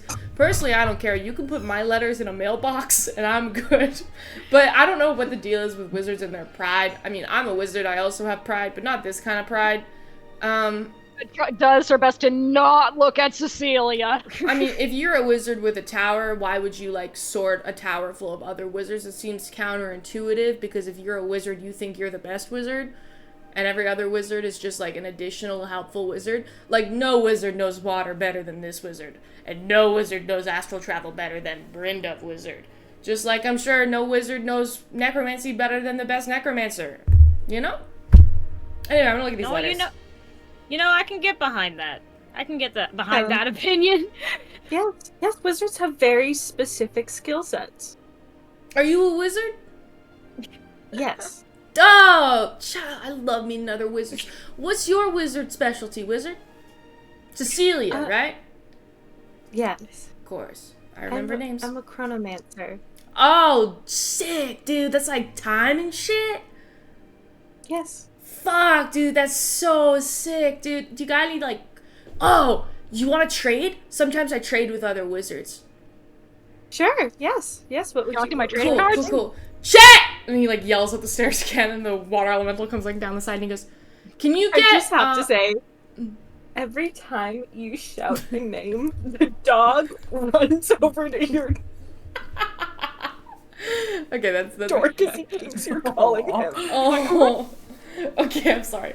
The water elemental comes down the steps and he looks at you and he looks around and he goes, he makes like these noises. He goes, get me my intro to water spells that I share with other wizards. He goes, and he goes up the steps.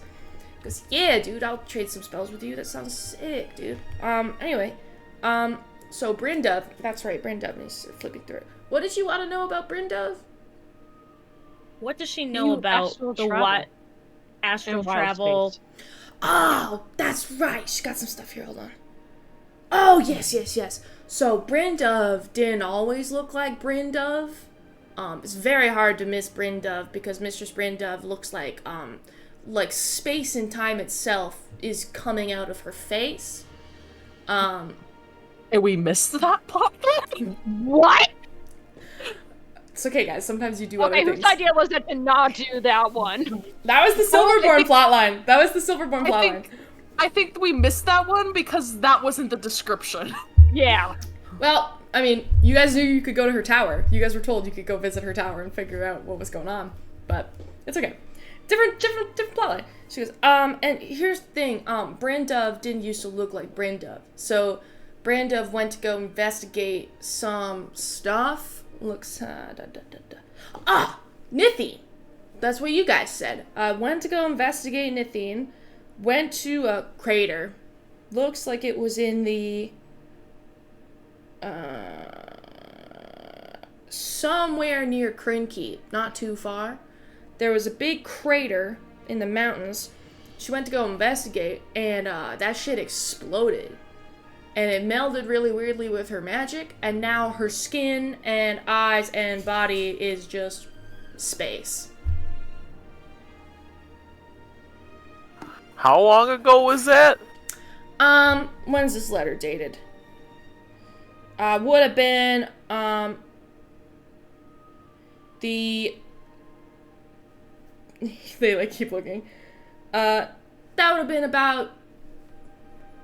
He, like, does the math backwards. 65-ish days ago? Oh, this was recent. Yeah. Well, this was when Brindov was telling other wizards what happened as like a, dude, if you're gonna do this, maybe think about it, bruh, cause it's What was bad the mountain? news. So this was Nithine, not Antinithine, right? Don't know. She was investigating all of it. There was some stuff going on there. It exploded. I have a Does she have her magic? I mean, pretty sure. Has it affected her use of magic? Don't think so. I mean, she's like the most powerful wizard in Wyland. With the exception of, wizard rivalry. Who fucking cares? We're all powerful. Okay. Shax. Yeah. Yes. yeah. Sorry, breaking out of character. We Yes. got really into character. I never want this session to end. I'm just saying, letting you know. I want to go over a Can whole we fucking hour bring with this guy. this man into our party? Oh my god. Oh my god! Oh wow! It was the Powdered Highlands, if that's what you were asking before, Viz. Where the mountain was. It was the Powdered Highlands. What was your question, Aurora? Yeah. Does the no Crinkeep sounded familiar to me? Does Aurora know that name by any chance? Yes. Is it what I'm thinking it is? How the fuck am I supposed to know what you're thinking? Where she woke up. Around there. It's not too far. Aurora goes very still.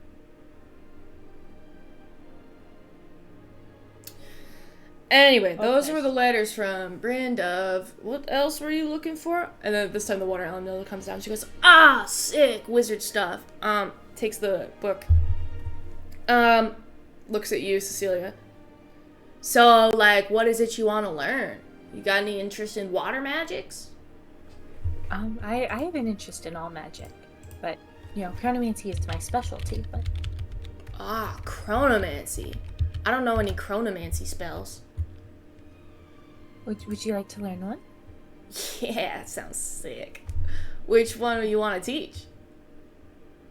Can I, write down, how to learn Fortune's Favor?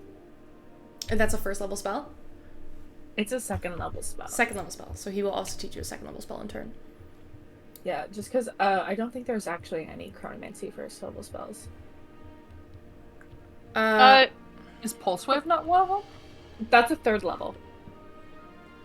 Quick question: is there some sort of back door or something that leads to the shore or whatever? No? Okay. Aurora's just gonna kind of, not saying anything, walk out the door and just stand outside. Stand outside? Okay.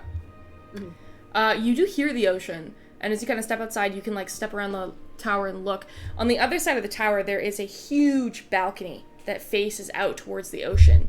And there is also what looks to be, there's no other way to put it besides, it, stretches out far enough, and you realize how closely the tower is actually built to the cliff. And you realize this guy can dive off his balcony into the ocean. Aurora's not gonna get close to the edge, but she's just gonna stand and just having not said anything to anyone, she just about-faced, walked outside, and is staring at the ocean, just deadpan. Okay.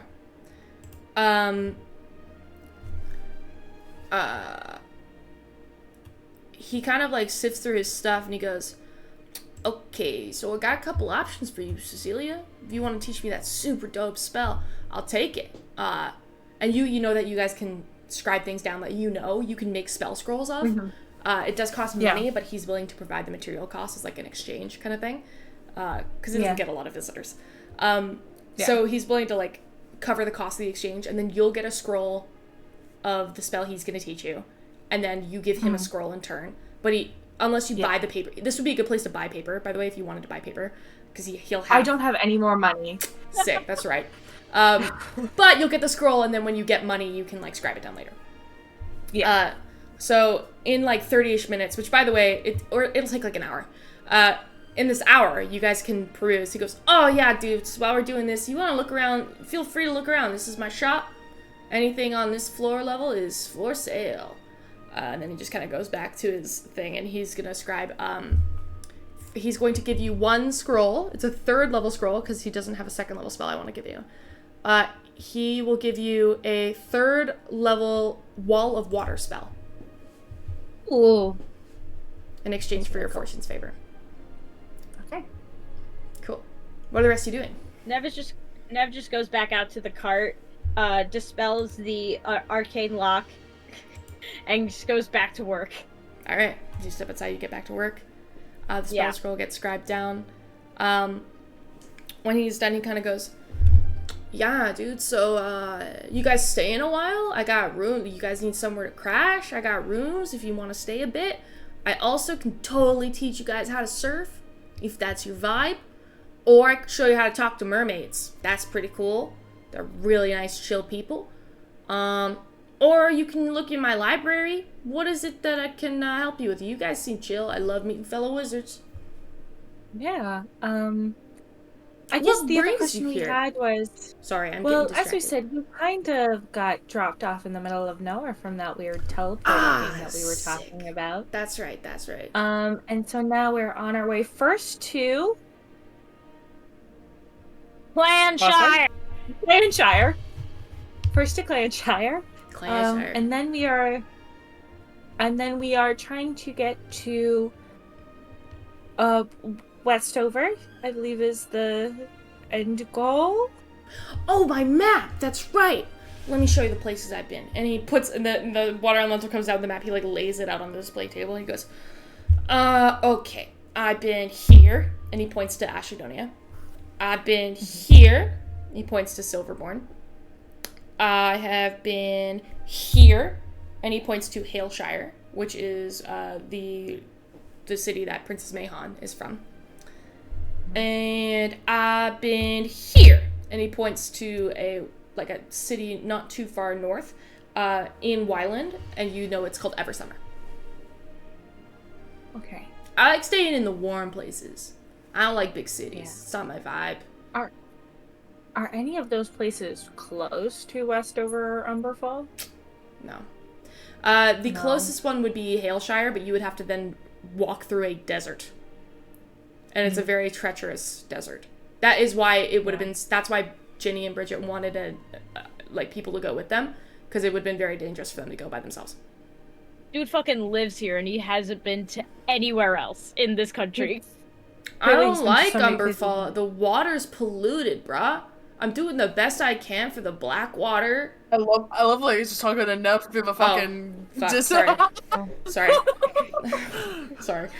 He just knew what Nep was thinking. Nev can be in on this conversation if she wants to be. Nah, She's dude. been going back and forth. I stay far, far away from Umberfall. They polluted the whole Blackwater. I mean, I'm doing my best, and as you can tell, I don't know. I try to help out the little towns where I can, but Umberfall kind of ruined the water, and that's a big no-no for me. Fuck people who pollute the water. Well, I mean, we're also trying our best. I mean, you know, it's the people in charge that aren't doing their fucking jobs. Oh, the other one. I have been somewhere near Westover, but I only went surfing once, and I would have to drop you on the island. I've been to the Beaufort Coast for a surfing competition about 2.5 years ago. It was fucking sick. I got first place. Trophy's upstairs. Anyway, that's not important. There's a little island there. I've been there, but it's pretty fancy rich people island stuff. And boats come once in a while, but they're kind of like vacation homes, you know? But it's real close to Westover. Real close. You could probably get there if you pay people for a boat. You could probably get to Westover in like a couple hours, 3-4 hours. Oh. We still have to go to Clanshire though for No, reasons. yes, What but just Clanshire, like of after. course. Yeah. But just after. This is a good means of travel, and all of these places we could potentially go to. Now, that being said, usually, and I know we're buds, but, like, it's kind of something I gotta kind of take, like, a payment, you know, for, like, shooting you across the world. It's kind of exhausting. How But much I could would do that it. be? It depends. Usually I would charge about 200 gold pieces for the whole thing. But if you do me some favors, I could probably cut down that cost. Oh, what sort of favors? Do you have anything you need in Clanshire? Clanshire. Well, I want to make sure that their fountain's holding up. I was getting some weird reception earlier, and figure I could go reckon a look at it and make sure that it's still up and running. If it is still up and running, then all's well that ends well. But if it's not, and you guys can fix it, that'd be dope. Nev kind of just twirls the wrench in her hand. Well, I can fix things. Sorry, little person. That is not the kind of fixing I mean. It's arcane, magical. So yeah. I mean, I fiddled around with arcane stuff before too. Now, if you and I could fix it together. Yeah. Well, my biggest worry is that someone's dispelled it. And if someone has dispelled it, then that sucks, bruh, because it took me a hot minute to get up and going, and it also provides water for, like, everybody in the town. So, they'll probably die. I mean, hey, we've managed a number of faults. If it is dispelled, Look, if you just get a really good boiler. if it is dispelled, how do we undispel it? Like, how do we get that working again? Well, this one's a magician. I'll write something. And he goes behind his desk and he starts, like, pulling out scrolls. And you see that there's actually, like, a custom spell scroll. Cecilia, you look at it and you actually don't know what spell this is. He kind of, like, looks at it and, like, passes it over and goes, if you use this on the fountain, it should get back up and running. I would do it myself, but... You don't want to leave your house, do you? No, I don't mind leaving my house. I got a date tomorrow night. Oh my god. Continue. Hold on. Continue.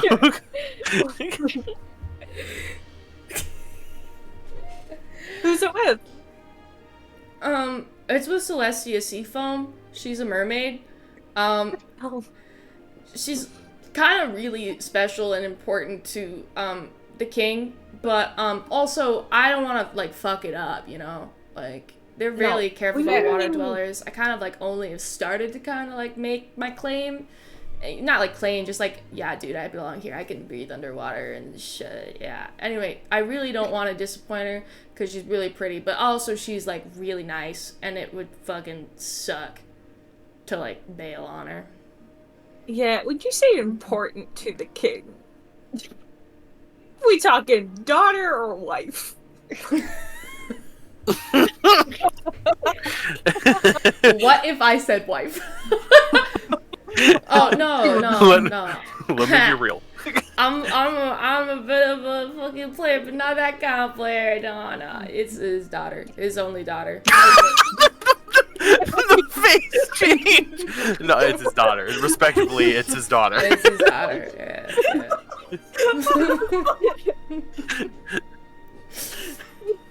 You know. You don't want to fuck it up with a princess, because I'm never going to be allowed in the water again. He's the ruler of the Sahid Sea. That's a big fucking ocean. It's also the one that's in my backyard, so. Yeah. I don't want to, like, have to move the tower, you know? I like it here. When is this? Yeah. Tomorrow. It's tomorrow night. Tomorrow? Yeah. Tomorrow night.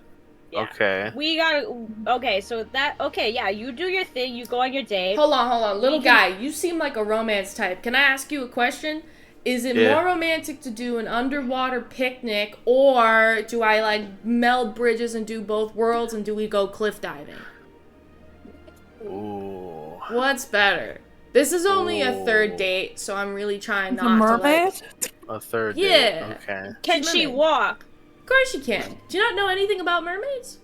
No, I live in the fucking sewers, man. High-ranking mermaids just grow legs when they want to. Anyway. That's sick as hell. All I right. told you the ocean was cool, brah. It can take you down the ocean anytime. What were you saying? So third date, huh? Third See, date. as romantic as an underwater picnic would be, she lives underwater. She knows that already. You know what I mean? Yeah. You gotta do something a little special like that. Like That's the cliff jumping is pretty good, Cliff but jump's like pretty good. there needs to be that little extra oomph. You know, you gotta show her like what you can offer from this world. You know what I mean? Like some of the, you know, meld both worlds kind of thing. Huh. What do you suggest then, little dude? Huh. You know. Like do they got? Stargazing? Looking at the sky? I don't fucking know. You got like You bring a, you know, you could do a picnic here, right, and then do a nice little crescendo with kind of jumping off a cliff into a water, but like have food from both worlds, kind of thing. Like you show her what your best kind of food you've had here. She shows you what kind of best food you had there if you haven't had it already, kind of thing. Stargazing, like my sister said, and you know, just watch the. I don't know how late you're gonna stay up. You can watch sunrise, sunfall, moonrise, moonfall. That's a good idea, dude. That's a good idea, man. All right, sick. I'll give that a shot. I'm trying to be like not like too romantic, but like romantic enough that she still wants to hang out, you know? Yeah. Okay, I see what you mean. I'll come up with something really cool. I've got a big brain. I can make it work. I'm gonna make it happen. Okay, so that being said, will you guys do this for me so I can go out?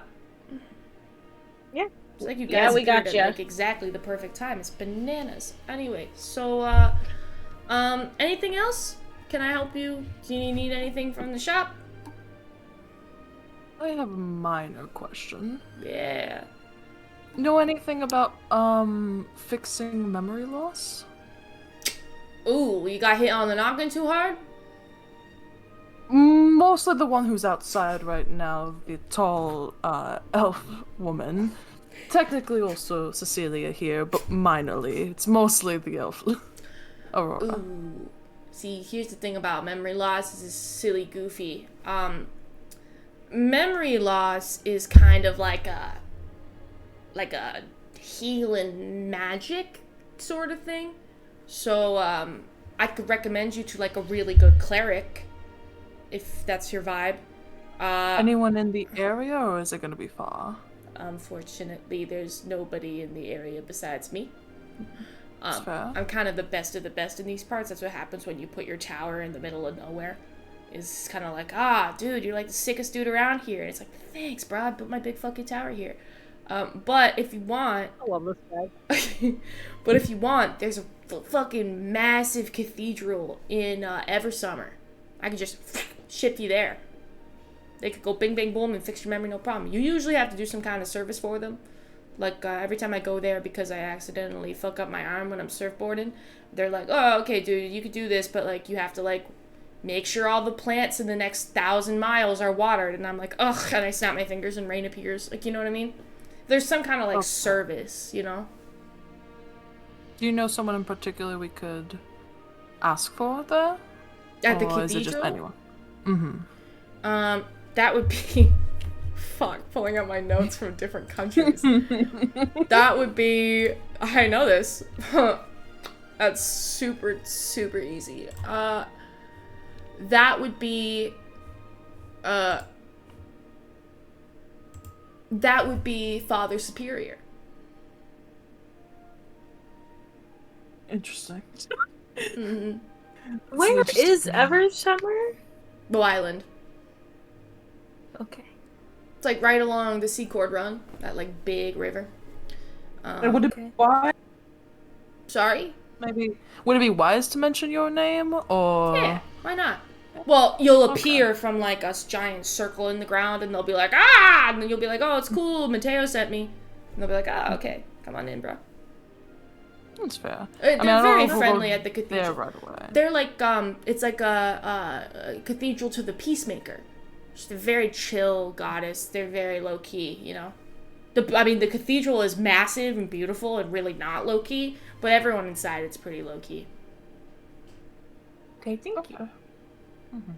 One other question about your library. I was wondering what kind of books you had. Oh, I collect a lot of stuff.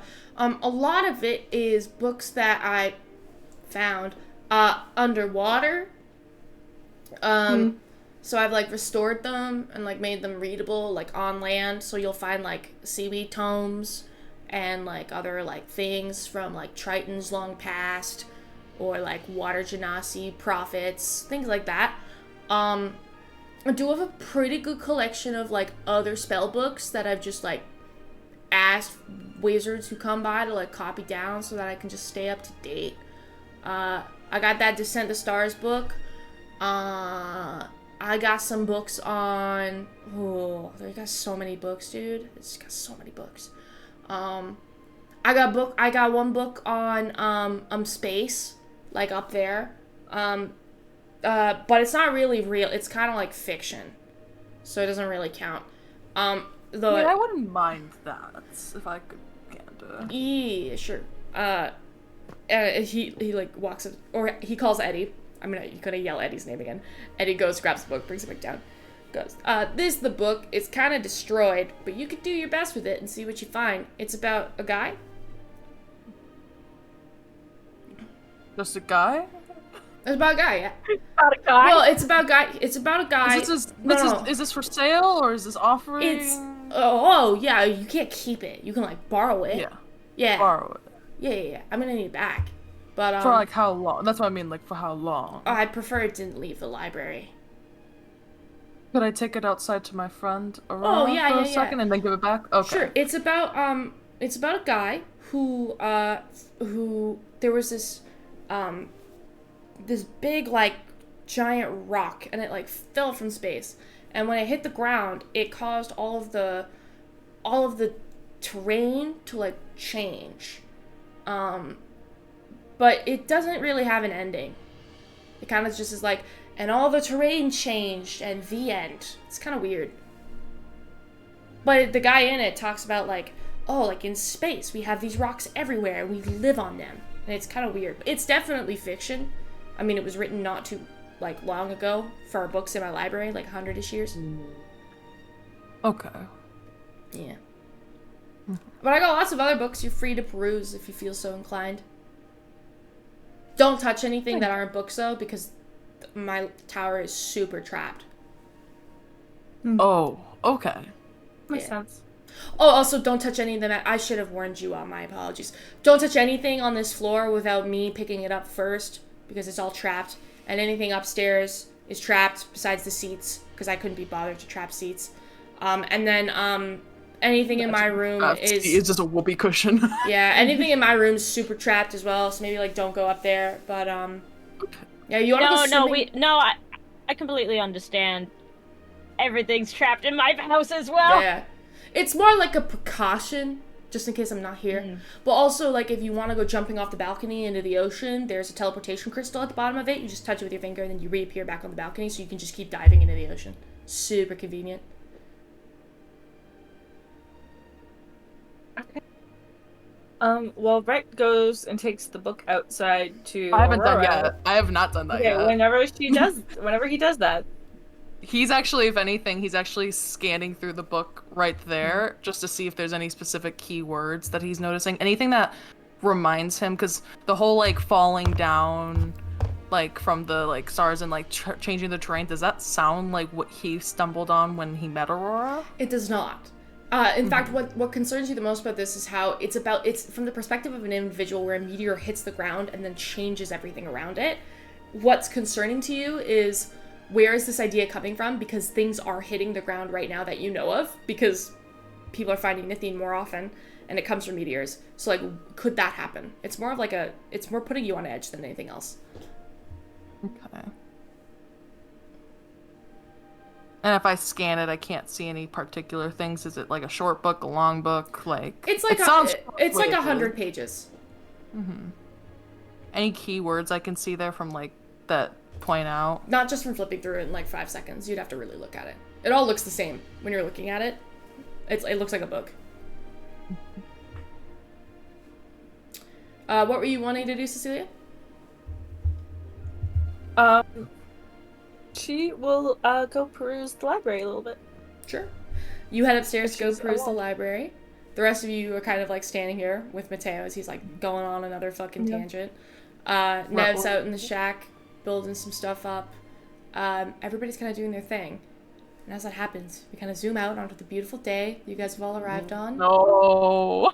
And we're going to end tonight's session there. No. I have 2 whole weeks to make 3 to be done. No. I didn't leave you on a cliffhanger. I didn't leave you on a No, I didn't. I didn't leave you on a cliffhanger. You left Meg on a cliffhanger. Cecilia's looking for that fucking book, and Red doesn't want her to find that fucking book. Aurora's like, well, fuck. Well, thanks for playing, guys. That was a really long session, but it was a lot of fun. Oh, dang, it was Yeah. a long session. Oh, yeah. So I'm going to end the recording, but I'll see you guys all in the new year. See you next year. Goodbye.